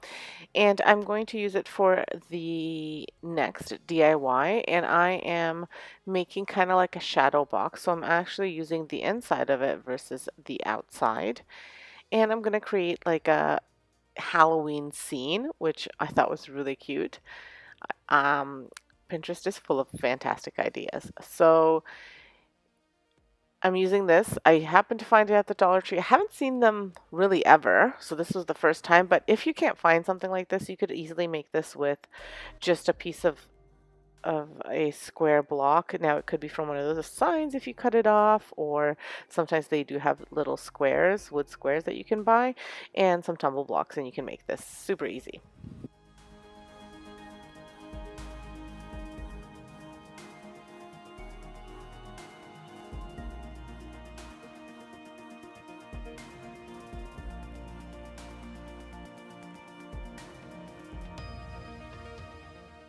So I did show you that I'm using those pumpkins and the little, actually it's a wood cutout that they had for Christmas, and I'm going to use it for this. I'm just cutting off the tree, but the orange and brown acrylic paints I'll be using for the pumpkins just because I find the orange to be a little bit much. But before I do any of that, I am doing the inside of this box, shadow box or plank, whatever you want to call it, and I am painting it in just a black paint. I happen to be using my Rust-Oleum charcoal paint, but you could use acrylic paint. I'm just using that because I have it on hand and I had it out for the other project, so I thought I would just continue on with it. So for the border, I'm just using the part of the brush to dry it off, and then I'm going to be blending it in with a little bit of a baby wipe and just to kind of make it look like it's a lighter shade of black. And then I go ahead, as I mentioned, to cut off the Christmas tree just to give me a little pickup truck that's going to be actually holding some large jack-o'-lanterns versus the Christmas tree. And I do have to paint out the truck, and I'm painting him out in like a combination of orange and black. So I will have all of these displayed on a tray for you at the very end. And if you really want to see how I put trays together and how my trays look for Halloween, I am having an episode come out on the 13th over on my home channel where I'm going to be displaying my tier trays for Halloween. I'm going to try and do the house tour as well before that, after that, but I'm not sure how fast I'll get it done. I have a very, very busy week with family. It is my little guy's 6th birthday, so it's a very busy week. So I don't know what I'll be able to finish, but I will try to have the home tour done next week as well as the porch tour. So if you're interested, make sure you check out my home channel as well. Subscribe there and hit the notification bell so you see more. And if you're not subscribed here, do that as well because I post about it on my community too. So after I have everything painted, I go ahead and I just make the tree that I want the tree to kind of look like there's a shadow and it's kind of spooky. So I'm just using some jute rope for that. And what I'm doing is just separating the top of the jute rope. So it'll be one thicker piece and then a few pieces kind of frayed at the top. And then it's time to assemble everything and finish off the truck. I wind up painting like a moon and some clouds at the top in white, and then I hot glue everything down, and then I just add little touches to the truck and to where they're needed just so that it gives me the look that I am going for. And this is super easy and super fun to do, and if you have a Cricut, you could even cut out these shapes and paint them in, whatever you'd like. And if you can't find the same thing, if you can't find the little truck, you could always use those rubber ornaments that they have at Christmas time, or you could just cut out a truck from cardboard and or cardstock and then just paint it out. Really super easy to do, and the options that are there if you can't find stuff at the Dollar Tree, because I know with ours it's like a hit and miss. If I go back now, I won't ever see these again for the rest of the season, and I happened to just run across them in August.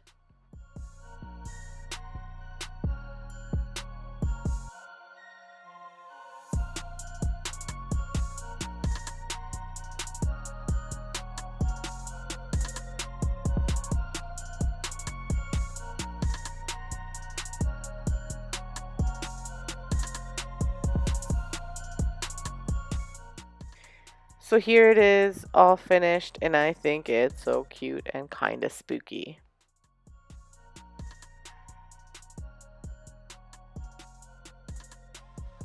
So another even more simple DIY and very cute. I'm using these pumpkins. These are the carvable pumpkins that you can use for so many fall and Halloween DIYs, including some Christmas DIYs, which I will be showing you this month.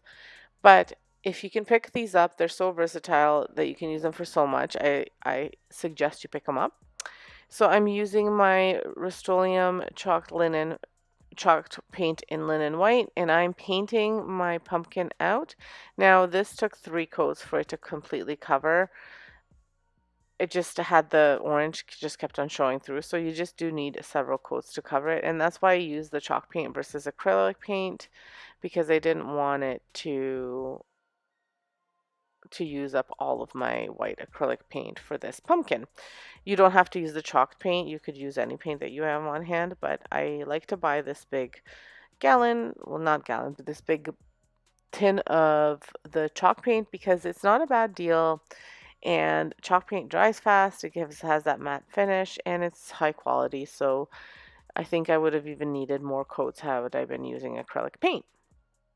And so all I'm doing with this is I'm painting the pumpkin painting the pumpkin white, and I'm painting the stem black, and then I'm using my Cricut to cut out a crow. I got the image off of Cricut Design Space. I just put crow and it was a free image, and then I put the stencil on and I painted in, and that's all there is to it.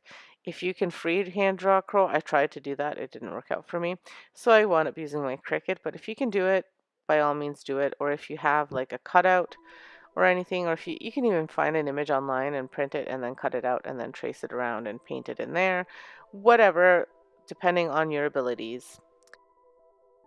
So the only thing to keep in mind if you are using vinyl as your stencil for this is you want to make sure that when you put the crow stencil on, that you're either pushing it down when you're painting or dabbing it really lightly, but you still have to make sure that it's sticking to your pumpkin really well, because the pumpkin is textured and bumpy and it can leak, so you just have to be careful.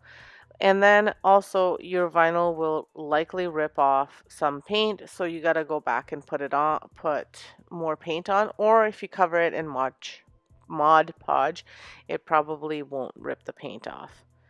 But just some tips. So here it is all finished. Again, super simple, but it'll look amazing in the tier tray. These next few DIYs are again super simple DIYs. I'm using some of the fall stuff in together with some of the Halloween stuff, and really easy but cute little additions to the tier tray. So for this one, I am using 2 hay bales and these bloodshot eyes, and I am just hot gluing the eyes to the hay bales, and then I'm hot gluing each eye on top of the other and kind of making like an eyeball topiary. Very cute, very Halloween, and really fun. And that's all there is to it.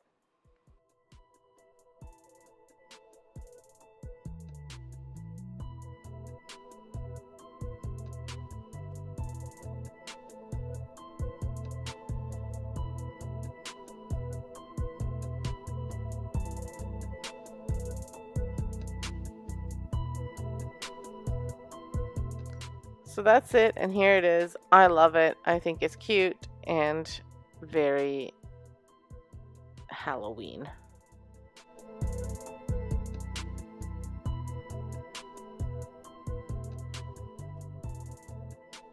So if you thought the last one was simple, this one is even more simple. What you'll need is a skull, and I had this little pack of skulls in here, and an eyeball, so I'm just using what's left over. And you would just want to make a little hole in your eyeball and a little hole in your skull. You can either use some sort of knife for this. You could also use your glue gun and melt it down a little bit and then cut it out. Up to you. I wound up using just like a little knife to pick out a hole, and then I have these little faux votive candles, like battery operated ones, and I'm just putting these on top of those. And then I have some of the Halloween ribbon that I bought at the Dollar Tree, and I'm just wrapping it around the base of the votive candle so that they match, and that's all there is to it. So just look how cute these guys are. They're so cute, and they've got the spook factor because they have that light inside of them, and they'll just look amazing in a tier tray. So I'm back to the hay bales. I love these hay bales. I'm so excited that they came around this year. I've done so much with them for fall and now into Halloween, and I may wind up using them even for Christmas, who knows. But I am just hot gluing a whole bunch together to try and make kind of like a stack of hay like you would have at the farm. And then I will be using those skulls that you saw in the previous DIY, and I'm going to be making kind of like a skull topiary type of thing on top of these hay bales. Really easy, really fun. Now the inspiration was with pumpkins, but I've decided to do skulls, and I've done that a few times throughout this video where my inspiration was a little bit different, but it was my inspiration, and that's where I like my creativity came in. And I hot glue these together, and then I hot glue the skulls one on top of the other, and again, that's all there is to this one. Again, another really easy one, not too difficult this time around, but still super cute.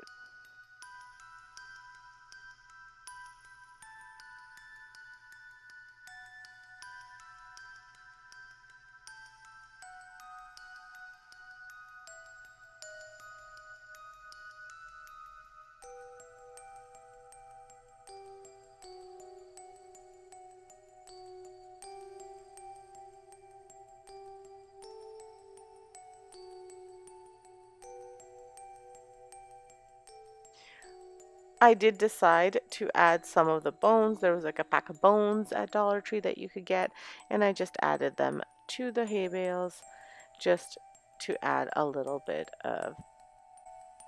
And since I had a bag of bones, I decided to do a stack of bones. And I mean, what's more spookier than a stack of bones on Halloween?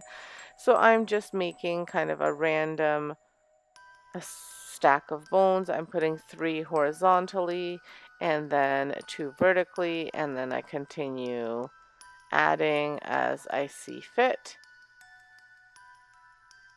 And I make my stack of bones. I actually put 3 vertically, not 2 vertically. But anyway, I just continue to do this until I get the height that I was looking for. It just like another cute thing to add to your tray. I'm always looking at different little fillers and different things that you can put in trays, and I thought this was perfect. If you think this is too simple and you're not liking the color of the bones, you could always paint them a different color to make them maybe look a little bit more realistic, but I really liked the kind of dirty, yellowy white kind of color of these bones and skulls and all that, so I left them as they are. To me, they kind of look rustic and more zombie-like, I don't know.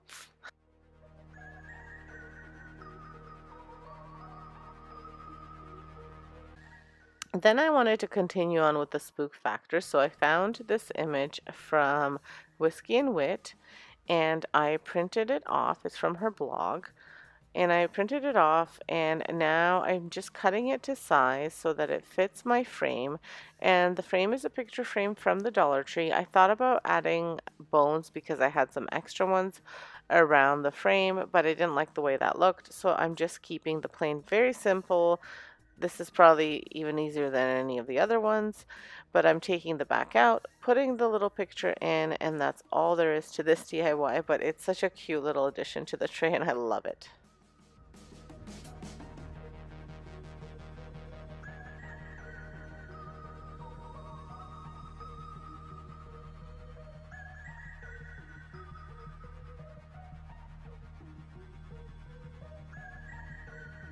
And to go with the Hocus Pocus Broom Company, we need some brooms. So I am making brooms using some of those leftover bones. And I'm just choosing a few different sizes, and then I am using some jute rope for the bottom part of the broom, and I'm hot gluing it, and then I'm also wrapping around some jute rope at the top so it looks like, you know, it's been handmade, the broom. And that's all there is to this one. After I create those brooms, I hot glue them together so they're a stack of 3 so they don't fall over.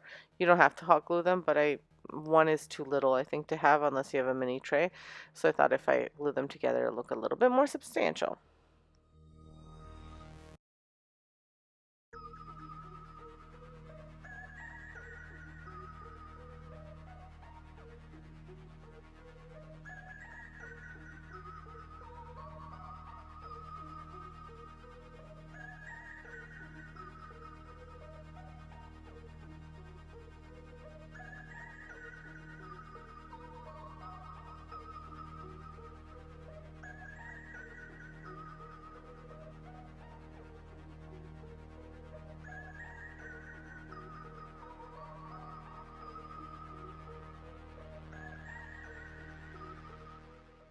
So here they are, and they look so cute and adorable. I love them.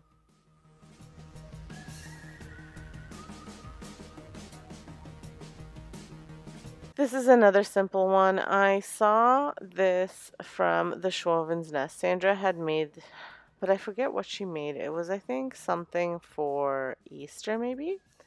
And she used these wood ornaments as well, and she glued a whole bunch of them together to make kind of like a chunky wood decor piece. So that's what I'm doing. I'm using all but one of these hats that come in a pack of 8, and I am hot gluing them all together, and then I'm going to be painting them in a purple color. Now my purple color is really light, so I just add a little bit of black to it to make it a bit of a darker purple, and then I add some ribbons to cover the hole, and I have a nice chunky little wood decor piece for $1 versus, you know, the $5-6 that it would be somewhere else. And you can see these little chunky wood decor pieces in a lot of the trays that you find on Pinterest. So this is one way that you can make that yourself for probably less than buying it somewhere.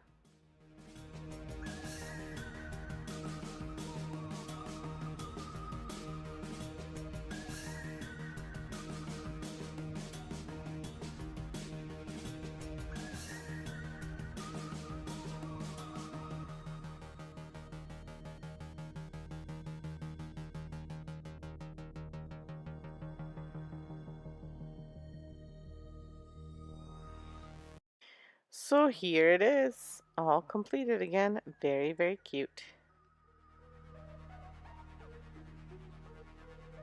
For this DIY, I'm using these square beads from the Dollar Tree that I'm going to be spray painting in black using the Tremclad spray paint.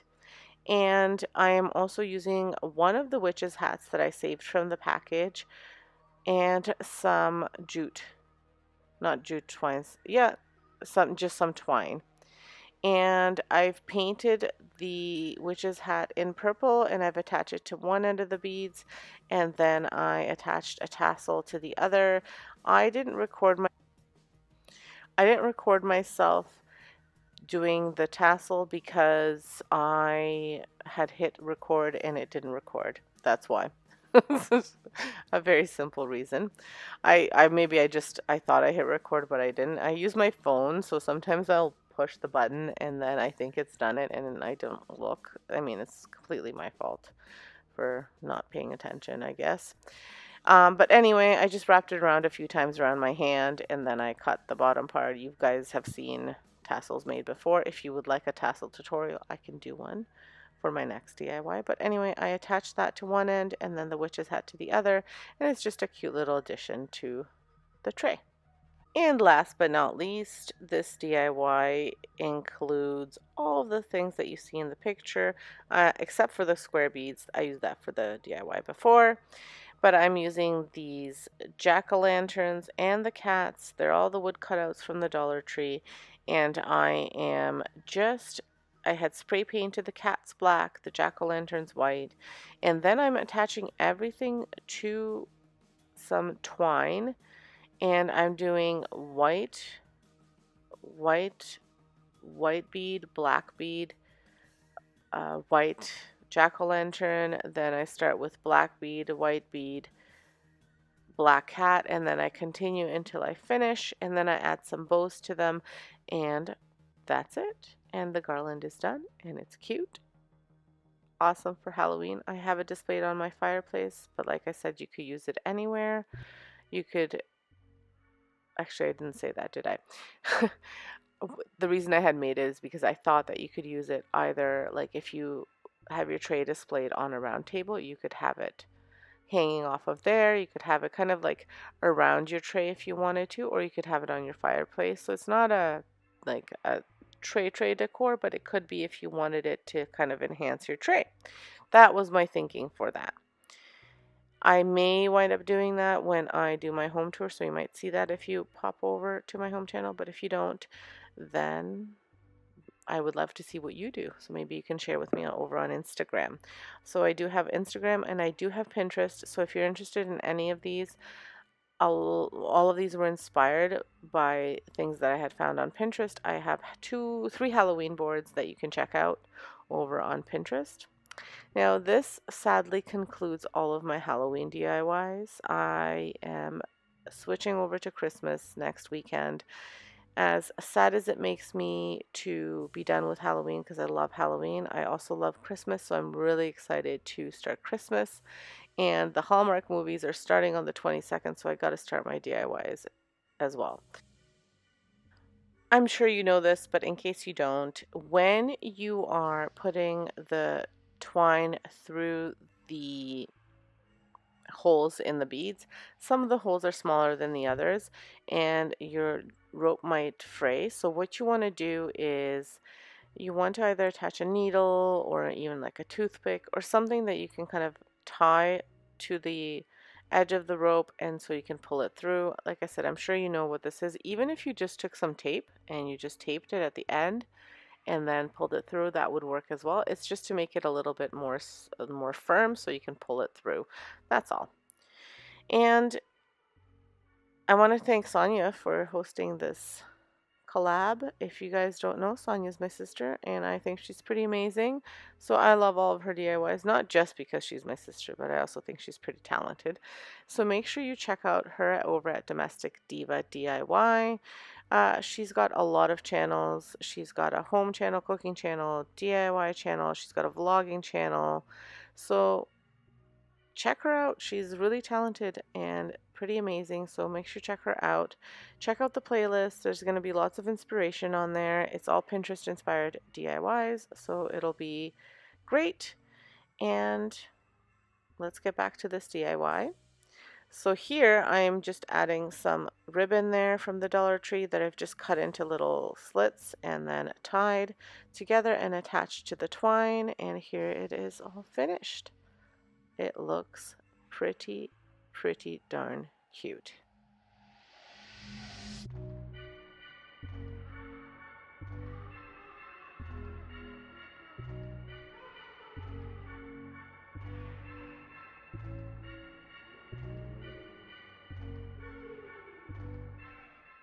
So as promised, I will have a display of all of these on a tray, and here it is all lit up in the dark, looking pretty spooky. I'm not sure that it'll stay this way. I just wanted to show you how you could display it, give you some ideas, but I am really loving all of these DIYs. And I've added a little bit of extra fillers in there, like that pumpkin that I DIY'd and the hands from the Dollar Tree and this little skeleton. Let me know what you guys think. Make sure you drop by next week for the start of my Christmas DIYs. And make sure you subscribe if you haven't subscribed. Hit that like button. Hit the notification bell. Leave me a comment. You guys have been so quiet lately, so make sure you leave me a comment. Let me know what you thought. What was your favorite? What did you like? What did you not like? Are you ready to start Christmas decorating yet? Is it too soon? What do you think? Let me know in the comments below. I love hearing from you guys and chatting with you guys. And thank you so much. Have a great day. Check out the playlist. Check out Sonia. Thanks for dropping by. Thanks for watching. Bye-bye. So for today's video, I'm going to be making three different DIYs. The first one is using these Dollar Tree pumpkins. I got them for $1.25 each. And I actually just realized that these pumpkins only come out, at least at our Dollar Tree, at Halloween because they're carving pumpkins. So I didn't know that. I was looking for them for, almost a month when they had all their other fall stuff. So I'm just going to be painting them black using, I had some leftover house paint, so I'm just going to be using that to paint these pumpkins black, just because I didn't want to use up all of my acrylic paint, but you could totally use acrylic paint. I don't have a lot of it, and I needed it for the other project, so I didn't want to use it up. And I'm going to do 2 coats of the black on here, and I'm just letting them dry on skewers. I have long skewers, and I've just put them in there so that way they dry nicely.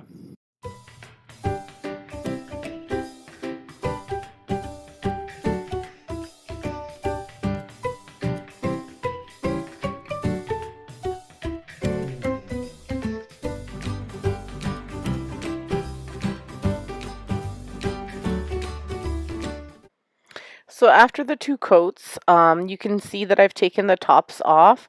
I'm now just going to stick them on. I was going to use hot glue to stick them on, but I'm going to use skewers. But before I do that, I'm using these chalk markers to write trick or treat. So trick on one or on the other and treat on the third one.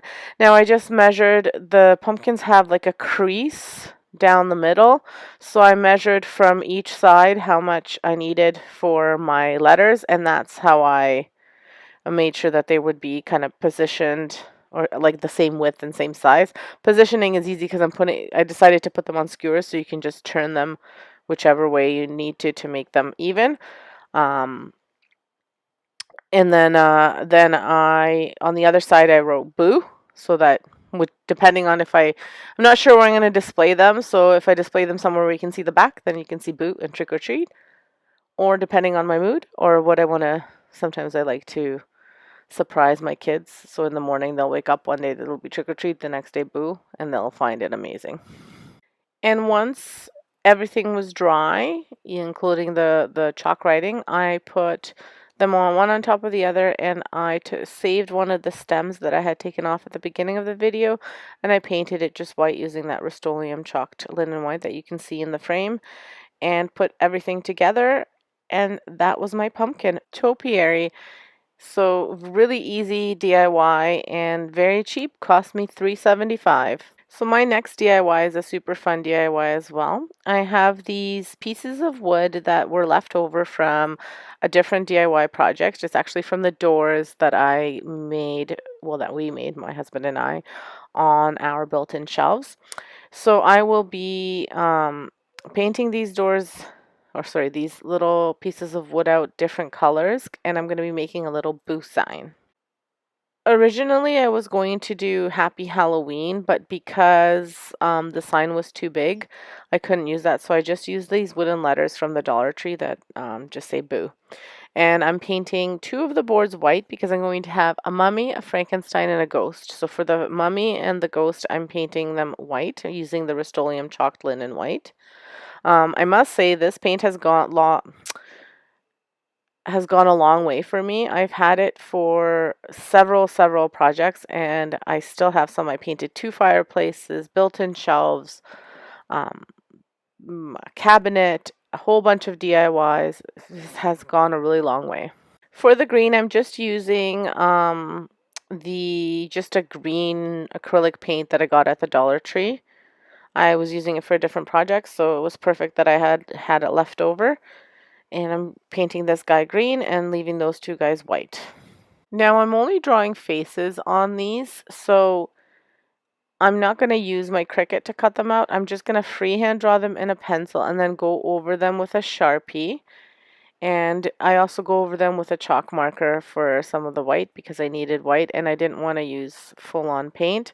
I do wind up using paint for Frankenstein's hair just because it's a big chunk of black to use. So I just used some of the acrylic paint I had left over. And you can make these faces however you want. This is how I envision them. I've seen these types of pictures on Pinterest quite a bit, so that was my inspiration. But again, a super easy, super quick DIY, and it cost me $3.75 because it only cost me those letters, so a cheap DIY too. I wound up connecting the boards as well so that I could make one solid sign, and I'll show you what I did there.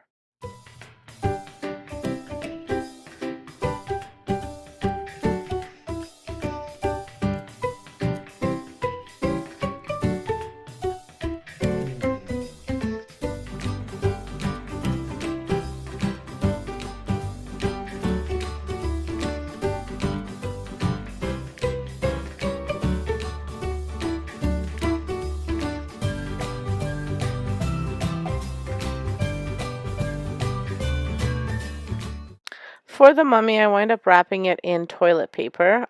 I thought I had some gauze, but I didn't have enough, so I just used toilet paper, which made the project the price that it was, and just did the trick. I glued it with some permanent glue just so that the toilet paper would stick. You could use hot glue as well. I'm assuming it would hold the paper fine. So just up to you. I just happened to have this on hand, and my hot glue gun wasn't warm yet, so I used that.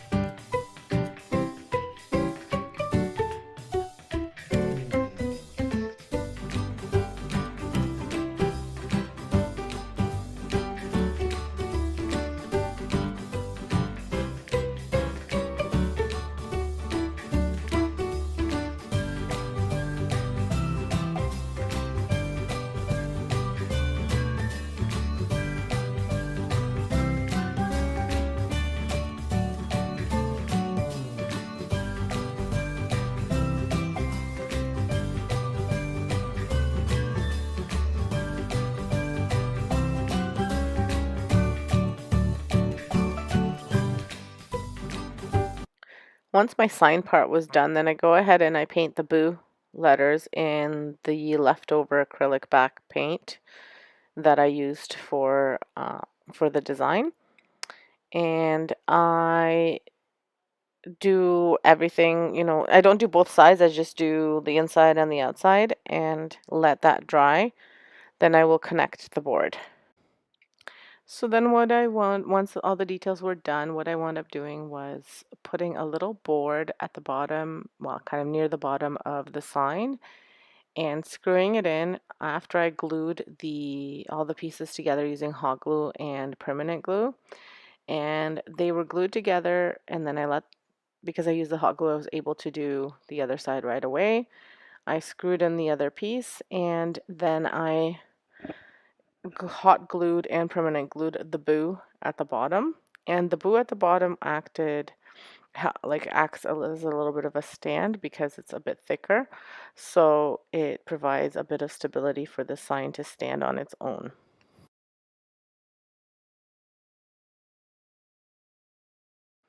So I wound up removing this little piece and again putting it at the bottom and then putting another piece at the top, just to hold it together. And if you're not sure, the reason I'm doing the combination of both the hot glue and the E6000 is because then it'll provide that permanent hold right away. Well, it'll provide that hold right away, and then the permanent glue provides a permanent hold. So that way I can put the sign and don't have to worry about pressing it down with something to hold everything in place. So once I glue everything down, I just do a little bit of a touch up using some white paint because some of the black from the boo brushed off onto the sign. It's just because it wasn't quite dry. I thought it was, but clearly it wasn't. So this project wasn't as quick as the other one, but still fairly quick and really easy to do and a lot of fun. I think this is such a cute little sign. So on to the next project. So for the next project, I'm making another little sign, but it's kind of more like a directional sign. I've seen tons of these on Pinterest, so I thought it would be really cute to make. I'm using just leftover scrap pieces of wood. So I was going to use this for a different project. I had a whole bunch of hot glue on here, so I'm just scraping it off with my X-Acto knife, and I'm going to be painting these little sticks as well as that little piece of wood in black. The little sticks I'm going to glue together with hot glue and permanent glue to make a post, and I'm going to glue that post to the bottom base, and that'll be the base and post for my sign.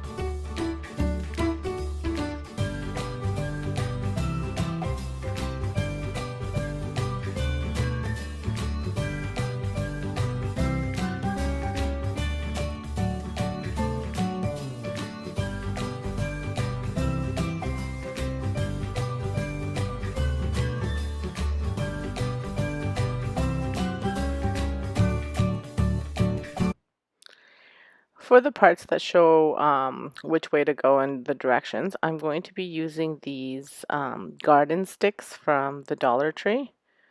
They're a whole bunch in a pack, so I only need 4.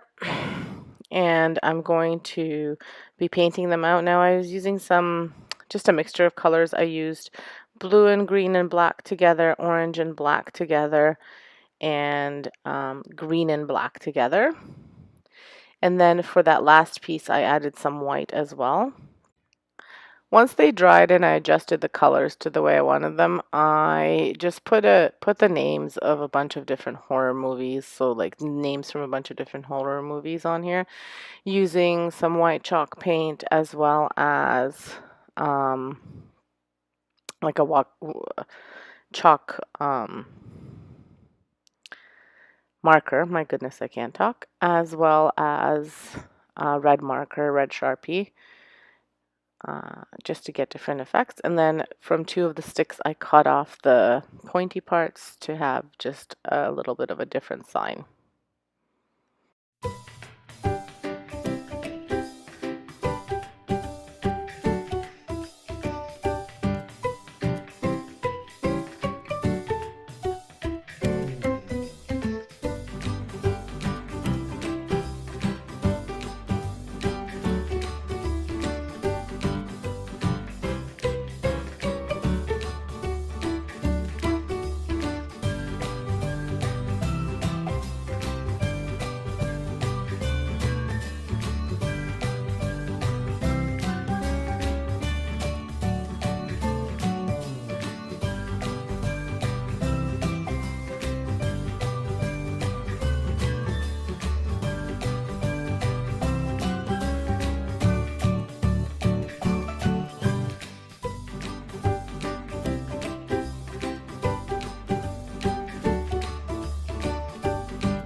So I have written Elm Street, Camp Crystal Lake. So Elm Street from Nightmare on Elm Street, Camp Crystal Lake from Friday the 13th, Sleepy Hollow, and Salem. And I think these are super cute. I love Halloween and I love scary movies, so this will be super cute. And once my kids are older, they'll know where these are from.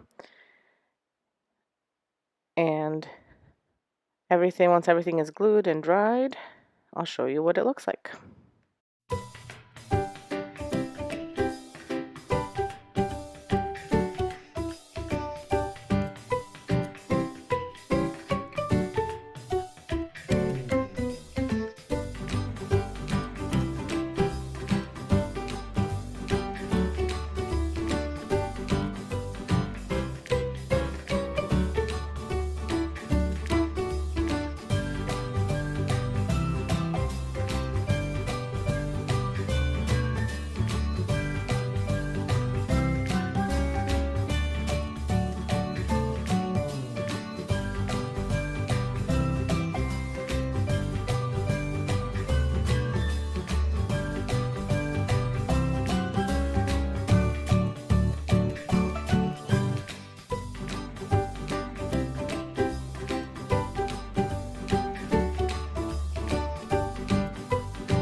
So here are all three pieces together.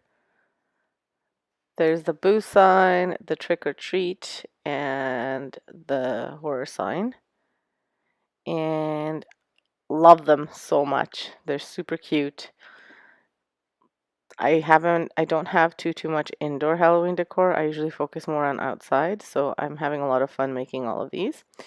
And then here's the boo. For today's video, I'm going to be creating a shadow box using this haunted house from the Dollar Tree and just a scrap cardboard box from actually a box of tomatoes. So to start off, I'm going to be painting the inside of the box orange. I have this orange acrylic paint that I bought at the Dollar Tree. It was the only one that they had, so that's the one that I'm using. So you can just see what the shade of orange is in there. And I'm just going to cover the box so that you can't see the cardboard on the inside. I thought I was going to do another coat of the orange, but after it dried, I liked the coverage, so I left it. Now you could totally do a darker orange if you had it. It's whatever you have on hand. Um, but this is what I had, and it it covered it fine. I do wind up using a bit of a baby wipe just to blend all of the colors together.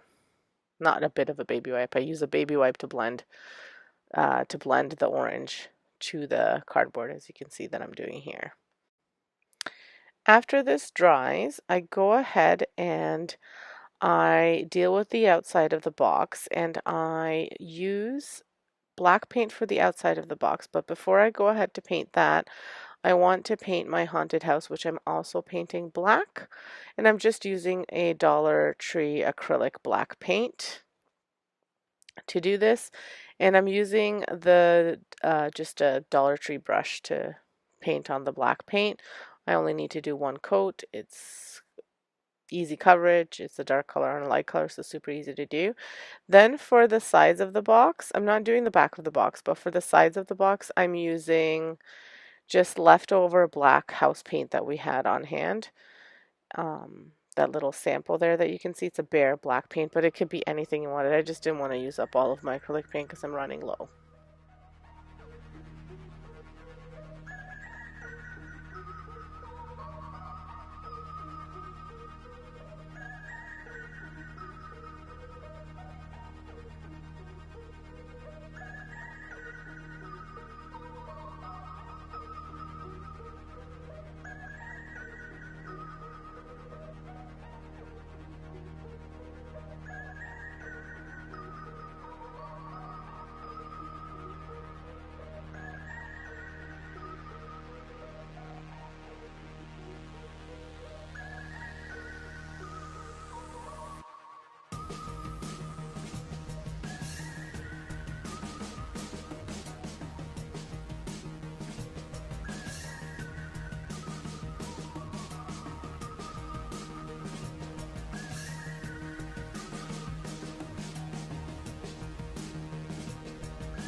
Now I wound up doing a little bit of the black kind of seeping into the orange on the inside just to give it kind of like a spookier look.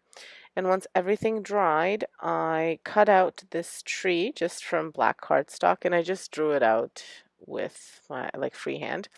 And then I had these foam cats and bats and owls just left over from different projects. And then I went ahead and I used, because I only had a purple bat, I wound up cutting it out from one of the cats, just doing my own bat.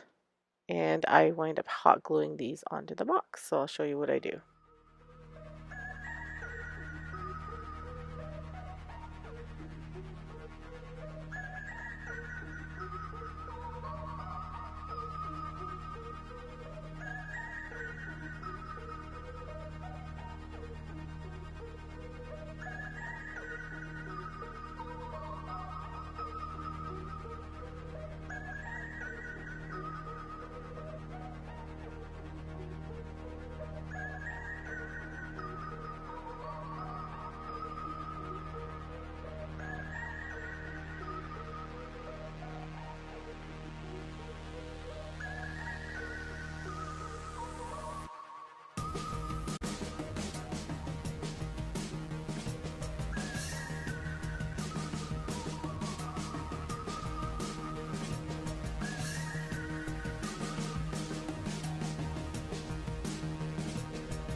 After those are cut out, I wind up just assembling the shadow box and seeing how I like it before I glue everything on. So this is what you should do before you glue things on as well, just to make sure that this is the look you're going for. I'm using hot glue, so it's not permanent, so I could take it off, but sometimes it takes the paint off, so then you just have to redo it. So make sure you're happy with what you're putting on before you glue it down. And after I've glued that down, I go ahead and I place some lights into the shadow box. These are the mini lights from Dollar Tree. They were $1.25. I'm in Canada, so everything's $1.25 with the copper wire. And I put them on the inside of the box through that little hole that you could see at the bottom there. I put the cable through there, and then that way the on and off switch is easily accessible behind the shadow box, and then you can't see it on the inside of the shadow box. I'll show you what I mean next.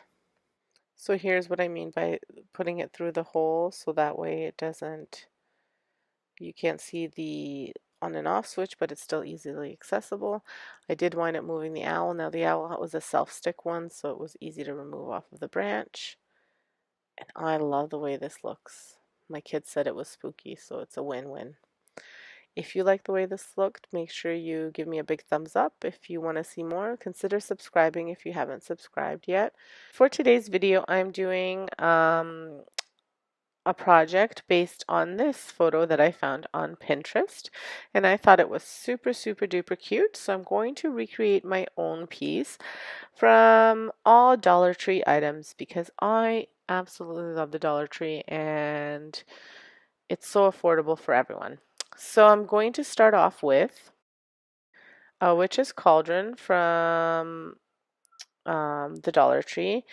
Then I have these little paper towel rolls, and I have some skewers, as well as these witches' feet from the Dollar Tree.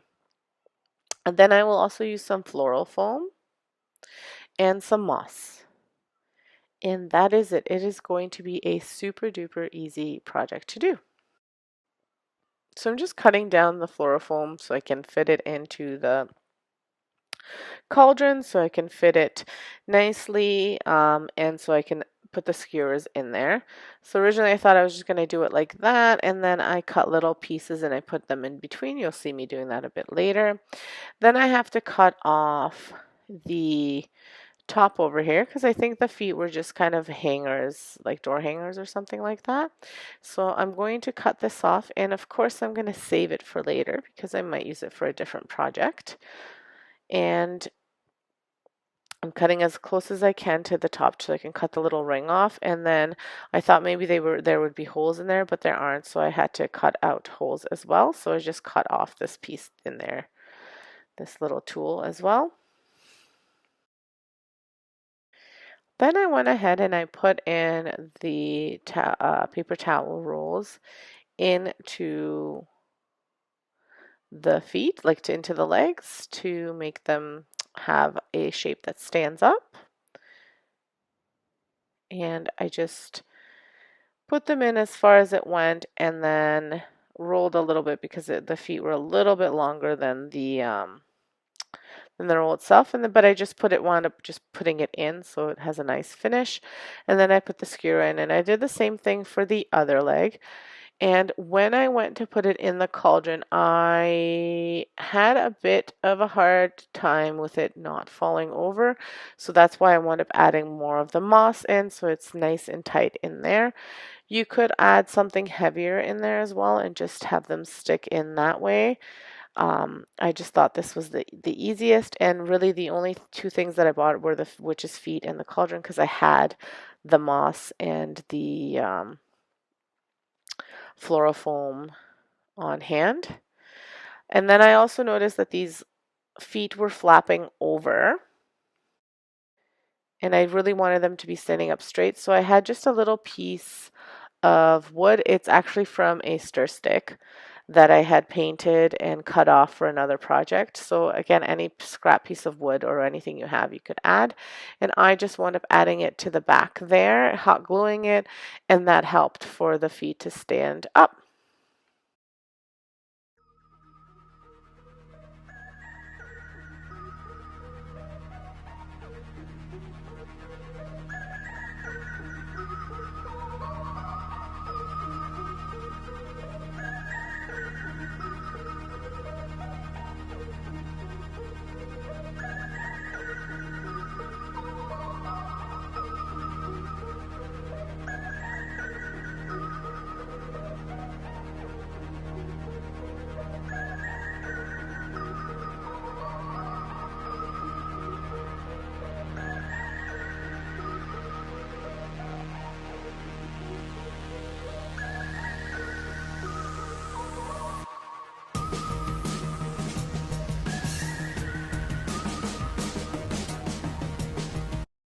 So you'll notice here that I'm just cutting the foam into little strips so I can fit it all nice and tight into the cauldron, and then I just add the moss.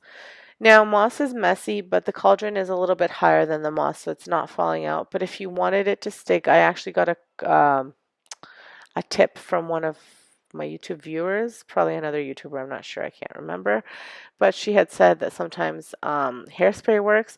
I did try it with my other projects. It didn't stick it together that well. Now maybe I just needed a better hairspray, but it did help with some of the mess. So if you're thinking that it's too messy, spray some of that hairspray and it should do the trick.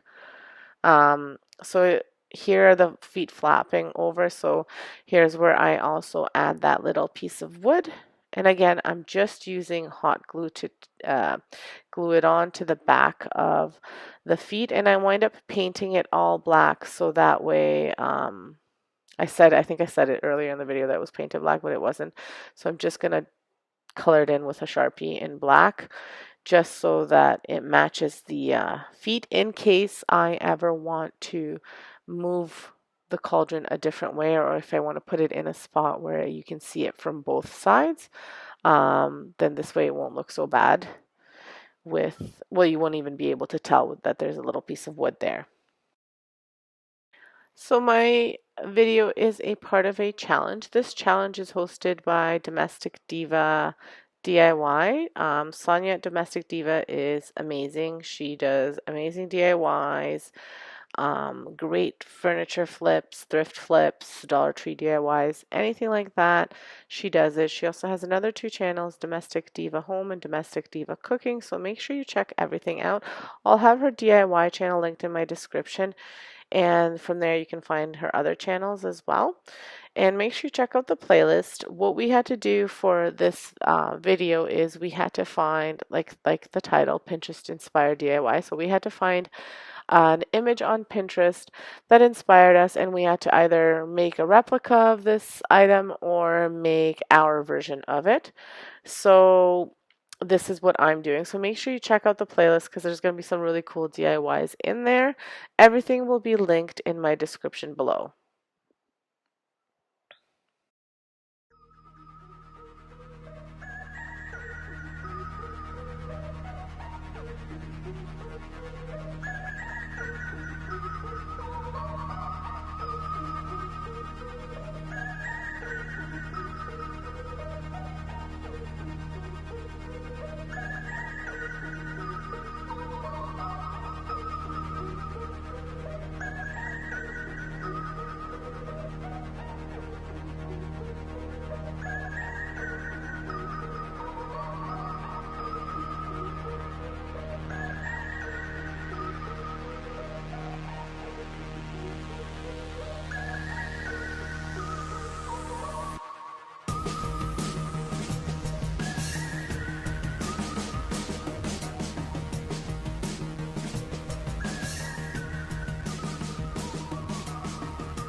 And that is all there is to this DIY. It was super easy to do, very cheap to make. If you had to buy all these things, it would cost you under $5.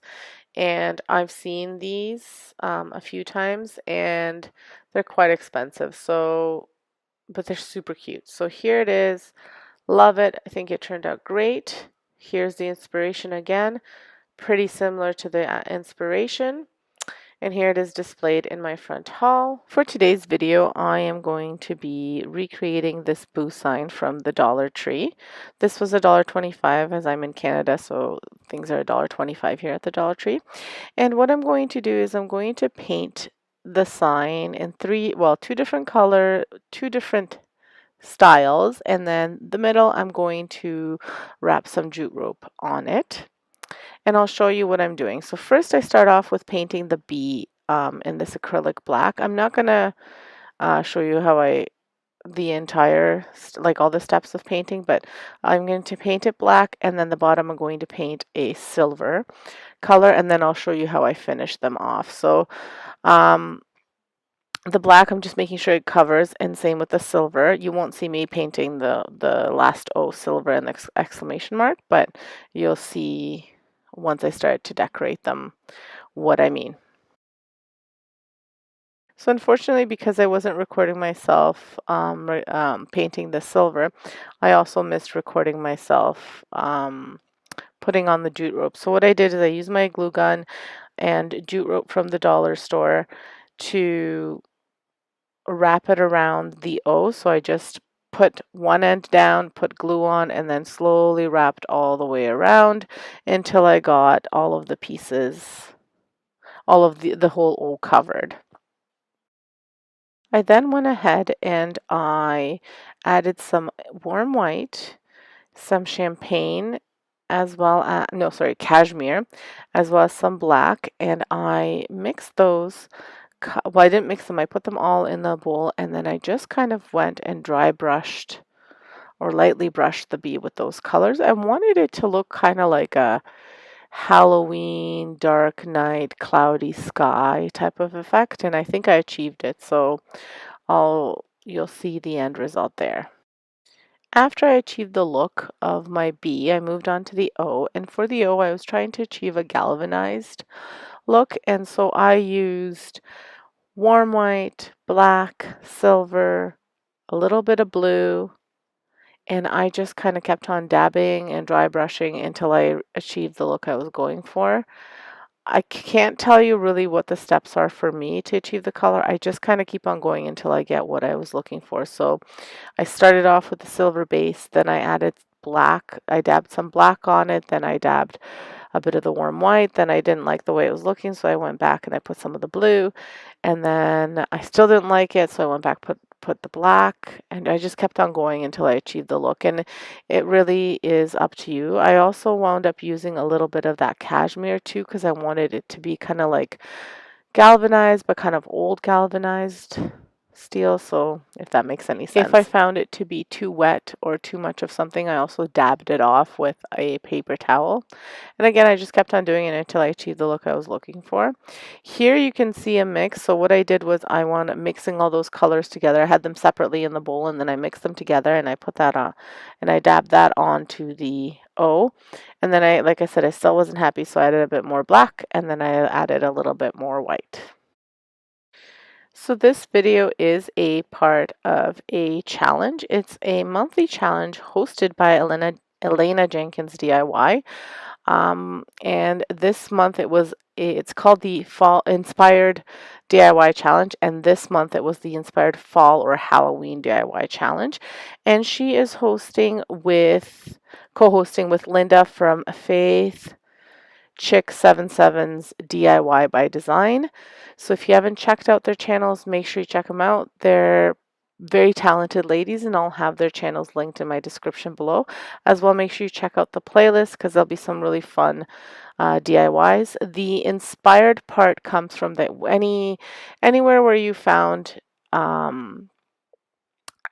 like whether it be Pinterest or anywhere else, anything that inspired you and you wanted to recreate. You could do for this challenge, and it just had to be a fall or Halloween theme. So this is my inspiration. It's not identical, but this is kind of what inspired me to how to design mine. So this is my take on this one.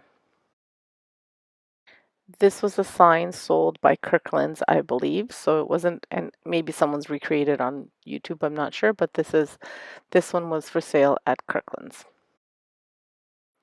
So after doing a couple of minutes of this dabbing on and off, I wound up coming up with this look, and I'm really, really happy with it. So let me know what you guys think. So today's project was a quick project, but I think it turned out really nicely.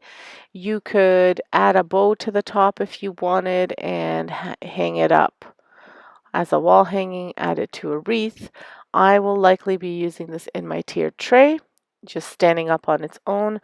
I'm really, really, really happy with the way it turned out. I think it's a cute little sign. Again, it was quick, it was inexpensive to make, and it's something anyone could do. And I love that the Dollar Tree has these nice wood letters. I just think they're so fantastic. So again, if you liked what you saw, make sure you hit that big like button, hit the subscribe button if you would like to see more, and check out the... Thank you so much for stopping by. Hope you enjoyed this and have a great day. Don't forget to like, subscribe, and leave me a comment.